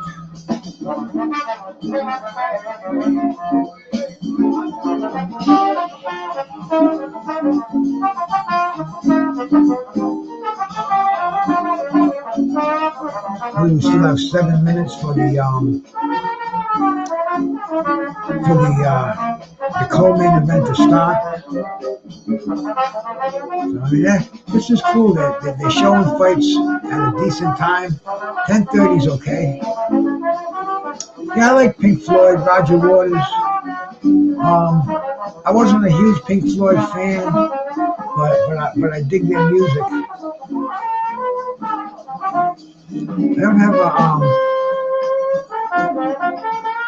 I don't have a deciphering thing on my computer. If I had one on my phone, I could see what you want to think. I'm not sure, bro.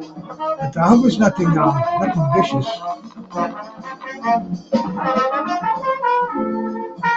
Reminded me, right? See, this is weird. I get this all the time on Facebook when I want to share my show on there. I just got a thing. Be ready to start your show at 9:30. So start video. What's going to happen when I start video? See, it's weird. It's like very strange. It's showing me in here. It's like going live, but it doesn't have the setup that I have for my show. So I'm not going to fuck with it. See if it goes away. Promote your event. Da, da, da, da, da. I don't know. Facebook is weird. That was like the first thing I went on back in the 2010s, maybe I think 2011 or something. I joined it, but then I quit going on there, and then I just started again recently. Somebody told me, man, put the boxing on there. There's a lot of boxing people on Facebook, and I did. I have gotten a lot of new Facebook friends from boxing. A lot of former fighters. My favorite one was Mike Weaver, man. Mike Hercules Weaver. One of the dudes who I really dig. Is there a band from Sweden called something?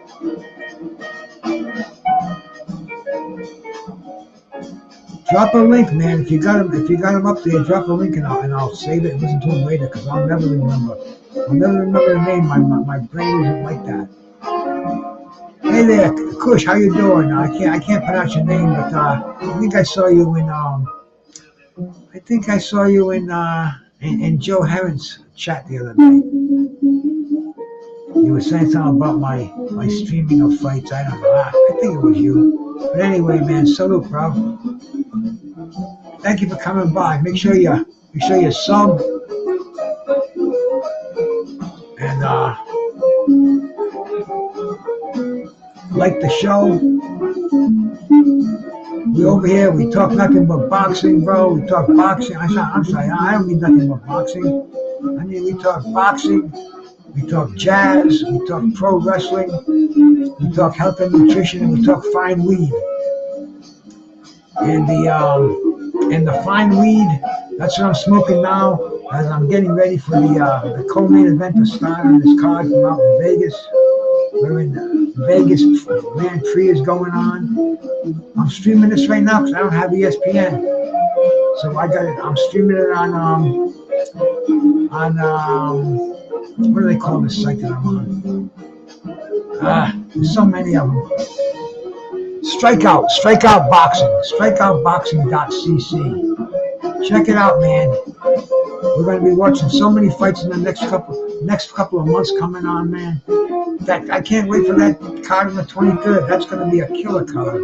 Deontay Wilder and Joseph Parker. I mean, I think Wilder will take his head off. But then again, we haven't seen Wilder in so long. Who knows? Who knows what kind of shape he's in? How can he, if Parker gives him a decent fight? Because the last time we saw Wilder in a hard fight, he got beat up. The last 2 times we saw him in a hard fight, he got beat up. And how long back are we going now? We're going back a long way. That Hernandez fight, that basically meant nothing. That just goes to show that showed me that Wilder's got unyielding power in that right hand that will take anybody's head off. It's like a shotgun. Boom! He hits you with that clean. He hits you with it unclean. He taps you with that, and you're gonna feel it. You're gonna go down, and that's what Deontay Wilder has. That's the excitement he has. With Joseph Parker, and who did Joseph Parker fight in the last fight? He looked good. He knocked somebody, beat somebody up. Maybe some Australian or something. I don't even remember.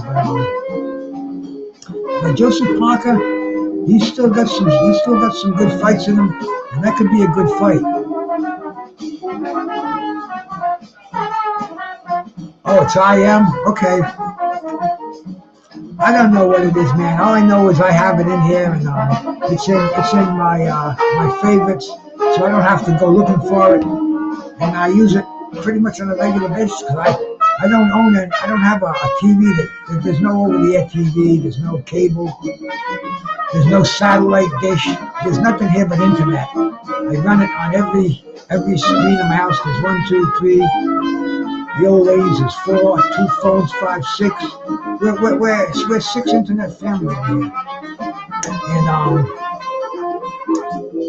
I so happen to have been blessed by the Boxing God series, these channels where I can watch these fights and not give my money to these thieves that want to give me the worst product and charge me. The freaking Demetrius Andrade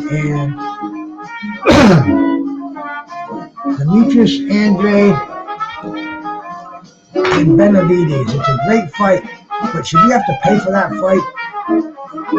I mean, I watched Mike Weaver knock out John Tate free. I watched Ken Norton and Larry Holmes go at it for 15 rounds free. You know, I watched Roberto Duran. I watched Roberto on HBO when he fought Wilfred Benitez. It was free, but it was, it got to the point because now you have to have cable.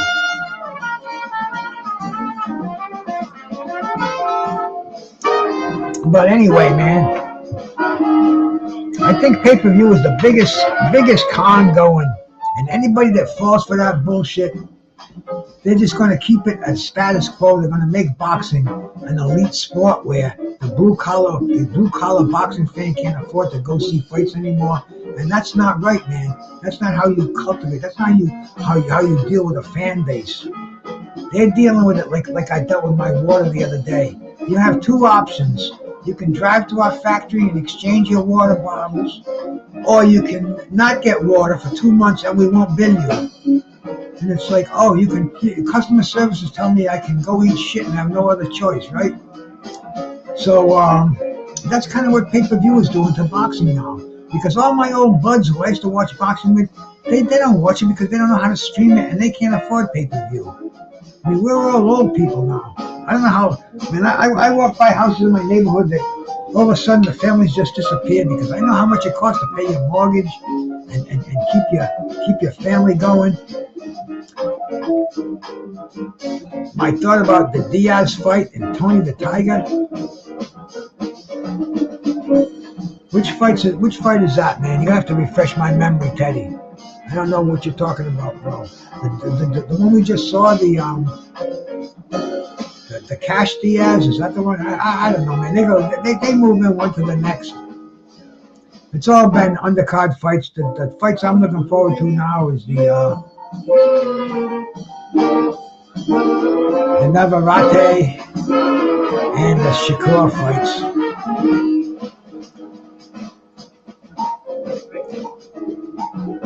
This is a historic Thursday. Cash looked pretty good.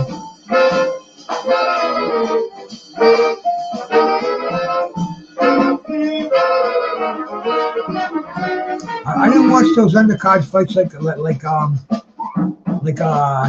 I was really into them, die-hard fan kind of like. I would keep my eye on them. And all undercard process have been impressive.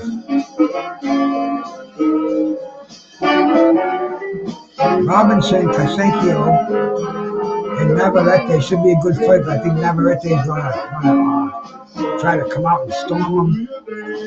It's gonna be an interesting fight, nevertheless, and it's coming up shortly. 10:30 p.m. on the East Coast, Thursday, the 16th. A week, Thanksgiving next week, I believe, right? I would think the week after. Is it next week or the week after? I'm not sure. I think it's next week. Does anybody know? Is it next week? This Thursday coming? One thing I like about Thanksgiving is you don't have to buy anybody stuff. Christmas used to break me back when I was younger, man. Oh, so many gifts to buy. Just wouldn't have time to do it. Wouldn't have the time or the energy. Or I'd go power shopping one day and get everything. Yeah, I think Joseph Parker has a chance as long as he doesn't get hit with a big right hand. That's Wilder's chance, man. Wilder nails him with that right hand and it's all over. Fucking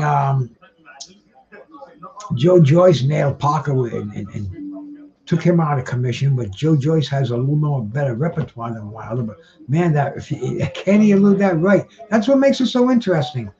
And all on the same card. It's going to be one after another. Can't wait for that one, man. I don't know what they're going to charge that for pay-per-view. If that was PBC or Top Rank, that would be one of the first ones that was over $100. It would have to be, right? Because what other heavyweights aside from what Big Baby Anderson, Alexander Usyk, but he's got the fight signed. Who's not on that card? Andy Cruz. You know, they maybe could have brought Luis Ortiz out of the rest home if they needed it. Jarrell Miller, man, you know he's a tough motherfucker, bro. He don't take shit, and he hasn't been beaten yet. So we're gonna see what happens with Big Baby and Daniel Dubois. He looks scared, man. He just does not look like he wanted to be there in that press conference. Fucking Big Baby was yelling at him. He was yelling at fucking Joshua. He didn't want no prisoners in that fight. So it's going to be interesting, man. The whole card. Yeah, Joshua Wileen. Dude, that's a heavyweight fucking fighter's dream. I just hope they don't get hurt because there's so much. Those guys can step the wrong way, twist an ankle, have a discrepancy in their contract. But the thing is, these Saudis got so much dough that I really don't think that they're going to. I don't think they're going to. I don't think money will be an issue. I think if they have a qualm about an extra fucking 20, 30,000 on their fucking check, no problem. No problem. This is a new era in boxing. This is a whole new fucking ball game. I ain't never seen nothing like this. I've been around longer than any of you cats out there. This is a whole new ball game. You know, boxing is a global sport, and the Saudis are making that. They're what are they up to? They love boxing.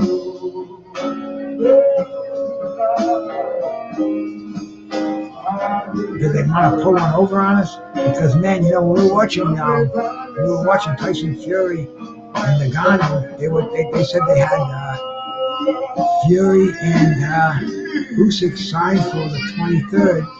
But now they come out with this. I think this big card is better than Tyson and Usyk. And I don't know what the undercard's gonna look like on that. Because you know these dudes are. That's the no problem country, bro. That's as far as boxing goes. They deal with other bullshit. They'd rather throw some fucking. Let's not even go there. Let's not even talk about the human rights in the country, the politics of the country. As long as they is honorable. Is that what they call them?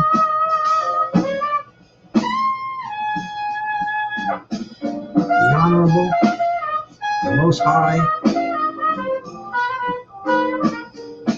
This is just wild, bro. This is just fucking wild. And it's all, we're internet savvy. We can watch every move. We can watch the fighters as they land there. That's why I'd love to go there, man. They'll be walking around the city, whatever nightlife they have. You know, we'll see what's going on there. But here we go, man. Niggas Conceicao getting in the ring. Emanuel Navarrete making his ring walk.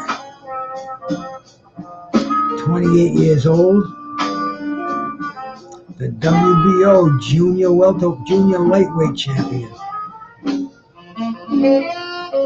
This is gonna be a cool fight, man. I've seen BB King a bunch of times, bro. I've seen BB King. I saw him with Bonnie Raitt on the Boston Common. It was the Paul Butterfield Blues Band, BB King, and special guest star, not even on the bill, Bonnie Raitt. Never heard of it before. This was back in 1972. And wow, Bonnie Raitt, she became famous. But the Butterfield Blues Band, awesome. And BB King, I saw him again at Providence College with Earth, Wind, and Fire. And a band, a guy named Diodato, I think is his name. A Latin percussionist, real airy, electric music. And, you know, they were all there, all the brothers, they were there to see Earth, Wind, and Fire. When BB King came on, the place was practically empty. And it was crazy. That's the way it was, and here we go, man. We're getting ready for the fights to start. The top-ranked girls are looking good.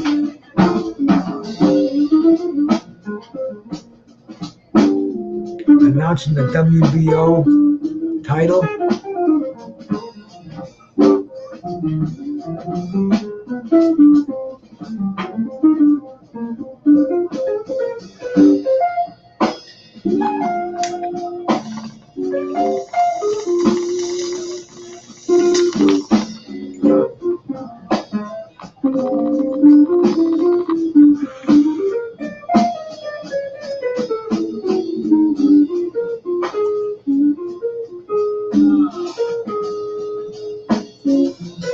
Yeah, the dude does have some serious blues chops there. That's fucking a guy named Leo Larrett on guitar.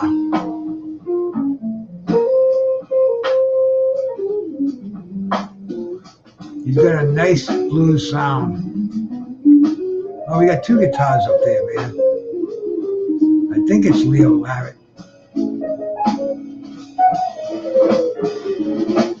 There's a jam session going on. A blues session, a little jamming. Great stuff, bro. It's Russell Hall Septet. If you're ever in New York City, absolutely go to Small's Jazz Club. Tell them BruceGas sent you. They'll probably give you a table by the fucking kitchen and by the bathroom. And double charge you, underpour your drinks.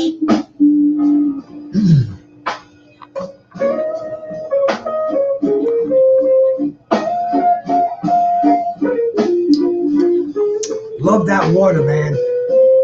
Make sure you're getting your constant fill of water. Keep hydrated. Very, very important. Very important. Getting ready for the co-main event to start.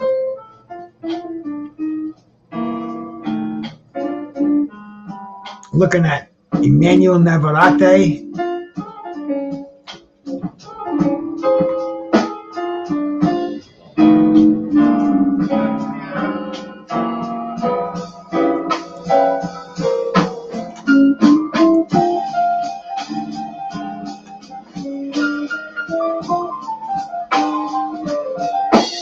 (38-1), 31 knockouts.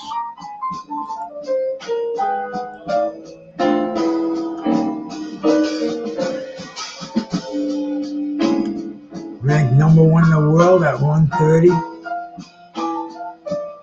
by Box Rec. We saw him beat Oscar Valdez, who was violently knocked out by Shakur Stevenson. Liam Wilson, Joet Gonzalez. So he's got a decent record in here. He's only been beaten once. Was that Josh Taylor? No, that was Angretta. Daniel Angretta. That was a 4-round fight back in 2012. He stayed undefeated. Right now in Conceicao, I think he's got 2 defeats by well-known, well-ranked fighters.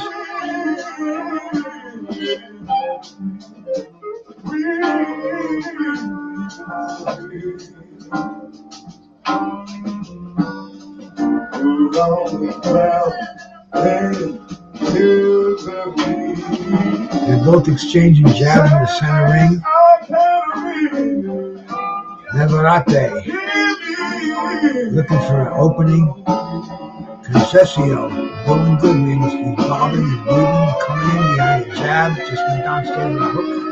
He's throwing that jab, trying to keep Conceicao off balance, trying to keep Navarrete off balance.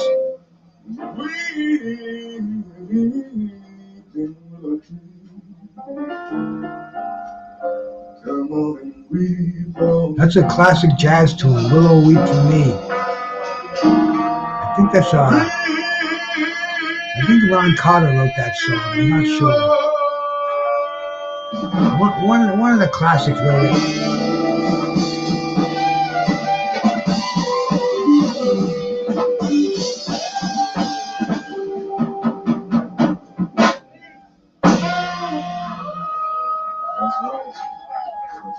Nice combination by Conceicao.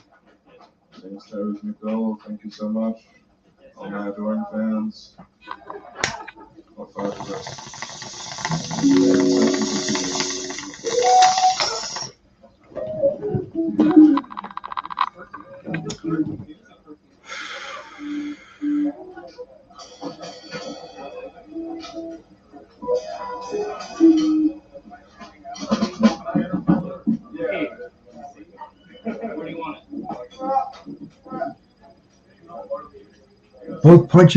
Both fighters exchanging punches in the center ring. Navarrete is trying to come in behind a leaping left hook. Conceicao is doing pretty good, keeping a tight defense. Get the high guard. Tried to rip with a left hook. Conceicao got out of the way of it. Navarrete moving around. End of the first round.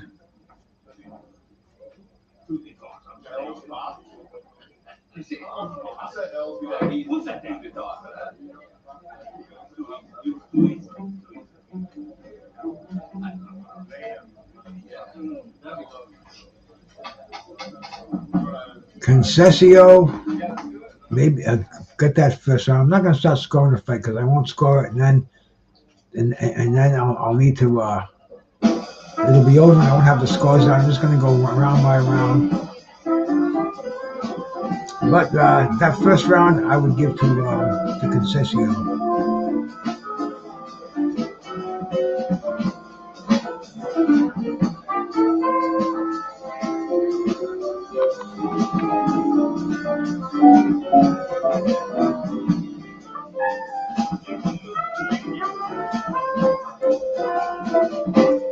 Getting ready for the start of the second round.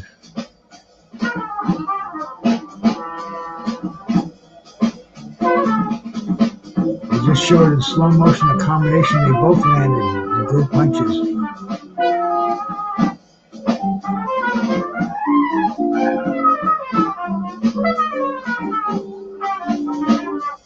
Conceicao trying to chase him down, staying on his toes.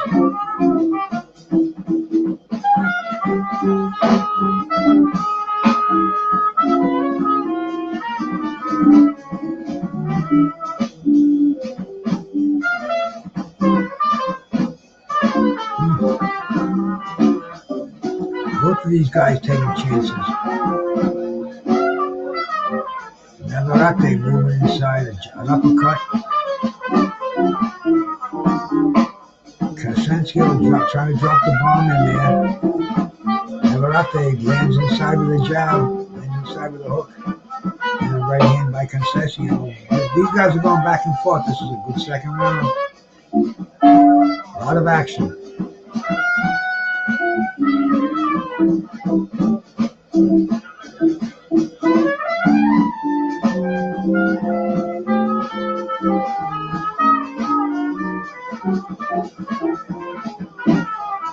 Yeah, I got somebody watching on Facebook. Salute their Facebook. Drop a little something in the chat so I can see who you is. And thank you for checking me out over here, man. I was wondering if Facebook was working. Apparently it is. Somebody looked at it. That's not what I want. What the fuck is that?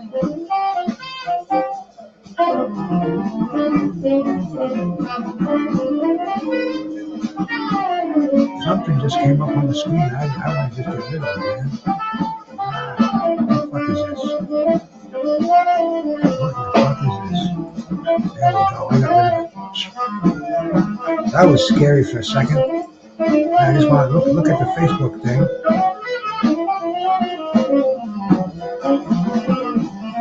Yeah, I got somebody in there watching me on Facebook. So salute to you, man. Thank you for tuning in. I was wondering if it was working, and I guess it is.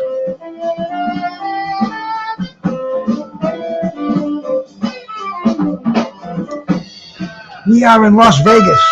It's a historic Thursday night, and Conceicao just landed inside. Navarrete is coming inside. This is a nice little war going on here. Gets twisted up, referee breaks him up. Navarrete looking to land. Oh, he did. No, the round is over. And that was the end of the second round. More of a round towards Navarrete, but we will see. A commercial for Popeyes. I haven't seen a commercial on cables in a while. Another one for Target. See, this is why fights should be free. They should be sponsored by big companies, paying them enough money where sales increase because of boxing, and that should cover boxing. Like I said, man, when this fight's over, I will show you economics. I'll show you how economics works in this country, real simply, within 30 seconds. But we're waiting for the start of round 3 and this WBA Junior Lightweight Championship. BruceGas here with you, live and in living color. I'm sitting here and it's getting cold. It's 42 out there, but it was awesome. I mean, today was like fucking early fall. Oh, Navarrete moving on with the start of the round 3. Navarrete moving in with the barrage. Conceicao shakes it off, comes back sticking out that jab, keeping those hands held high. Navarrete bouncing on his toes. Conceicao coming on with a combination, trying to break up that rhythm.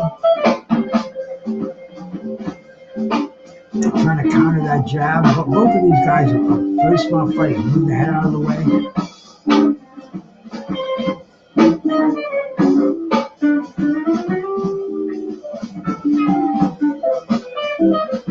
Conceicao with that jab,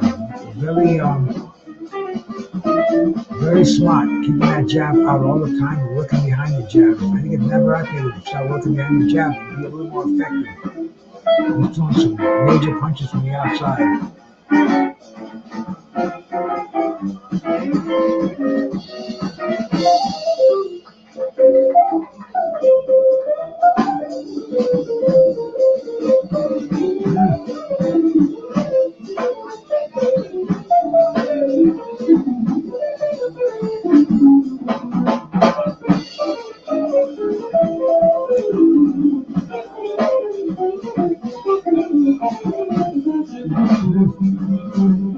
Good shots. Good shots by both fighters.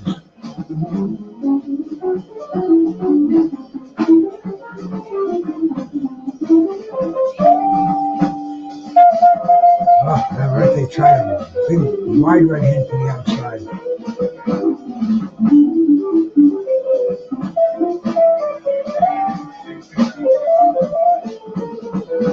Navarrete throwing some good punches.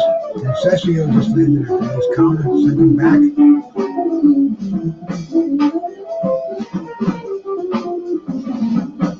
Navarrete, huge favorite with the bettors, man. He's a huge favorite.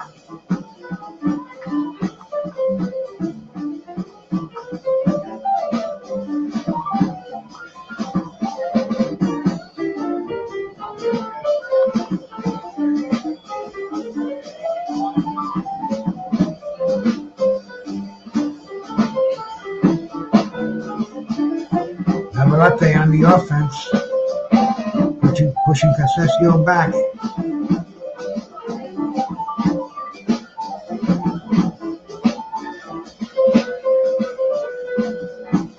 Navarrete's got him against the ropes. Trying to do some damage before the round ends. The round ends right in his corner. He sits right down in the stool.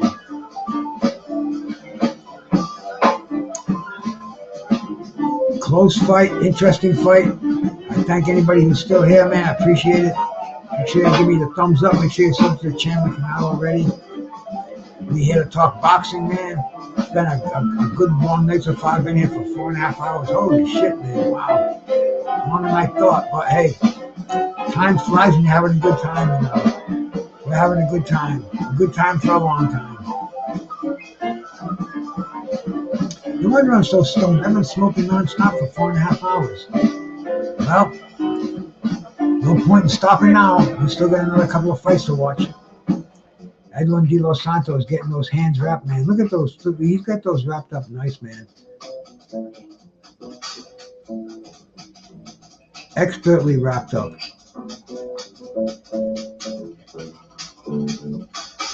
Somebody from Stevens' camp right there, making sure there's no funny business going on.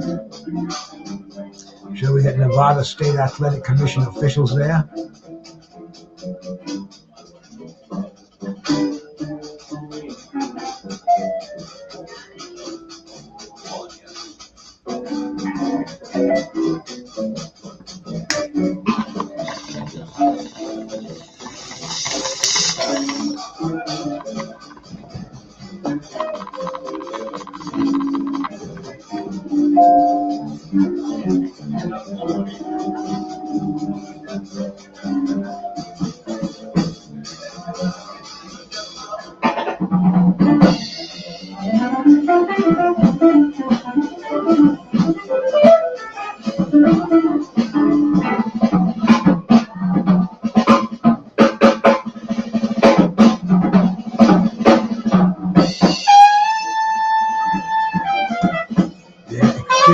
Center ring, minute gone by, a minute 10 seconds.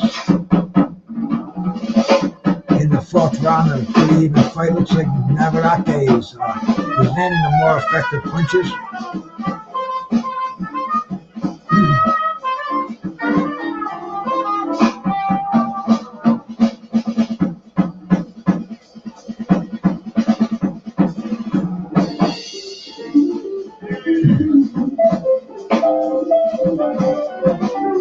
I'll tell you, it's a hell of a jam session in the background going on, man.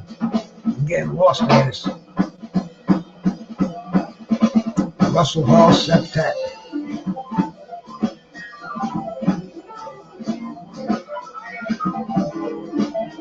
That's avant-garde.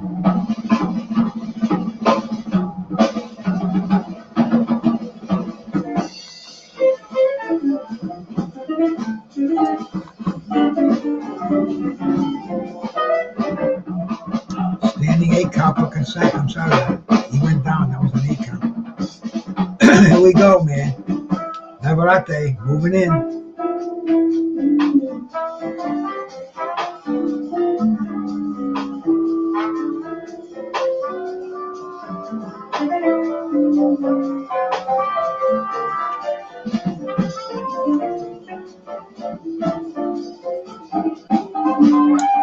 Santos never been stopped.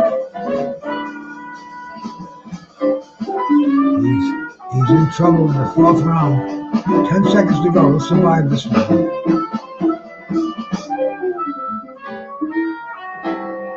Oh, he's getting hammered again. Covering up. Survived the round. The referee stops it. Sending him back. He makes that long walk back to the corner. Navarrete is just getting warmed up, man. Looks like Conceicao is pretty well. He's given his best. We'll see what happens. We'll see if we'll see how he does in the 5th round.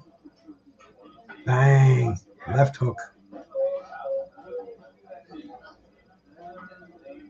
There was a delayed reaction. He got that first left hook, and then it was a barrage after that. Sent him down to the knee.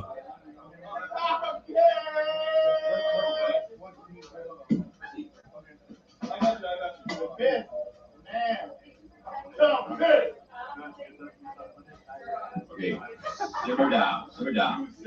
Here they go. Good clean knockdown.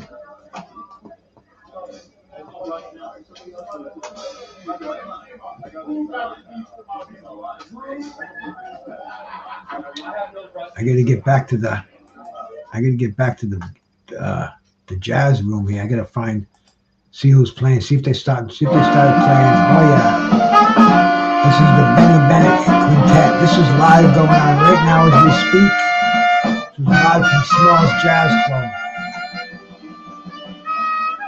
in Greenwich Village. On this day, man, that's a Benny Bennett Quintet. Let's get back to the fight here. We'll head back to the club after a sec. Get back to this exciting fight, man. Navarrete. Looks like he's looking for a place to land those fists. The most notable pianist who wears kimonos in New York City around the world. Conceicao doesn't have a very strong punch. He's only got 7 knockouts on his record. Navarrete, 38 wins, 31 knockouts. So this man is a puncher. He's a finisher. I think it's safe to say that he's probably the best hockey-playing jazz musician in New York. Would you say that? 100%. He's confident. Really the Sidney Crosby of jazz, you might say. I'm from Pittsburgh, that's why I said that. This cat's on the road with the great Monty Alexander all the time. We're lucky to have him all the way from Canada, New York. I don't know if he's going to make it to the 8th. And I gave her a grand entrance, and that's because she is in demand, folks. This is her 7th gig of the day. On average, If he doesn't get knocked out in this round, I think Navarrete will knock him out in the next round. I think he's got him. He has him hurt. He's vulnerable to those head punches. He missed by a mile. Almost went down for missing that punch. The man of the hour tonight, my man, the pride of Fukuoka on the drums, and he's a dear friend. All of us on stage, we have all been some of his earliest musical friends here in New York City. By way of Japan, and we get ready to go into the studio and record a record with his band. We're going on tour next year, so I'm happy that this is his debut here at Small Tonight. We're going to be playing some of his music coming right up, some of his original tunes. How about it for Tomohiro Morning? Morning, son! Hi! Don't touch my stick. Okay, so we're going to play some of Tomo's music for you. I'm going to stop talking. We're going to do a tune of his called Genesis, and we're going to do a tune of his called Toast. And then I'm just going to sit.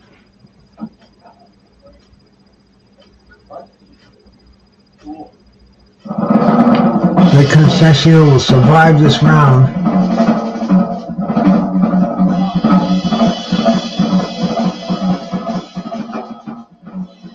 Navarrete chasing him back to his corner. Pretty much of a one-sided fight we're getting here, but Conceicao's hanging in there. We'll see what Navarrete. We'll see if he's going to end this fight sooner or later, or if it's going to go to decision. I mean, he's a very, very high betting favorite in this fight.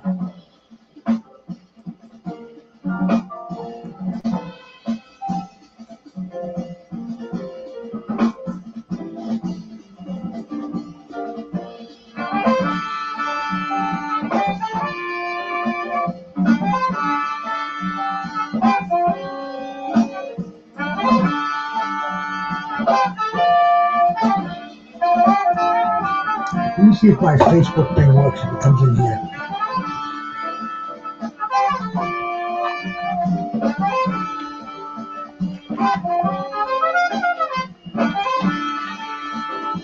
Let's see if I put a comment. Yeah, see it comes up on not on the YouTube page, but it comes up on the StreamYard page. So it is working, man. If anybody is out there and watching it, then and it even says somebody's sharing it. So that's cool. I appreciate that. That says me. But hey, we'll see what's going down. Anyway, man, we're in the 6th round of this WBO Junior Lightweight title fight. Emanuel Navarrete. He just hit me. Oh, did my screen freeze? No, here we go. Let's go. Conceicao holding on.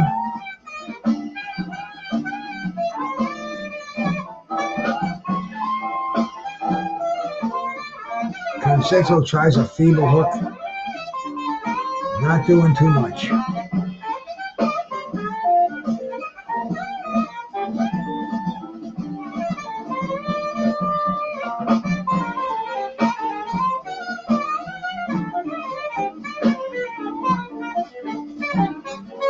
Oh, he comes on strong. And Sergio trying to fucking counterpunch him, but he's not doing too well. Navarrete is throwing some bombs. Kind of stopping him in his tracks. And Sergio's trying to hold on, trying to bob and weave. He's got himself a wild dog in front of him. He's trying to stand his ground, but he's getting tagged. Head and body.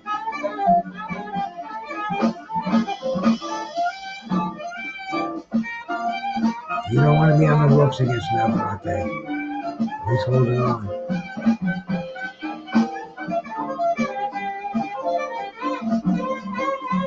Hugging him like a prom date. Conceicao pushes out. He's trying to use his boxing skills. He's got a lot of knowledge in the game. But it doesn't seem to be a detriment to Emanuel Navarrete. He was hurting him with bombs from the outside.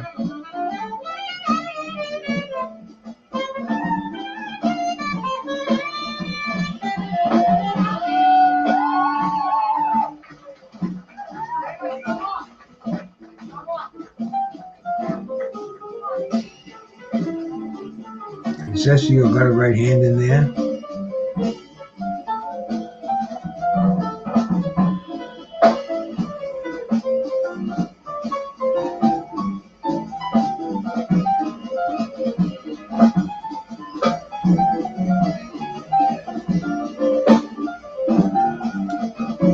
The end of the 6th round, I thought Navarrete would finish him off.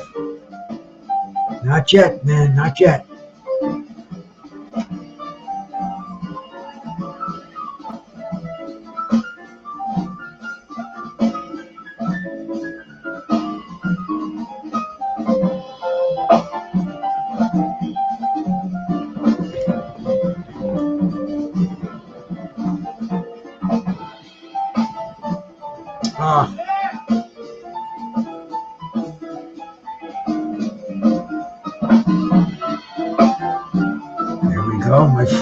My screen froze. I was gonna say my screen froze. No, my screen froze. But it's back again. Back to 100.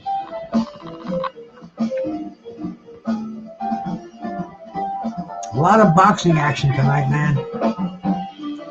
Entertaining. Good stuff still going on. We're halfway through in the 7th round of the semi-main event. Navarrete, Conceicao. Do I say that right? I hope so. But they pretty much have Conceicao's landing more punches. Navarrete the harder punches.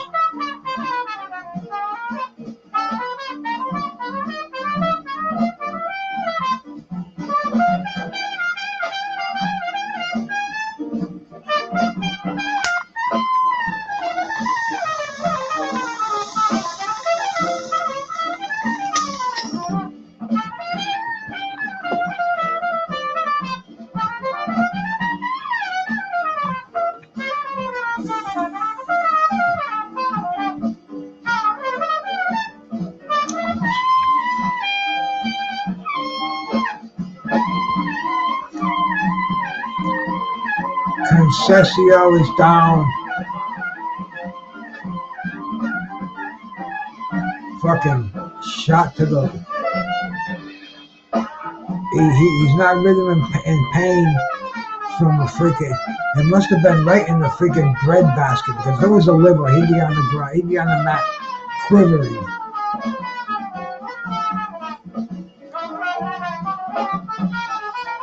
Conceicao lands a body shot.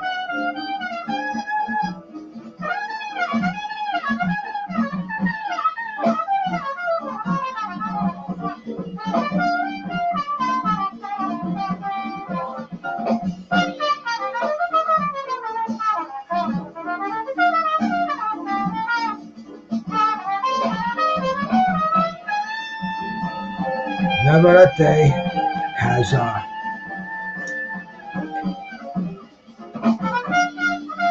every time I think Conceicao is in trouble, he starts to throw some good jabs and then seems to come back in the fight.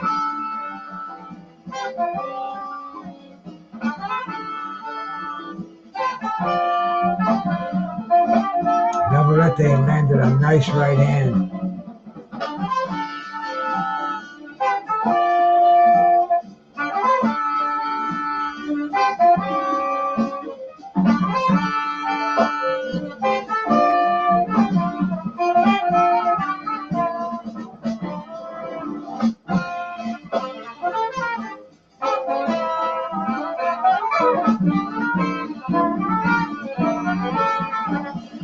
Navarrete still hasn't landed that fatal blow.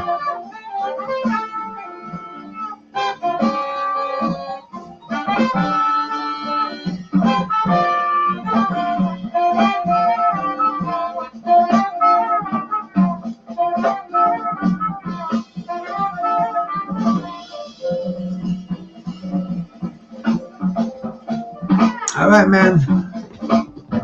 A lot of commercials in this. This reminds me of the old days, man. Every time this is why boxing was so viable, because you could throw a commercial in like every 3 minutes, especially when they had 15-round fights. You know, you'd see Budweiser, you'd see Pizza Hut, you'd see Chevrolet, even Rolex, man. You know, boxing was a fucking sport that people were proud to be fans of. You know, they say it now, you look at it like, ooh, boxing? That makes people retarded, you know. But here we go, man. We're back in the 8th round.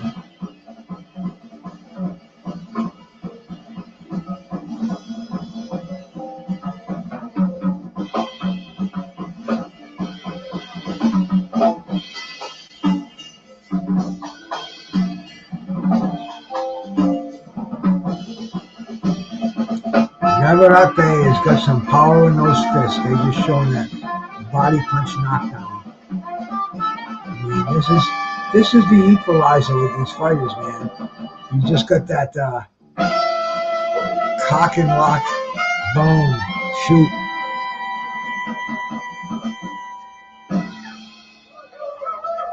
So Genesis by Tony Hill.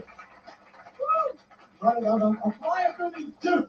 We're going to do another tune to come out now. This is a tune that we collaborated on. I actually wrote a lyric for it. This is a world premiere. And the name of the tune is Coast. And Tomo, in his words, where was this? In Fukuoka? Yeah. So he was talking about like a little hotel resort overlooking a lake. Very scenic, very placid, very tranquil, very mellow. So put yourself in that place while we perform for you now. Coast. Starting with Blue Cellar on the bass. Was a slip. Come on, man. That's why you hire a professional. That's why you get. Navarrete just slipped in the center ring. Come on, man. No knockdown. Must have been something with the. See, they paint these rings freshly for the occasion, and the paint can get slippery, especially when the sweat hits it, the water. You know, fighters get revived with water. They come out, they get in the center ring, hits that freshly painted surface. It's like ice. They do rhyme, though. They do rhyme. rather clever. You'll notice they'll probably try to stay off those letterings in the center ring. There is a place with ample space where nature. Yeah, you can see Navarrete, he just wants to land that one bomb. He's looking, folks. You know it's effective. He's landed twice tonight. 2 times Conceicao went down. So he's looking for that bomb. Standing in the center ring. Conceicao's landing a lot of punches. They're not powerful punches. And they're, I don't know what the judges are thinking about him. But we'll see. We'll see if it possibly does go to the scorecards. But that's not a good bet right now. Proposition bet saying this fight's going to be over before the 12th round, before the bell rings and the end of the 12th round.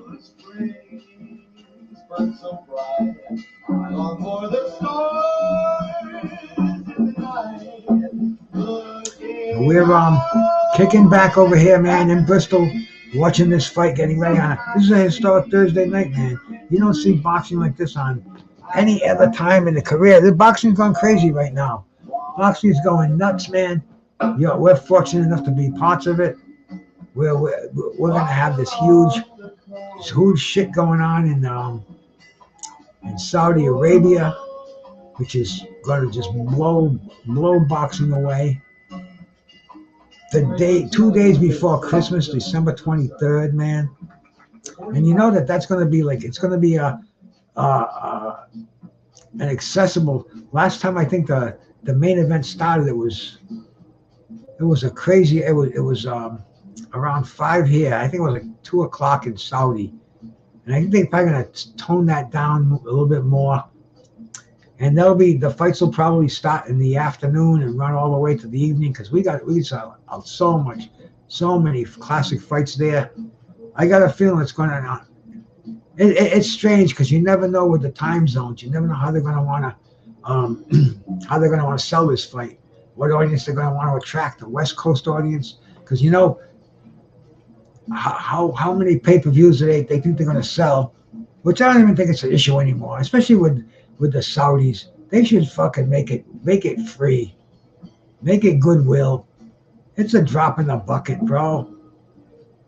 Let the boxing fans know you're for real.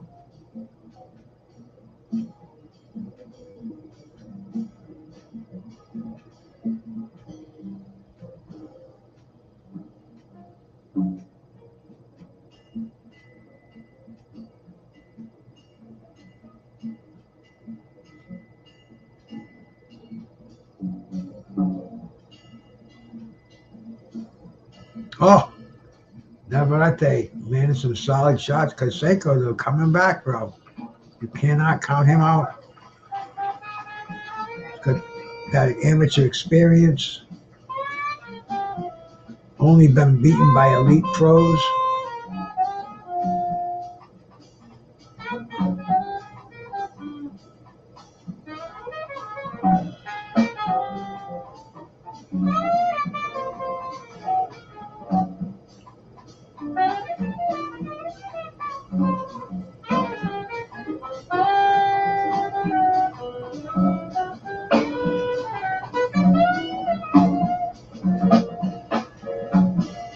Navarrete is moving forward. He's trying to get him in.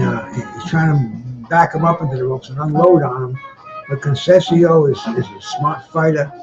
He knows to stay off the ropes as much as he can. He's a good counter puncher. And Navarrete, he's pretty basic. He just wants to come forward, wants to throw the big right hand. He wants to hook to the body. Conceicao is taking advantage of that. He's throwing him stuff he hasn't seen. But there's that equalizing punch. He gets nailed. He goes down. Once again, man, is it going to be too little too late? The last 15 seconds of the round. Conceicao's holding on. Here we go. The last 10 seconds. It's Navarrete going to move in for the kill. He's very elusive, man. He You can't land that finishing blow. Conceicao is very, very smart.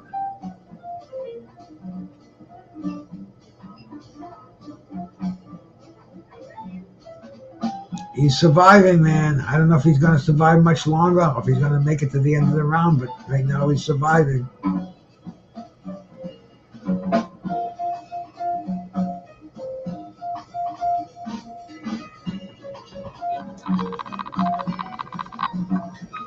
I wonder if this will work.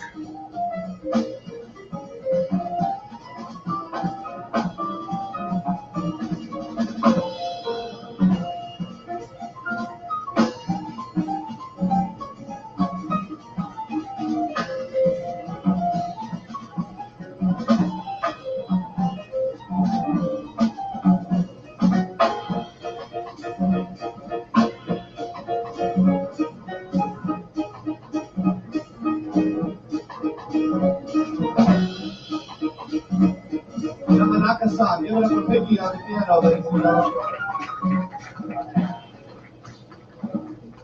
There is a place with ample space where nature reigns supreme.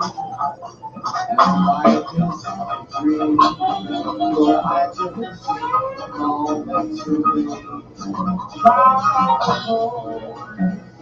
The waves are smooth, the air can soothe the worries of despair. When life's too much to bear, my mind escapes me there to the cold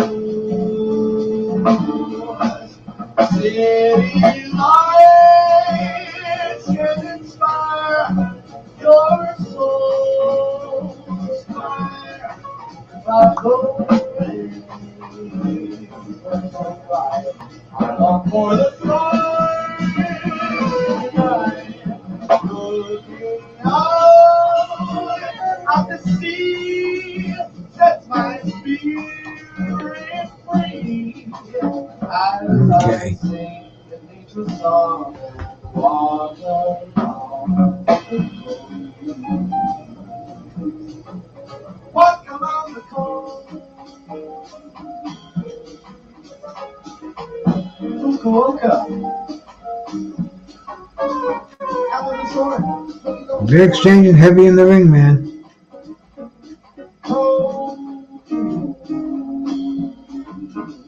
Conceicao knows when to hug. He knows when to get outside, get away. He's always got to be wary of those big punches of Navarrete. It only takes one. No? Oh, Mr. Kelly's Osaka. Closer to Osaka. What prefecture? Kobe. Rest in peace, Mr. Kelly's. Did you hear that? Big right hand from to the body. Navarrete, you can hear that thud when he hits him, but it's a dome, like almost like a freaking like Rocky hitting that meat. Nasty sound.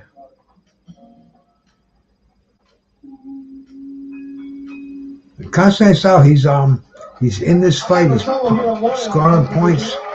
He's landing punches, but he's not hurting Navarrete. Navarrete is moving forward, not landing nearly as many punches, but his punches are more effective. So it's going to be tough if this goes to the scorecard, because we're already in the 10th round. Nobody expected this fight to go this long. Oh, but Navarrete is starting to throw some serious punches now. He's breaking him down. 2 body shots. He's making him wince. He lands another body shot like that, and Conceicao is going down. Those body shots hurt. Oh, couldn't put him away, man. Could not put him away. But some very, very, very devastating body work towards the end of the round, man. Little scene actually was it was pure New York, and I was like, I'm home. Only in New York, nobody does it. Nobody does crazy people like New York, That's what I'm saying. So you appreciate it, and you come home, and I'm just so glad you did here at Smokes.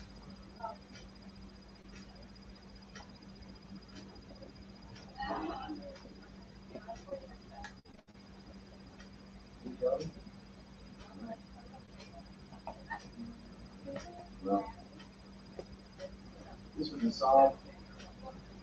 A great version by Shakur.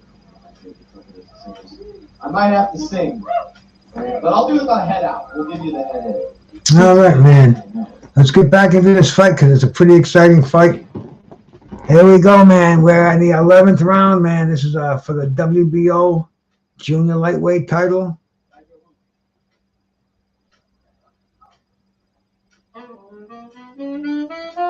Devastating round for Navarrete. He just beat him like the body like a baseball bat.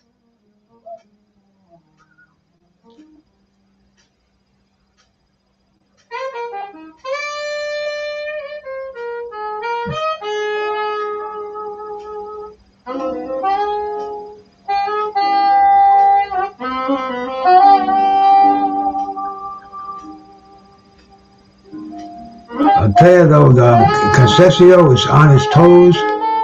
He's slipping punches. The last 2 rounds here, it's going to see if he's gassed or what. He's getting tagged now more. Navarrete's starting to land, and when he lands, Navarrete hurts you. Conceicao has been landing more consistently, not seeming to bother Navarrete at all. Trying to land the hard shots, not known for them though. Hasn't landed anything big.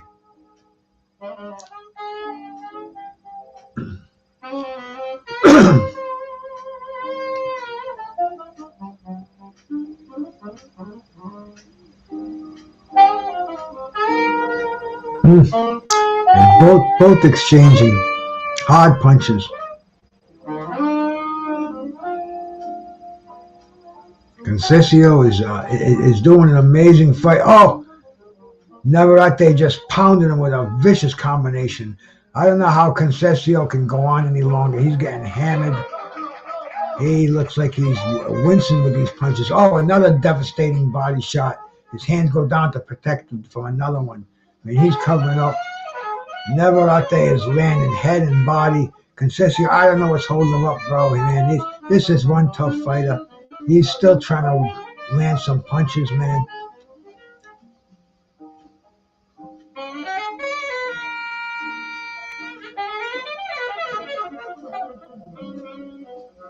Conceicao has got no quit in him, man.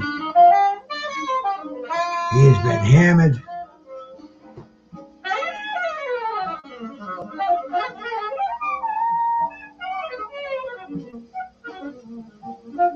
Oh, Conceicao got a right hand in there. Navarrete noticed that one. Recovered sharply, caught him by shock.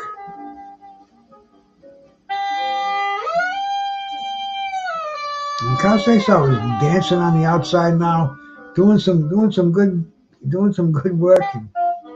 They're in Navarrete's corner. Conceicao walks back to his corner.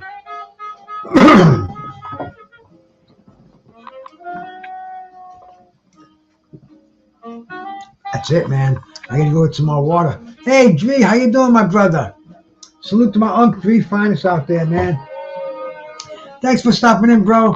I've been on here for 5 hours. Just hit the 5-hour mark, bro. Just calling this an extremely entertaining card.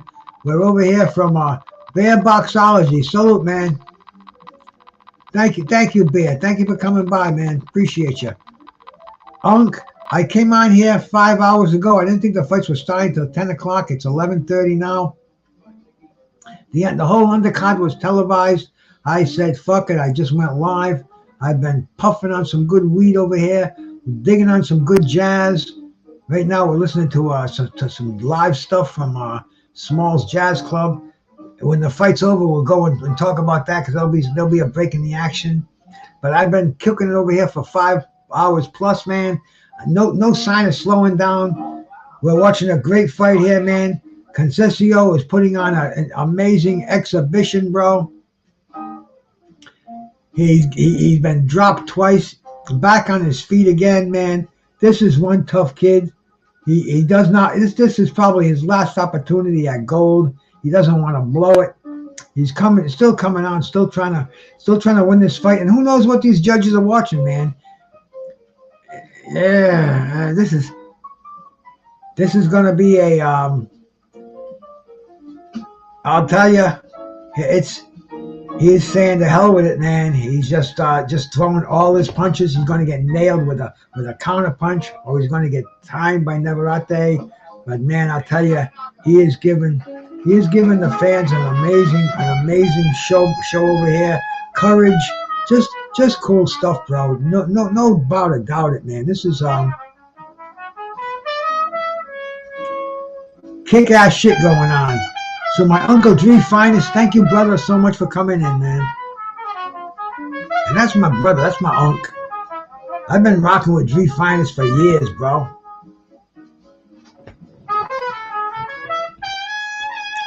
Smoking on some good shit over here. This is going to be an interesting score. I would have to give it to Navarrete, but you go to the guys who are counting the punches at ringside. I don't know if they use CompuBox or what was the other one's called, man. A cut from an accidental headbutt with a minute to go. So all that means is if they stop the fight due to the cut or an accidental headbutt, they go to the scorecards. That's not going to happen right now, bro. Now it's 50 seconds left to go in this fight. Conceicao is not giving up at all, bro. He's going to be very disappointed if he comes in the short end of this fight. Just landing a nice combination.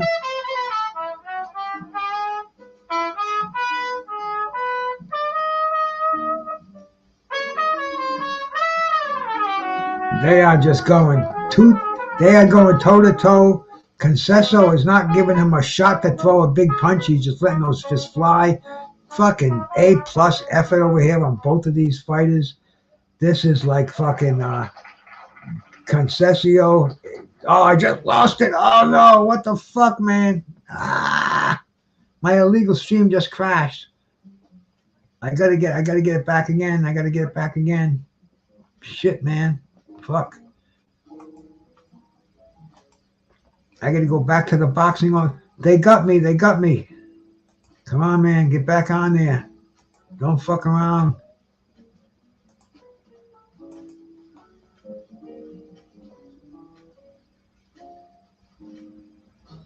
All right, I'm on here again. Is the fight over? A Burger King commercial. Did I miss the end of the fight? What happened? Any knockdowns?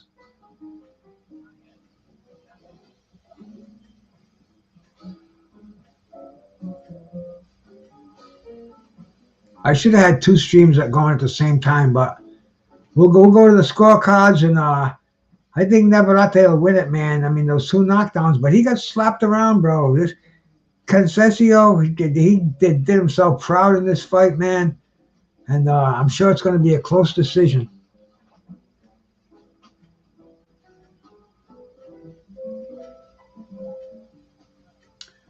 Interesting stuff, man. Appreciate you cats that are over here from. Hey, I gotta love it on. I got a heart on Facebook and a thumbs up there, and I still got 7 people in here. Appreciate you cats, man. We still got the main event to come. We're gonna get the decision here. I'm gonna go and check out this Benny Benachek quintet over here that we're listening to. Some live jazz. Waiting for the decision on this fight. And I'm going to show you economics done very simply. That's not to be missed. Hey, Coco the Bulldog, my brother. Salute, man. Thank you much for coming by, brah. That was a decent little fight we saw there, man. You know, and you never know with Vegas. You never know with any judges, man. We're going to the scorecards. You never know how they saw this fight. I think Randy Gordon, whoever the top rank judge, the analyst is, I think he had Conceicao slightly ahead, aside from those 2 knockdowns, maybe even a dead heat. I don't remember, man. All I know is it's going to be an interesting call. And then we got the main event now. We're going to see Shakur Stevenson, the Wonder Kid, bro, out of Newark, New Jersey, who was born to box.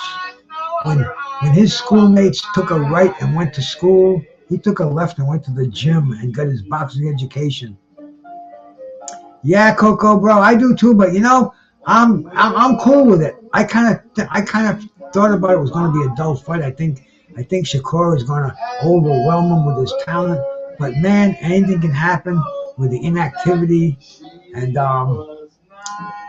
De Los Santos he's got a lot of people behind him. A lot of people believe in him. Shakur is a special fighter. And you know, since we started a little late, we're just going to do a real quick little blues for you. We're in bonus time. We're in overtime, as they say. We're going to give you guys a quick one because Mickey's got to get the cellar dog. I can't read that. All I know is you're saying it was a great fight, I think. I know you can write English out there, bro. You're writing what I can't understand. You know, there's some chats you go, they forbid that shit, but I don't give a fuck. It annoys me a little bit because I can't understand it. I'm not going to be a jerk and fucking tell you can't do it, block you for it. Put your time on. I'm lucky I got anybody in here anyway, man. So thank you for coming by, bro. Whatever your name is, put in English what we can call you, because I can't even call you anything. I better, I think I did go to your channel and check out if you were real or not. And you are. Oh, they're showing that knockdown, that body shot. Let's see here, bro. Go to my YouTube thing. Yeah, I see your channel.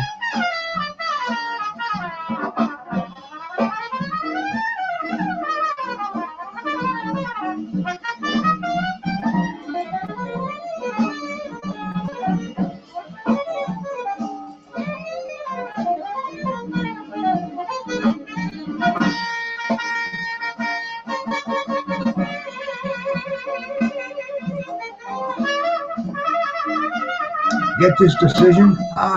Fuck, that thing crashed again. That's it. I'm opening up 2 channels now, man.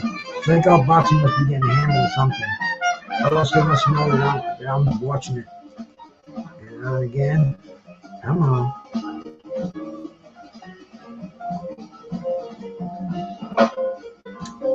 All right, man.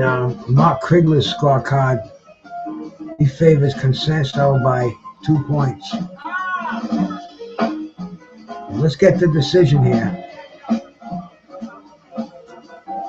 Let's get the official decision.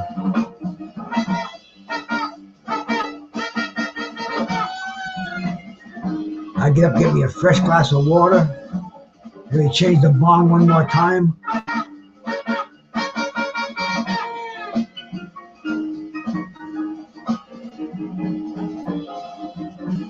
Let's see the scores over here in this fight.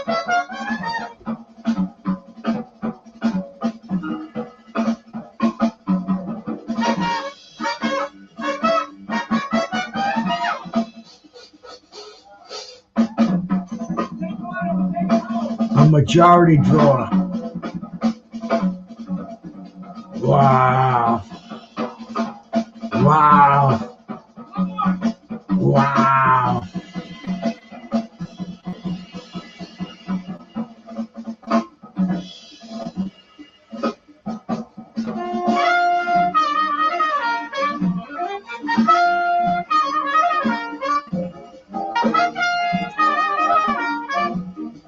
See, he just ensured himself a future fight, bro. He just ensured. Look at, I mean, he was more fucking courage, and he put on a great fight, man. I thought this was going to be a freaking walkaway, man.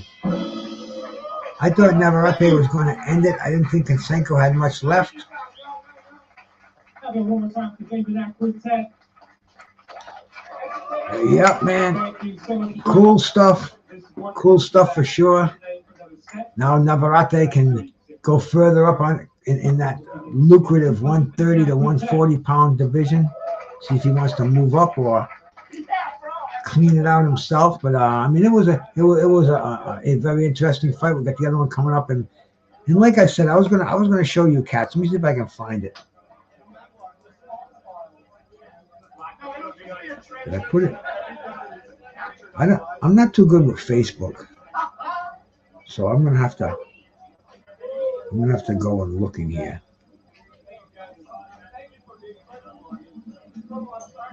Oh wow! I thought I saved it too, because this is like too funny.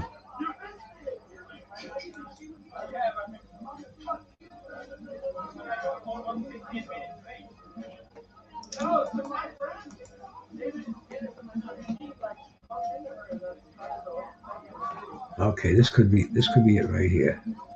I think it is. Yeah, I'm gonna have to.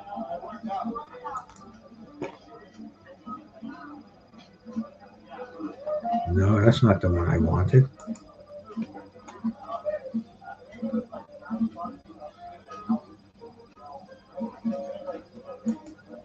Okay, this is it right here. Taking the money. How about the 20?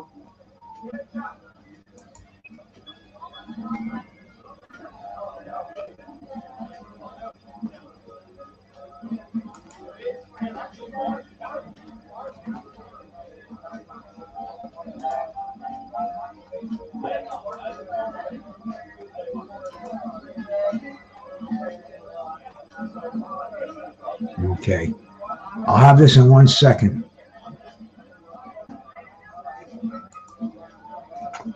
Bear with me. This explains the U.S. banking system.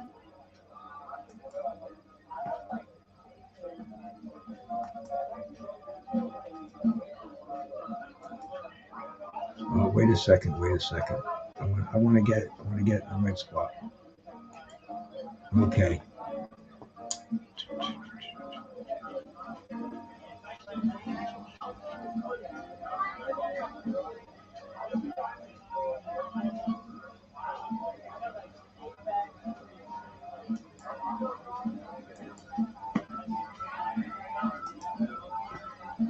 Here we go. Check this out. This is the U.S. banking system explained in 20 seconds. A favorite of mine here. Oh, where is it, man?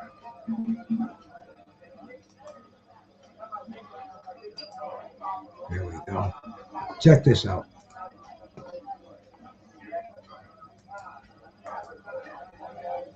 Only got 10, so here's 10. I owe you 10. Thanks. Hey, Mo, you owe me 20. Well, here's 10. I'll owe you 10. You owe me 20. Here's 10. I owe you 10. Here's the 10 I owe you. Here's the 10 I owe you. Here's the 10 I owe you. Good. Now we're all even. Watch this again. The money. How about the $20 you owe me? Oh, yeah. Well, I only got 10, so here's 10. I owe you 10. Thanks. Hey, Mo, you owe me 20. Well, here's 10. I'll owe you 10. You owe me 20. Here's 10. I owe you 10. Here's the 10 I owe you. Here's the 10 I owe you. Here's the 10 I owe you. Good. Now we're all even. What do you think? What do you think? That's the U.S. banking system explained very, very easily here. I'm gonna have to go through my my fights up here. I'm gonna get 2 screens, so if one of them crashes on me during the main event, I'll still have another one to watch. Okay, I've got that one. Which one is that one? That's I don't know which one this one is. I'm gonna get rid of that. That looks like that's frozen up there. I will go find one on. Let's try. See, I got about 100 of them I can pick from. And I'm gonna put one in the back, so if one of them drops on me, I'll still have another one to watch. Let's try this one. I never went on this one before. I'll put it up there and see if the fight's coming in. I'll use that for my primary. Taking a little long. Usually when it takes long like that, it's a weak signal. Yeah, we're not sticking around waiting there. Let's find something that I know here. Meth streams. Meth streams is, we're all meth heads in here.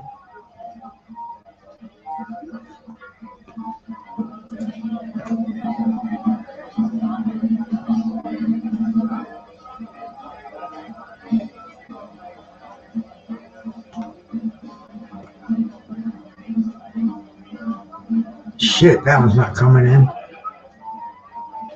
Let's try this one. Buff streams. Is it going to buff out on me? Is it going to come in for me? Yep, it's on. All right, I'll keep that one. And I'll keep this one. So I got two streams. If one goes, I'll go on the other one.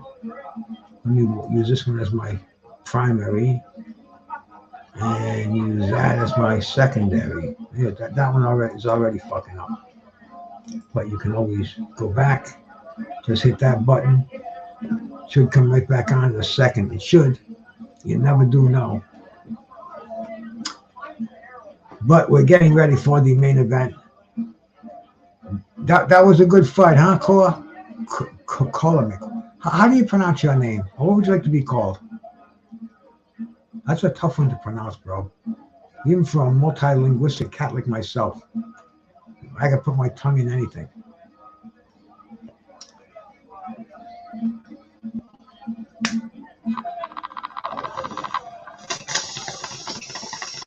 Oh, before this fight starts, let me go and change my bong water, fill up my drinking water, and come back and enjoy this main event.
Okay, I'm back. I got a clean Toka 2. I got a full tumbler of water. I got the main event getting ready to come in. Shakur Stevenson is going to become a rarity. See, back in the day, he's going to become a three division world champion. I remember when I was watching boxing in the 80s. Governor, that's what we'll call you now, bro. Governor. Okay, man. You got it, bro. Not a problem, man. Not a problem. But I would to become a three-divisional champion, that was a rarity. And then in blood boxing, I was watching blood boxing talk about that today. It was a Tony Cannizzeri. It was Henry Armstrong. It was 4. Alexis Aguayo was a 3-division champion. Wilfred Benitez was, and he said Emil Griffith, but I think Emil Griffith was a 2-division. I don't think Emil Griffith ever won the junior middleweight title. Not that I could find anyway.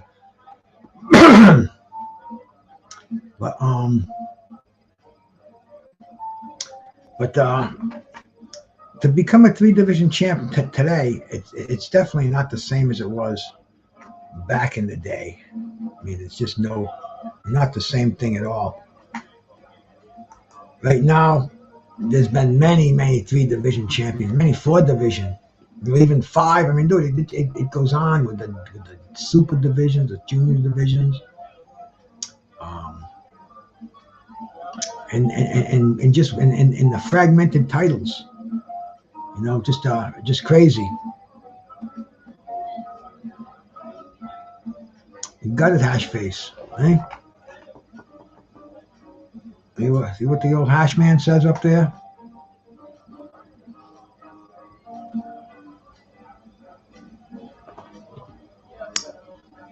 But Shakur Stevens right now is going to become a 3-division champion, but is he really the champ of lightweights, bro? I mean, the belt was taken away from what's his fucking face? Yeah, another one, Benavidez. It's just not. It doesn't have the glamour that it did. I remember when I mean, that's kind of what my fucking boxing career is all about. But I do remember when Sugar Ray Leonard was chasing Tommy Hearns to become the first 5-division champion, and Hearns won it. Hearns became the 5-division champ before Leonard did. But I mean, the 3-division champion, I remember when that was a rarity. And like I said, it was won by Alexis Aguayo, Wilfred Benitez. And then it wasn't a thing for a while.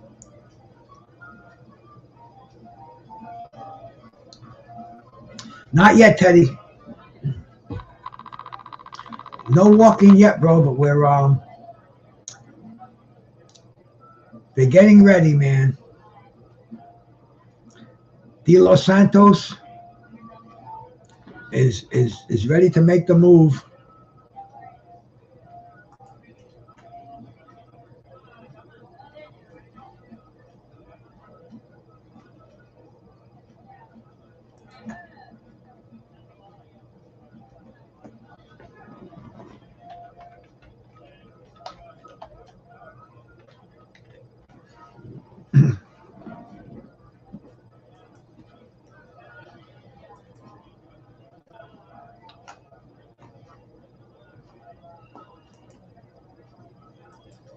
Yeah, I put my ad block on so it wouldn't play. So the fucking commercial wouldn't play in here, because BoxRec now is playing all kind of commercials and stuff when you go on their site, and I don't want them to disturb you cats out there. But yeah, man, 16-1 with 14 knockouts. He's got 1 defeat on his record. William Foster. William Foster was an undefeated fighter. He lost a split decision. That was in Orlando, Florida, back on the January 7th in 2022. So he's been undefeated for almost 2 years. He's been undefeated for almost 2 years. And I mean, Shakur's just a special fighter. He's just so talented. I want to see him engage it. Shakur's only fault to me is he does not want to go toe to toe. He can go toe to toe, but he don't like to get hit. I mean, he don't like to get smacked in the face. And that's you don't learn that. You know, I don't know what to say, man. He's just a multi-talented, great fighter. Truly a generational fighter.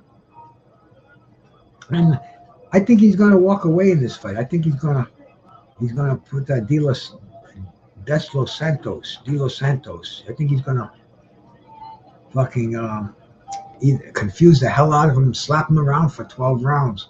So I kind of think it's going to be a unanimous decision, a runaway decision. But you never know, bro. The last fight just shocked the hell out of me, man. Conceicao will look good in there. Teddy says a KO in the 4th or the 9th. Interesting. Why do you say that, bro? I don't know. You know, it's it seems like a lot of room in there, the 4th or the 9th.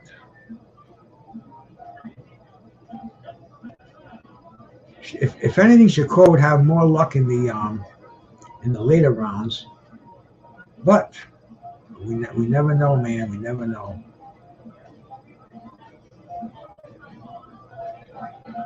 I just saw something. They just showed a weird commercial on the fight. They showed a for turkeys they're selling a butter injection. It's like this hypodermic kind of a thing. And it's connected to some kind of a needle. I don't know if it's a plastic needle or what. But you inject the turkey with this buttery freaking stuff to make it the juiciest bird. The idea sounds good, and I've heard a lot. I've seen a lot of chefs who do inject their foods, their meats. It's almost like an instant marinade. Get it right to the heart of it. It works its way out. The longer it sits, if you do it overnight, you inject it, and it comes right to the top. But anyway. They're selling it to the general public. They're selling the fucking the injectable, the turkey injector right around Thanksgiving. I wonder if that's going to sell $1 million. If it's going to be like out of touch. You go into the supermarket, they don't have it. I'll have to check it out because I got to go shopping tomorrow. My wife is still beat up, so she's not going to be going to the store yet for a little while yet. But I'll probably even make the Thanksgiving dinner. That'll be fun because I've been doing a lot of crazy shit in the kitchen lately. I've been cooking. Last night the lobster casserole. I've been making a lot of eggs. I like eggs. Very, very high quality protein source, good for you. Even the fats are an omega grade fat. It's omega 3 or 6, so it's a heart healthy fat. And they're just loaded with protein. They're low calorie. They're kind of cheap, you know. If you compare it to eating steak, which I had a nice steak the other night. I made a steak and a salad and some crinkle cut fries, and bro, it was good, man. No! I made a steak with the salad and peas. I didn't have any fries. I had peas, and it was really good, man. I had a filet mignon that I bought, and I butterflied it, so it was almost looked like a Delmonico steak or like a sirloin or something like that. It was about yay thick and like that, and I fried that right in the frying pan. A little bit of Pam in there. Fucking came out medium rare to a T. And I had, like I said, I had the Caesar salad on the side and some peas with fake butter on them. I don't use real butter.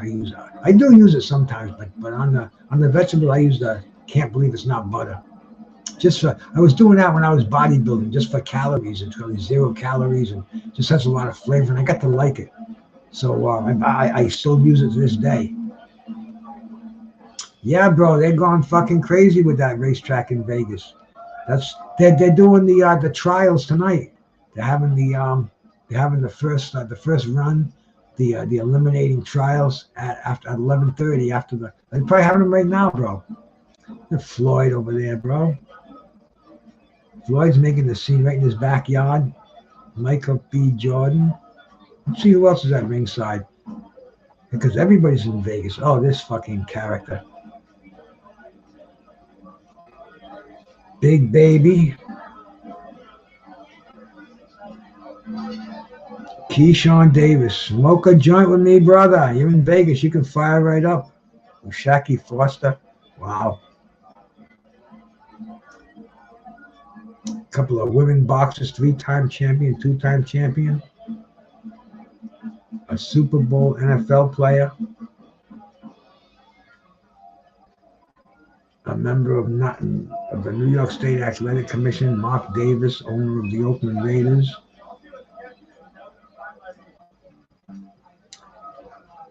Yeah, there's a lot of cool people there, but it ain't like a Madison Square Garden ringside. You know, it's not when they would introduce them all going to the ring. I mean, you see Joe Louis there, Archie Moore would be there, fucking Emil Griffith would be there. I mean, they all came in the ring. They shook hands. Even Miles Davis would be there. I mean, it was cool stuff. Ashface, wait the. You think Shakur is dumb enough to sign with Floyd? I don't know, bro. I don't pay attention to that. Now that they don't have I don't even know, man. I was going to go on and say something about that platform with Showtime, but it doesn't matter. Boxing always survives, bro. I was around when it went off network TV, free TV, the home forever of boxing. And they decided not to show it anymore, or just show like maybe one fight every fucking 6 months or something like that. But and I'm talking about there were fights every weekend. You waited, you clamored for these weekend fights. But now, but then it stopped, and everybody thought boxing was going to die. But then you had the emergence of Tuesday night fights and ESPN, and boxing was thriving in the freaking 80s, bro. I mean, it was fucking the best. HBO, the Tyson tournament, Julio Cesar Chavez, the beginning of, I mean, it was fucking wild, bro. It was the time to be a boxing fucking fan, but it never died. And then we saw HBO fucking got rid of boxing, now Showtime. And nothing's gonna happen, bro. Look at the Saudis, bro. The Saudis just came in and fucking rescued boxing. This is once in a lifetime shit. Never happened before. Never will again. Here we go, man. Shakur Stevenson.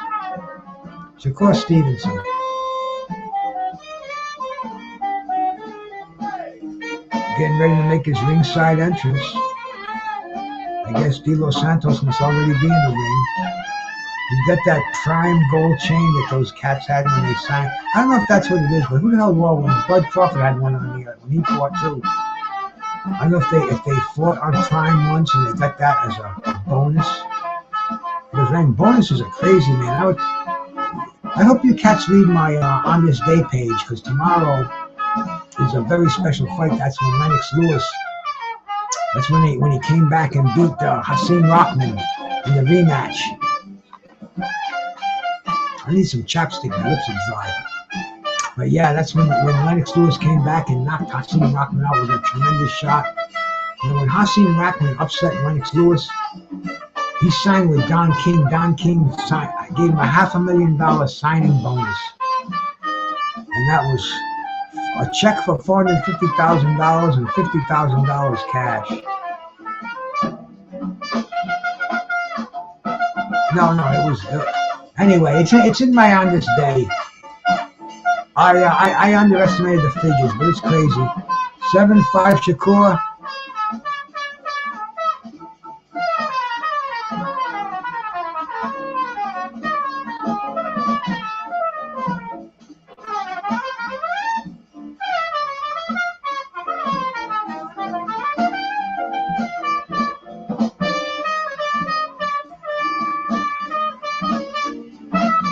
I wish I could understand what you're writing there, bro. How I'm a little slow tonight.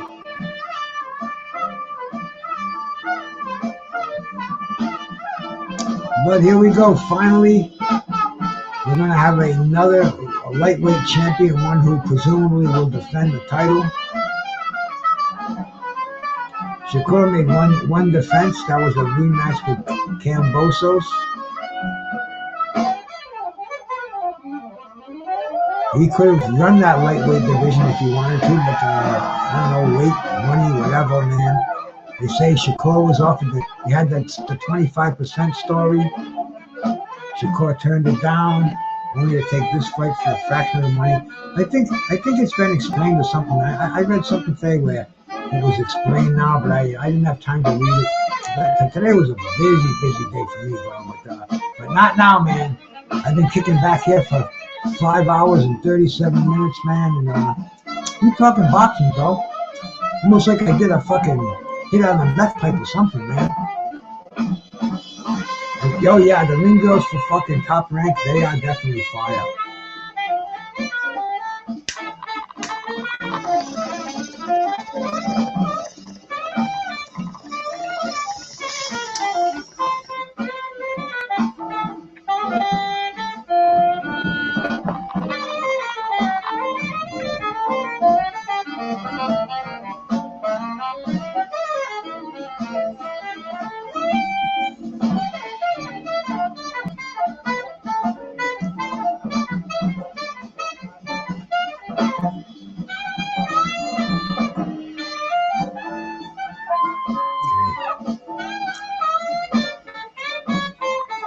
Very highly unusual, man.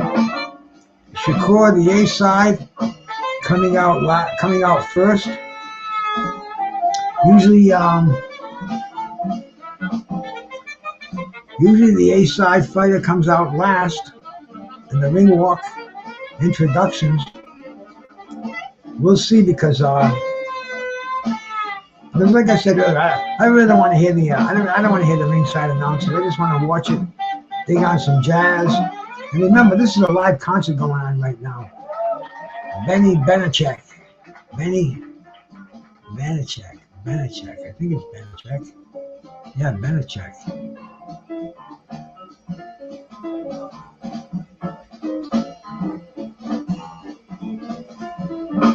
Some nice straight ahead jazz.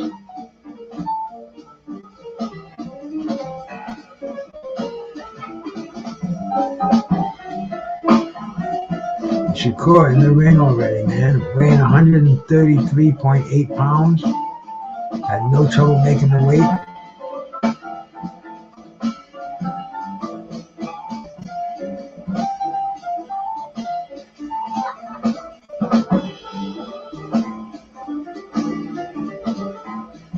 Yeah, Las Vegas is truly is nuts tonight, bro.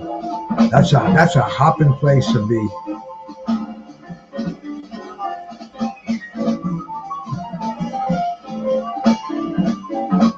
Shakur, all smiles.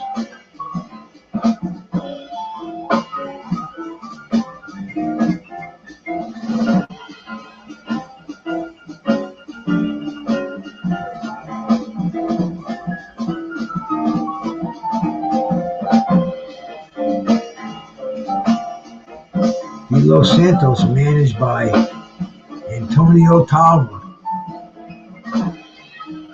Y'all remember what Antonio Talva did to Roy Jones back in the 90s? Y'all must have forgot.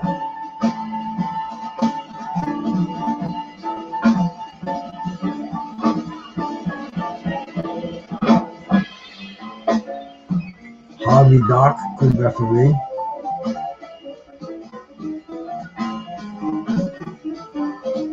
And here we go, bro. We're getting into the start of the first round here in a highly anticipated Thursday night fight, bro. Take me back. It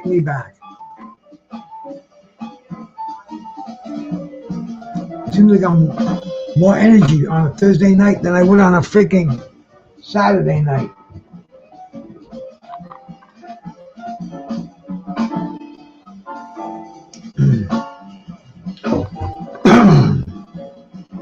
ice cold water, nothing quite like it. Shakur, guy with the high guard, very cautious. Both of them just doing feigning. De Los Santos with the jab coming up, trying to pin the elusive Shakur against the ropes. This early in the fight. Good luck on that, dude.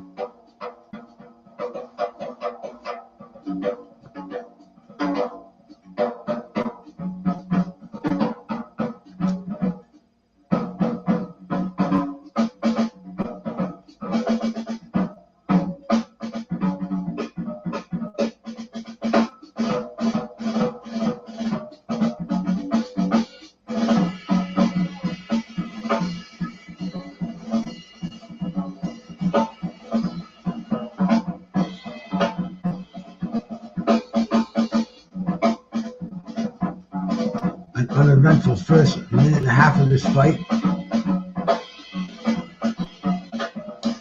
Just standing there, trying to exchange jabs, feel each other out.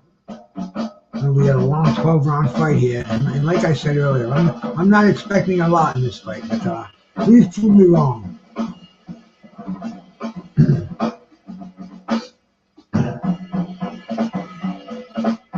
De Los Santos' best bet is to catch Shakur when he's cold. Catch him early.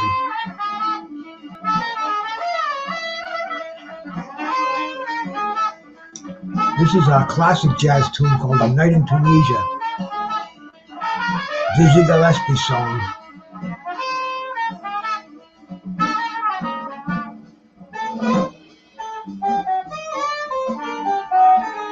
Little modern twist to it.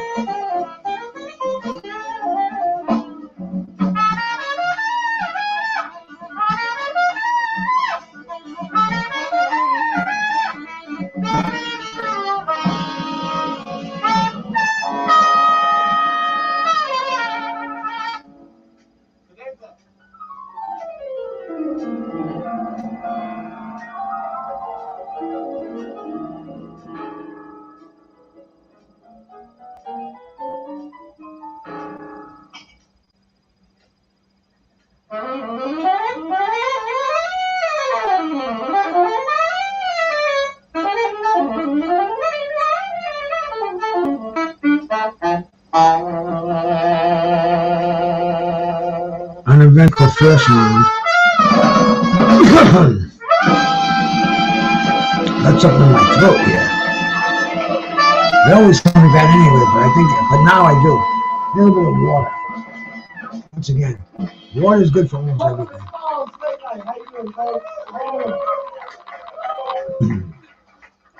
All right, welcome. I'm gonna get right to it. We got great musicians in the house, man. And we also have some great musicians in the house. So we're gonna play a few tunes, and then as is the custom here at Small. Yeah, I haven't done any Green Dragon tonight. In fact, I didn't do any today. I think I did like one blast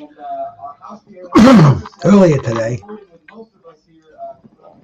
But I've been mostly smoking. Maybe that's why I'm raspy. So I'm not usually a smoker. Tonight I am. And shout out to everybody that's in here, man. I got 10 people in here on YouTube and 4 people on Facebook. I appreciate that, man. Thanks for coming over, man. We're talking some boxing. We're watching. In fact, we're in the middle of the main event here.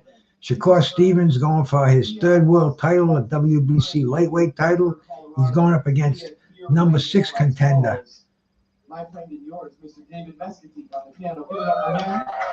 De Los Santos, because nobody, his number 1 contender, Frank the Ghost Martin, he turned down a contract. We're doing musical chairs on the piano. And the other contenders underneath him, they all had commitments. None of them wanted to take the fight, and that includes Lomachenko.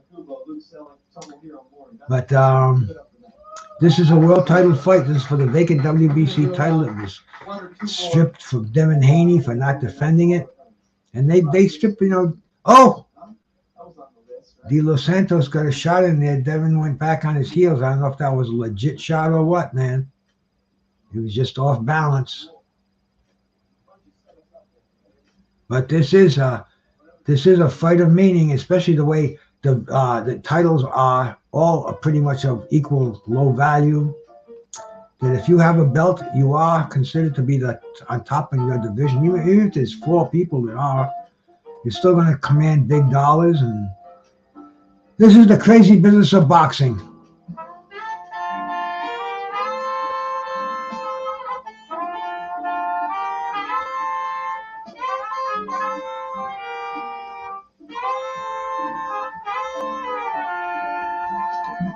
The last fight's going to rob the main event. Like Navarrete was robbed in fear and loathing in Las Vegas. I thought a draw was actually pretty good. 2 knockdowns is tough, but he got tagged. He was getting tagged all over the place. And hey, nobody wins, nobody loses. The title doesn't change hands. You see the smile on Conceicao's face, bro. It made his night. He was a loser and still a winner.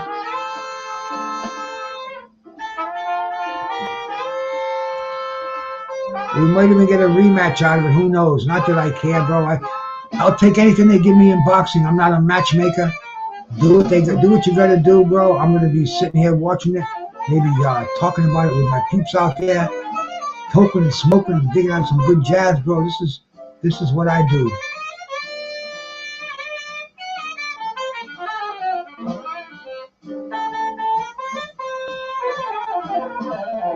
Shakur's just being very evasive. I haven't seen him in any offensive. I haven't seen any offense out of him.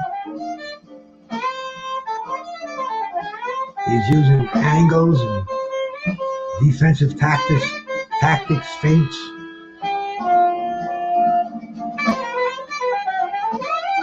But we're not seeing what we want to see. That's a fact, bro. You know, I felt this fight as that. You know, right from the beginning, there's some people said, nah. I said, yeah. I said, Shakur is just that good, and he does not want to take chances. Especially in a title fight, he's probably got that, like Gil Clancy used to tell his fighters, he'd say, win this fight and look good in the next one. And this is a big fight because this is for the belt, the vacant belt. He wins this one, he looks good in the next one. Huh? This could be the strategy. It's been that in boxing for many, many moons. And here we go. This is the start of the 3rd round.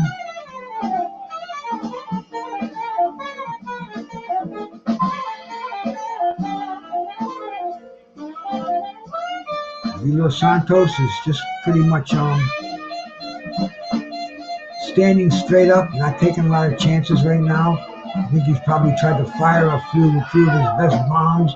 Didn't come near landing on Stevenson.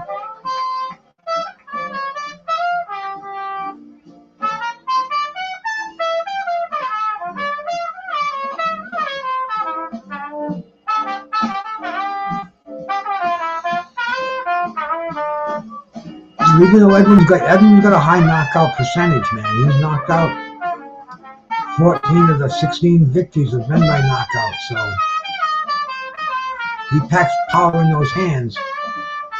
But can you land on such an elusive boxer like Shakur Stevenson? That we have not seen. He just knows. He has these little subtle tricks. Look how high he keeps that freaking. He keeps that left hand up high, always ready to fire. Brings that right hand back real fast with that jab.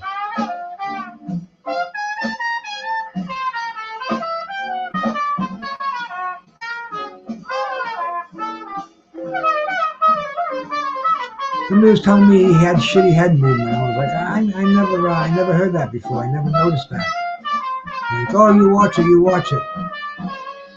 Are they? I want to see some of the cats that I'm gonna say, remember what I said about this fight?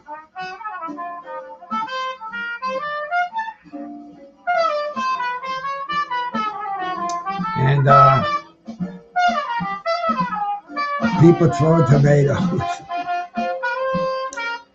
Well,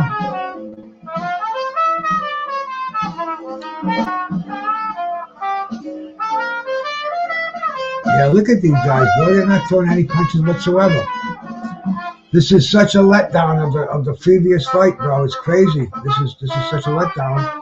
Even when De Los Santos tries to do something, Shakur just doesn't want to fucking mix it up. We're only in the third round, bro. So this is gonna be a long, boring fight unless one of these fighters, and he's the one with the black trunks on, if he doesn't decide to mix it up, this is gonna be a long, boring fight.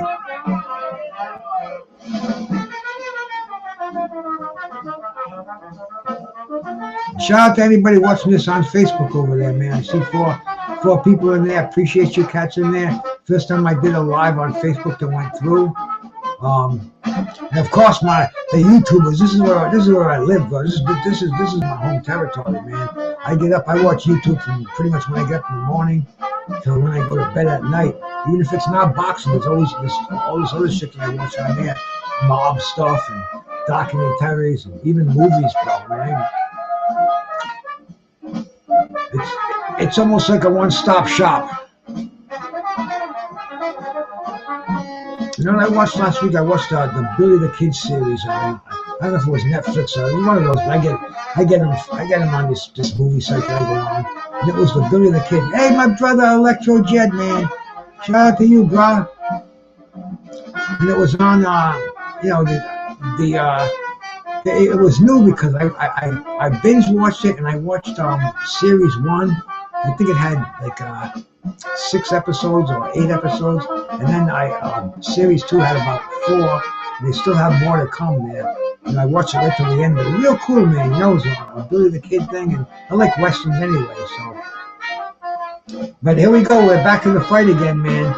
And these guys better mix it up, man. It's I'm not listening to it, but I hear my peeps out there telling me they're booing them, they're throwing tomatoes.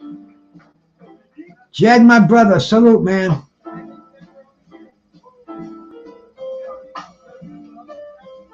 Life is good, bro. Hope you're doing well, bro. Hope you're doing well. I see, even though this is a boring fight, I learned the last fight, I can't blink. I take my eyes off the screen, and bango, somebody goes down. Something happens, man.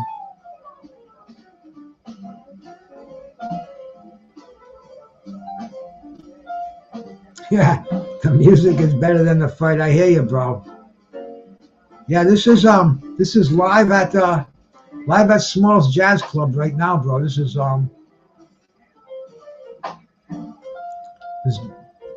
this is a band called the Benny Benachek Quintet. And it's got Benny Benachek on the trumpet, Irina Terracudo on the alto sax, Mickey Yamanada on the piano, Luke Selleck on the bass, Tamiko Mori on the drums, man. This is a Japanese influenced jazz band. Efra Tenakubo.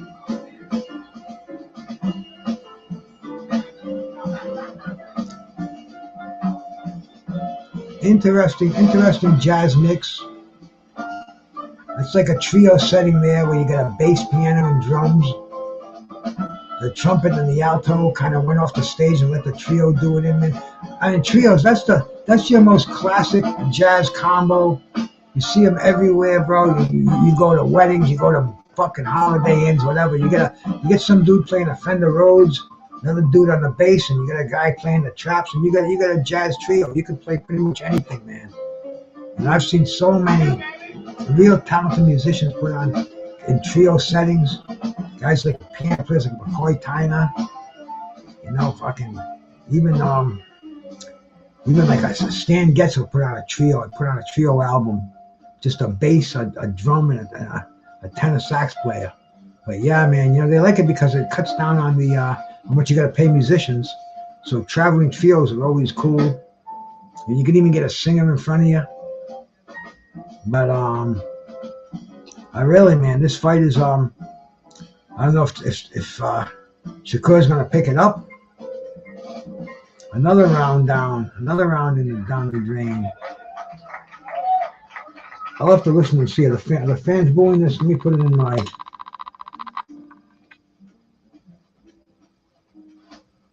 Not that here. The other one. Put this down.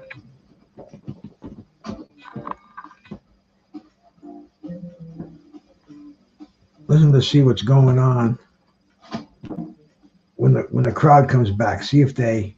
I want to hear this booing.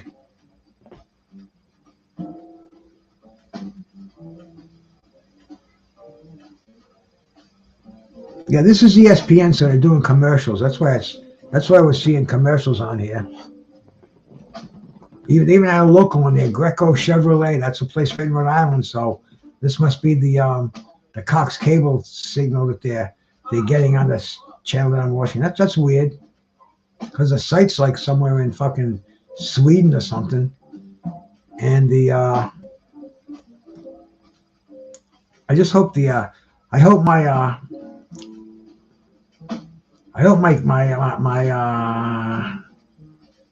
internet doesn't shut down, because it's set to shut down tonight and restart, because it's got updates.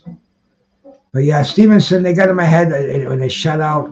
But bro, he hasn't done anything there. They give him the Willie Pep went around without throwing a punch kind of a contest here.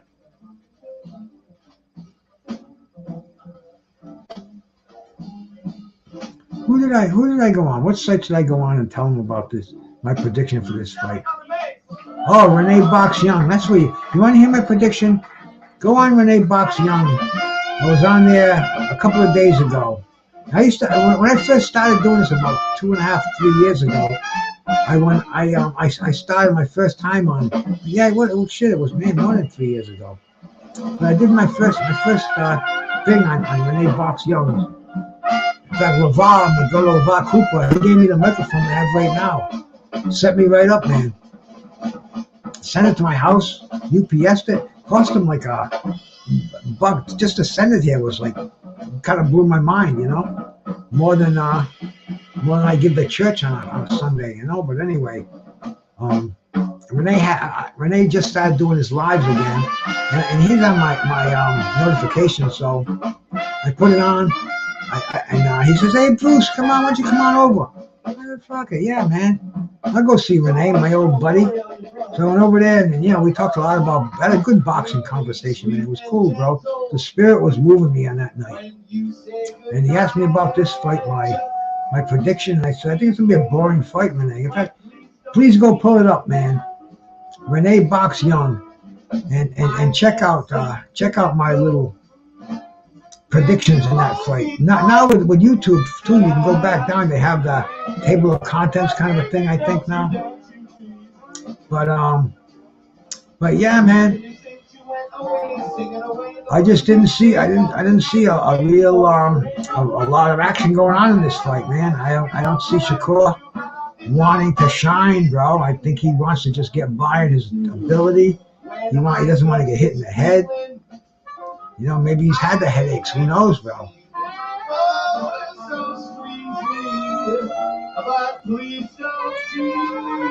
He's got amazing talent, amazing natural, and what he's done in the ring. But he just did not have the offense, bro. And I'm with you, Coco. That's a shortcoming right there, bro. You have to have effective aggression, and he doesn't even have any kind of aggression, effective or not. You have to have. He's got the ring generalship, but he does not have the effective aggression. And that's the most important thing, man. To hit and not be hit. He's not following the first part of that.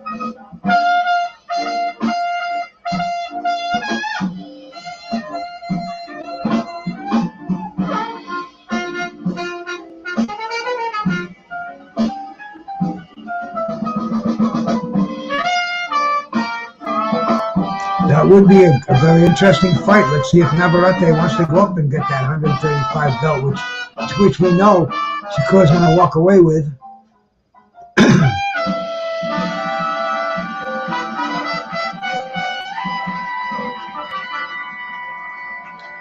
Here we go for the start of round number 6. Not bad, right? Not bad. Thank you, Thon. Well, that's your house band, ladies and gentlemen. We got piano by rotation. You heard from David Mesquite out there. How about on the bass? De Los Santos does not appreciate the elusiveness and is calling Shakur a runner. And man, I'm not seeing much with Shakur. I don't want to hear these guys, bro. They don't know what the fuck they're talking about. You guys do. Unmatched. Give it up for her. It was Alton Central joining us on top earlier. So we're going to take a minute. You're going to pack up the base. Oh, it's the house base. You know, that was very prudent of you. You already went ahead and got that. How thoughtful, you know, he's from Canada, of course. So thoughtful to already have the house base. Yeah, we're not seeing much in here at all, bro. Every time De Los Santos looks like he's going to throw a punch, Shakur's already out of the way. And every time even when he's fainting, Shakur's just more interested. Look at him, he's fucking running, bro. Come on, man. This is not not entertaining at all. This is what boxing should be. As for his gamer tag, are you PlayStation or Xbox? What's your name? What do they call it on Xbox? It's gamer tag. What is it on PlayStation? What's your GT? You know, we think about his fights with Valdez. Egg? EGG? That wasn't taken already? And Herring. But that's yesterday's news now, man. You gotta repeat this cycle. Come on, whip it out. This fight, you're stinking the place out, bro. You better be ready to pray with a top like that. Do we have anyone on piano or should we have Marius play Una Mas? Okay, this is like early era Cortez right here. Alright. My heat just kicked on, 41 out there. See, my house surprisingly very, very warm. I had it insulated. I fixed my my wood stove. Had some. Anyway, it's all fixed now and it's really airtight. My house is very, very efficiently warm. So I'm going through much. Last year, my heat would be, or 2 years ago, the heat would just be on and on and on continuously. Now it shuts off for like a long time, unless it's 0 outside. But in weather like this, 40s, my house is usually like 65 without even heat on. So when it drops like to that, I keep it on. I keep the thing on. I mean, my wife is a little sensitive to it. Not even, she won't even admit it, but I'll do it for her. I'll keep it on 69, 70, whatever, man. Whatever she wants. Especially when it's shower time, bro. We both want to crank it up during the shower time. Jam session tunes ever. My shining hour. Yep, that's. No, I'm kidding.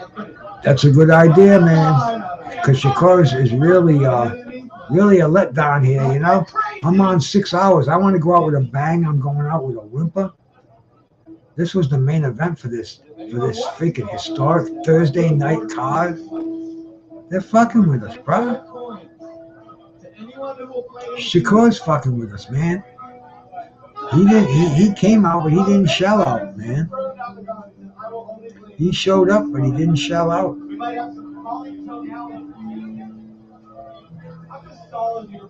Alan's got to tune his guitar. De Los Santos, I don't know what he can do. Is it good? He's simply hanging out on the outside. Punches landed. Terrible punch count. Oh, embarrassing for both fighters. Imagine landing 1 punch in a round, 4 punches in a round. Shit. I would land more punches than that in a fucking a 10-second confrontation.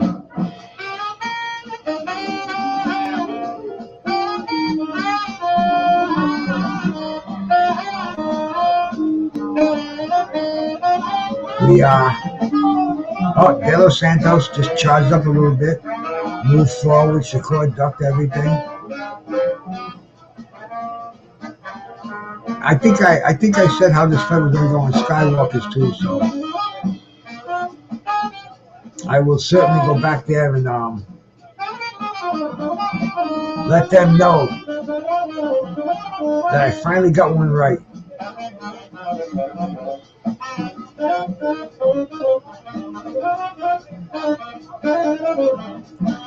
The Japanese jazz. Cool stuff, man.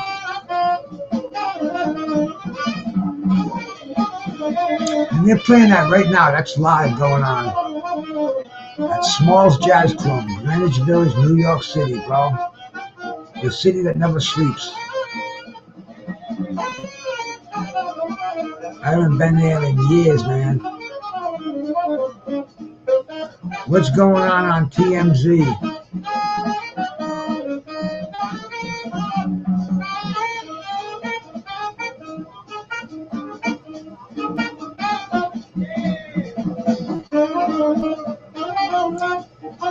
De Los Santos isn't doing it though, bro. De Los Santos is just standing on the outside. He's getting hit with that occasional jab, and he's not landing anything. He's got to move forward. He's got to land. He's got to get aggressive. He's got to realize this is a fucking little tiny fight. You ain't going to get this chance again. I don't think. Maybe he will. Who knows the way the fucking titles are passed around and the way the ratings are manipulated. But he definitely is passing up on a chance here because he's got a feather-fisted puncher. Shakur Stevenson, he's a great defensive fighter, but that's a small ring, bro. Get in there and just fucking go for broke. Sell the store, man. You ain't gonna get a chance like this again. You're the number 6 rated contender.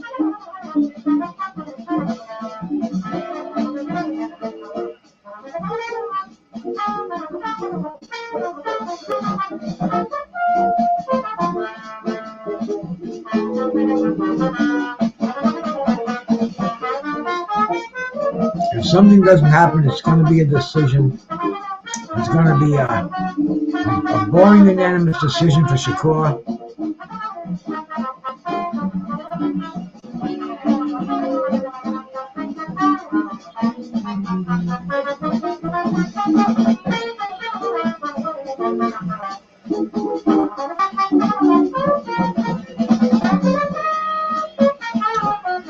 Jazz trombone, very unique sound. I used to know this jazz trombone player. He played in Duke Belair's jazz orchestra. His name was Porky Cohen. He was in Roomful of Blues also.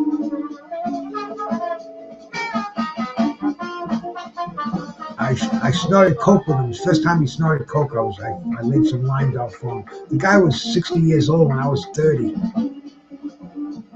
Loved the stuff. First thing he says to me, he's 60 years old. I thought I knew he smoked weed, but I didn't know he was doing drugs and stuff. Jazz musician though, lived a life. Played with Johnny Carson. That's how with Doc Sevenson's band. That's how good this guy was. I laid out the line, and all the jazzmen, they're all doing lines. And Porky says, "Is it okay to do this on speed?" Ha! He was popping fucking speed beams. Probably them White Crossroads or some fucking crazy truck of speed, but that's the life of a jazz musician. He passed away. He used to play some killer trombone. Right there, look at that guitar. That's the stuff that made me say, up. This is the wrong line of work for you, son.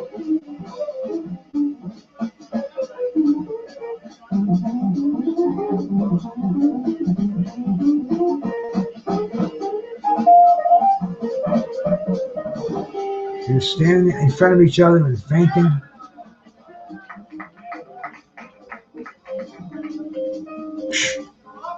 This ain't even a glorified sparring session. Shakur wouldn't pay a sparring partner to a fight like this.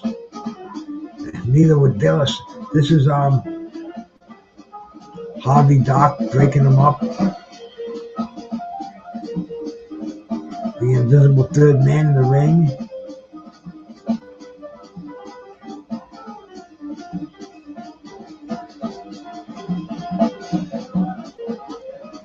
Oh, he's making me yawn. This is a tiring fight over here, bro.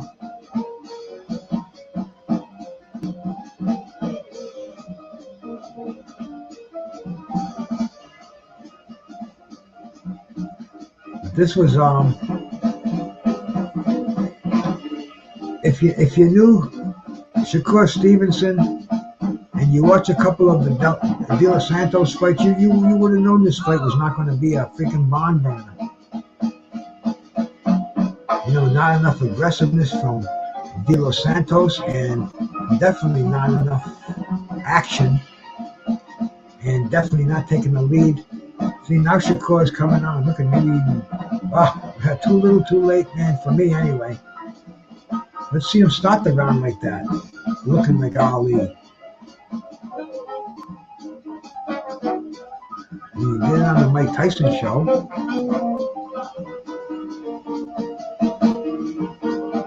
You tried to dress like him. Well, let's see you fight like him, bro.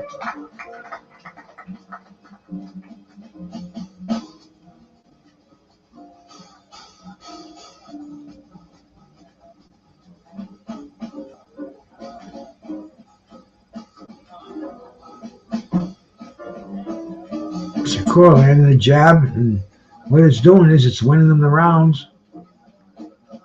They have to give it to somebody, and those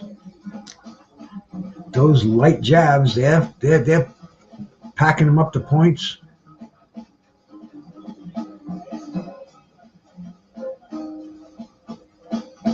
Salute to you, my bro. Thank you for coming in, man. Thanks for hanging around.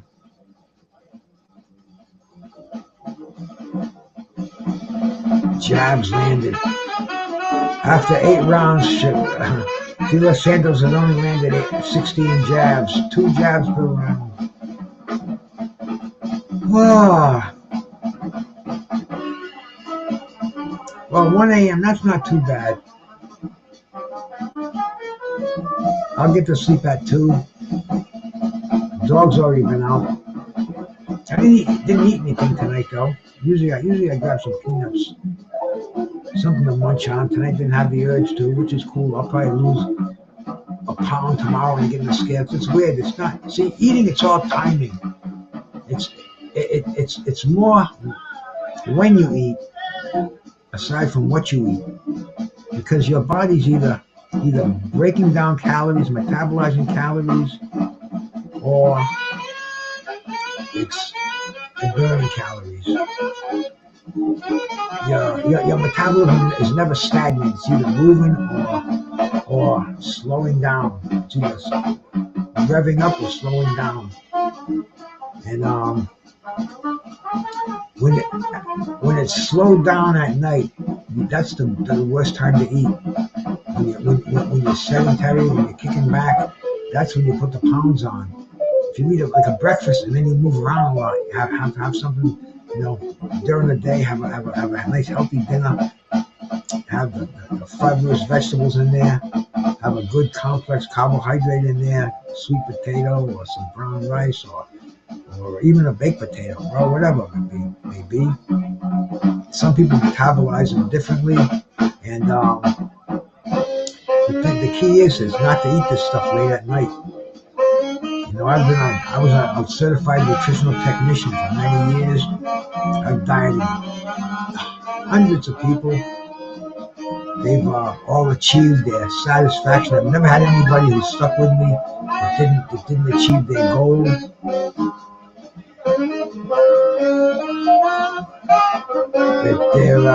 They call them both together. Now what's Harvey Doc going to say? Something about hitting behind the head? Why doesn't he say, hey, motherfuckers, if you guys don't make this fight entertaining, I'm going to take a point away from both of you. After that, I'm just going to stop the fight because this fight sucks, and I don't think either one of you deserve to be the WBC lightweight champion. You guys hear the key changes there? They did it. Will we hear that? I doubt it. Well, awarded 500 extra points. The Bruce line is anyways. The points mean nothing, but you all got an extra 500 points. I'm Drew Carey. Now Shakur looks like, see, this fight is just suddenly got entertaining for 1 second. Why didn't we see this earlier? He must have heard the old 10 seconds to go. You know, that's the old Ali trick.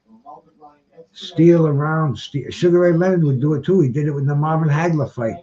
You get active, you steal around with in the last seconds of the round. The last minute, Ali would turn it on. He'd dazzle you. The Ali shuffle, rip off combinations to your face. While he was getting hit with unimpressive shots, but steady shots through the first 2 minutes of the fight. Then he'd come on and become the Muhammad Ali that we all love and love to watch, who landed the amazing shots, the amazing blinding speed. But Shakur, he's definitely a poor man's. He's more like a Howard Davis Jr. Howard Davis Jr. was actually a good fighter, man. The best fighter given the award at the 1976 Olympics. That's the one that Sugar Ray Leonard was in. The Spinks brothers. But he never won gold. He probably would have today for sure because there's so much out there. But he was around in the 2-belt era. And he had chances. He fought Edwin Rosario. And I think he fought Jim Watt in England, in Scotland too. But he never won a belt. But he was a hell of a fighter, a hell of an Olympic fighter. But he was like Shakur. He didn't have the power, wasn't productive, wasn't a crowd pleaser. And especially today, that's what it's all about. You fight so frequently, you better be a fucking crowd pleaser. It's Diaz. I'm diamond next year, though. Yeah, I can get an elaborate diamond. Absolutely, I can. I gotta, see this band. They're on this extended break here, man. Yeah, they're up there talking, and like I said, this is live happening right now. I'm not going to go back and mess with the live vibe of it all. Straighten the back out. My back is killing me from picking up all those leaves today, man. Whew. Even my wife, because I got these lidocaine patches I get from my shoulder. I don't even use them that much anymore because they don't seem to hit the pain from the shoulder anymore. But lower back pain, they hit nicely. And she mentioned putting one on when I got out of the shower after I did the yard work. But I forgot about it. And now when I get up, I can feel the lower lumbar area. A dull aching pain. So we'll see what's happening. We'll see what happens, man. But this fight is a stinker. We're in the 10th round. We have to suffer through 2 more rounds. I don't know how anybody can be saying that this is an entertaining fight. I'm gonna have to go and see some of these clowns tomorrow who if I can remember who they were, who were telling me this was gonna be the end-all be-all fight. The coming out party for Shakur was going to box rings around him. Shit, I wish it wasn't so late because I'm still pretty wired. But see, the problem with me is tomorrow morning at 8 a.m., no later than 9, I'll be boing wide awake. I just cannot sleep in the mornings, even when the room is dark. I never tried unplugging the clock, but so for some reason it just when the sun rises, I rise. And Believe me though, when I was younger, I could sleep all day long, no problem. Hey, BVO, my brother. Oh, fuck, bro. I don't know if it was when I went on your side, if I told you this, my man. Yeah, this is I said this was going to be a boring fight. I'll have to go to Renee Box Young's. Like I'm gonna go find that.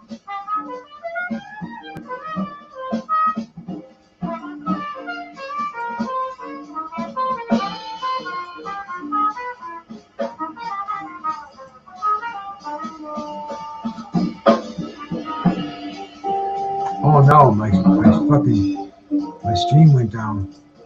It almost doesn't matter because it's so fucking boring, but I don't want to. I still want to keep it going.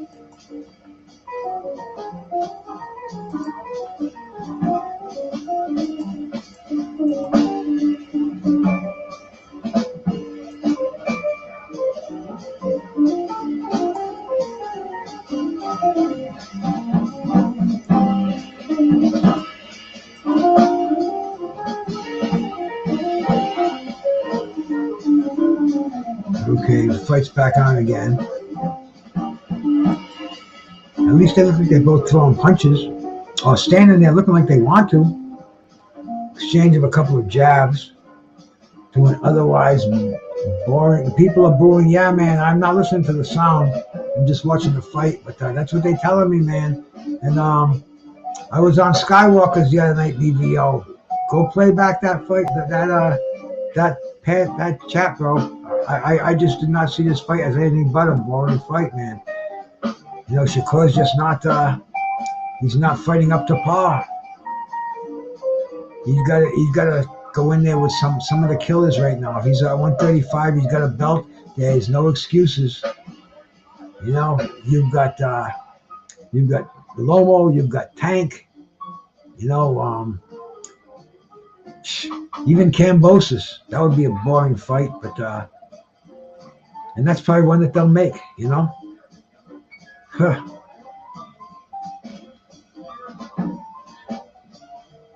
.135 is a pretty messed up division. Then we just saw some of the next generation of 135ers in the undercard. Abdullah Mason.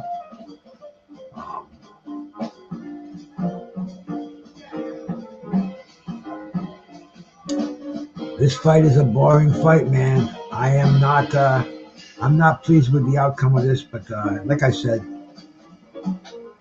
when Shakur's pleased us with Valdez, and even with Herring. Aside from that, man, like we love knockouts. If he could put on a boxing lesson and do this for 12 rounds, stay on his toes, throw punches, keep that jab pumping, drop the right hand. That's what it's all about. That's how you become a superstar. I don't know who told him this style is going to make him millions.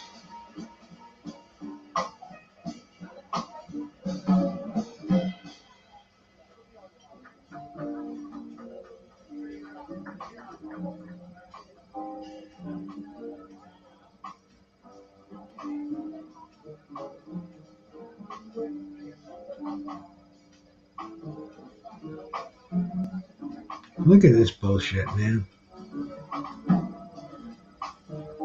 Nelly, salute my brother. How we doing, man? We've been here now for 6.5 hours. We're watching the whole card. Kind of interesting. Some great fights on the undercard, especially the Navarrete and Conceicao. That was a killer fight, bro.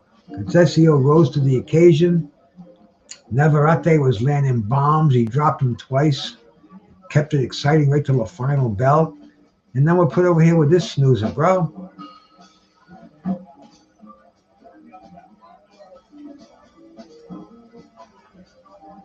Vegas is popping right now. You got that right, Coco. This is really this is torture to watch.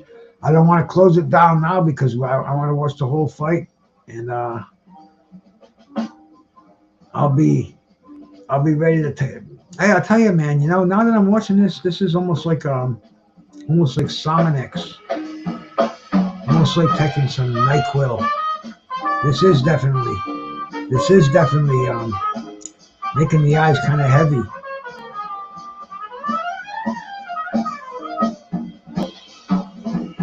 The jazz keeps me bopping though. Especially knowing it's happening live right now. The jazz is happening now. The fight's happening now. It's a world. See, this internet has gotten us so keen where we're watching these events that are going down right now. The Vegas Grand Prix will be going down after this. That'll be available. And this music we're listening to right now, man, the Benny Benachek Quintet, that's live at Smalls Jazz Club in New York City.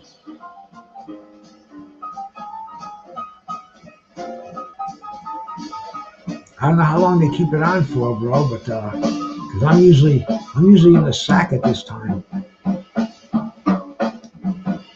But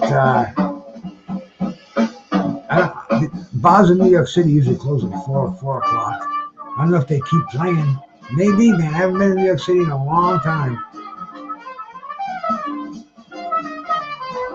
But man, Shakur is just he's stinking the joint out. This is going to be interesting to see what the boxing experts on YouTube will be talking about tomorrow. I'm going to have to specifically go to some of the Wakanda channels and see how they judge this fight. How they talk about the career of the great Shakur.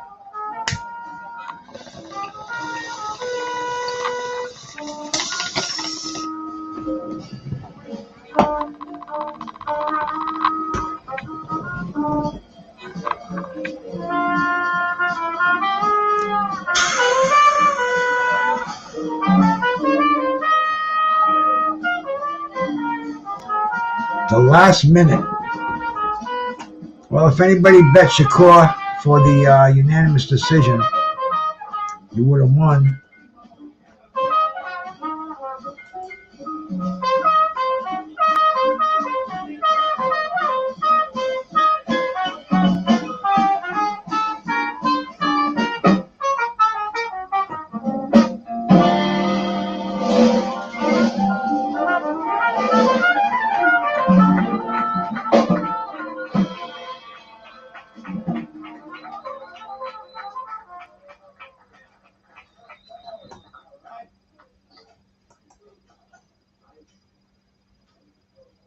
Well, we're off to a great start here. Anyone else?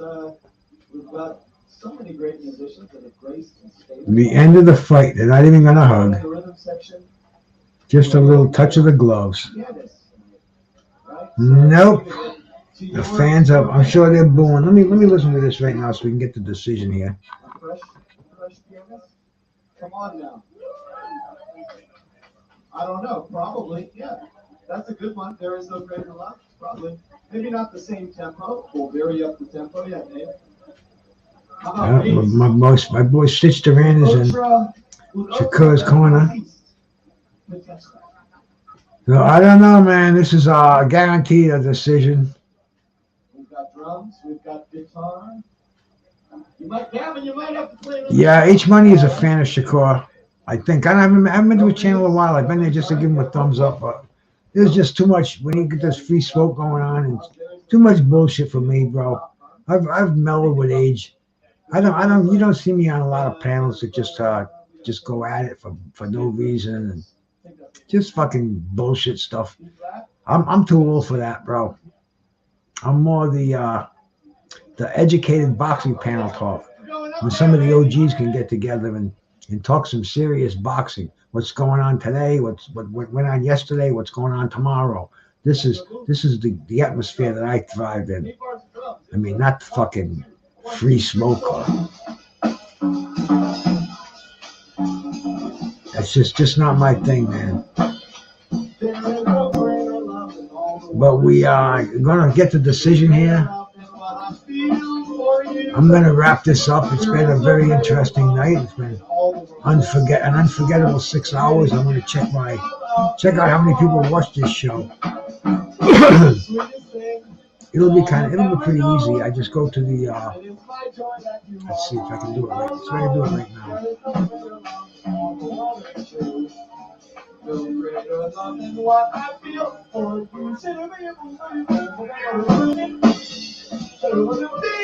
just tells me I'm still. Just tells me I'm still going strong here. But yeah, we've had 359 views so far, so it's cool.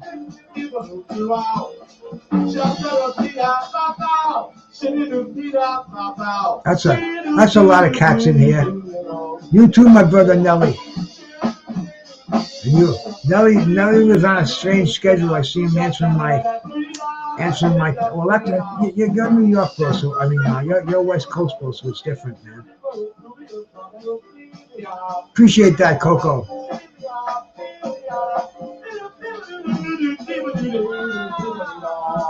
We'll get this decision and see what the see if the fans are booing.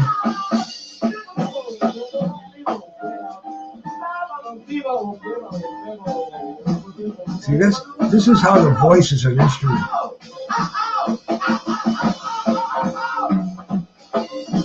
You know how hard it is to do that, man? That's like Ella Fitzgerald, scat singing, but that's a dude singing it.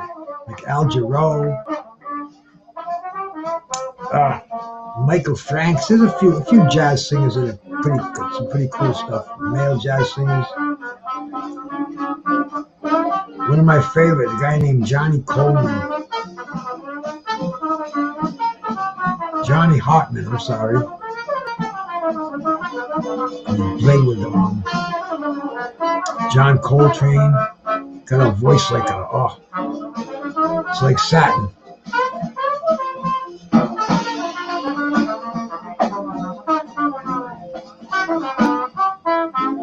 Let's see what the judges have to say here.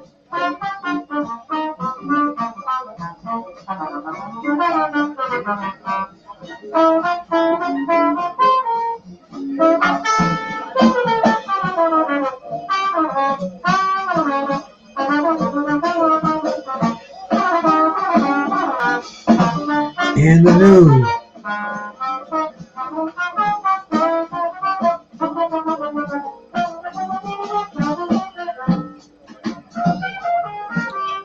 De Los Santos is just grinning.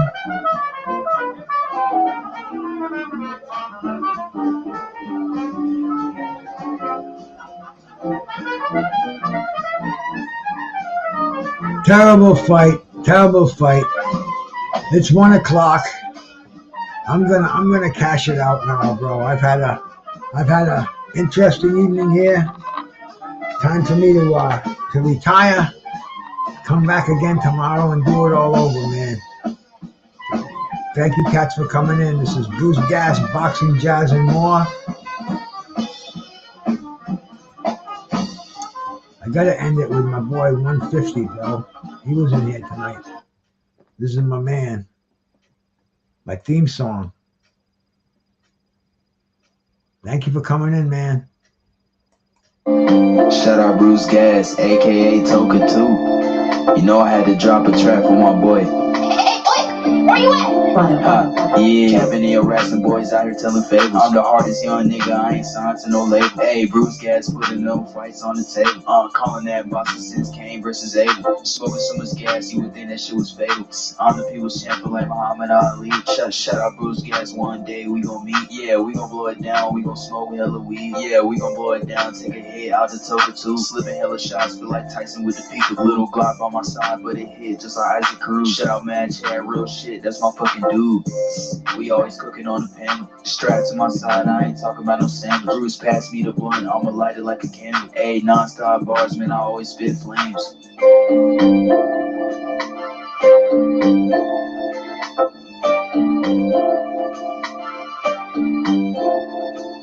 Feel like BruceGas always got a different strain. Bitch, you ain't like me, you can never feel my pain. You win and you lose, well, this the fight game. Don't beef on the net and the shit won't change. Said that on the stream, gotta do it for the game. Said that on the stream, gotta do it for the chat. I ain't undisputed. Yeah, hold on, I ain't undisputed, but I want all the straps.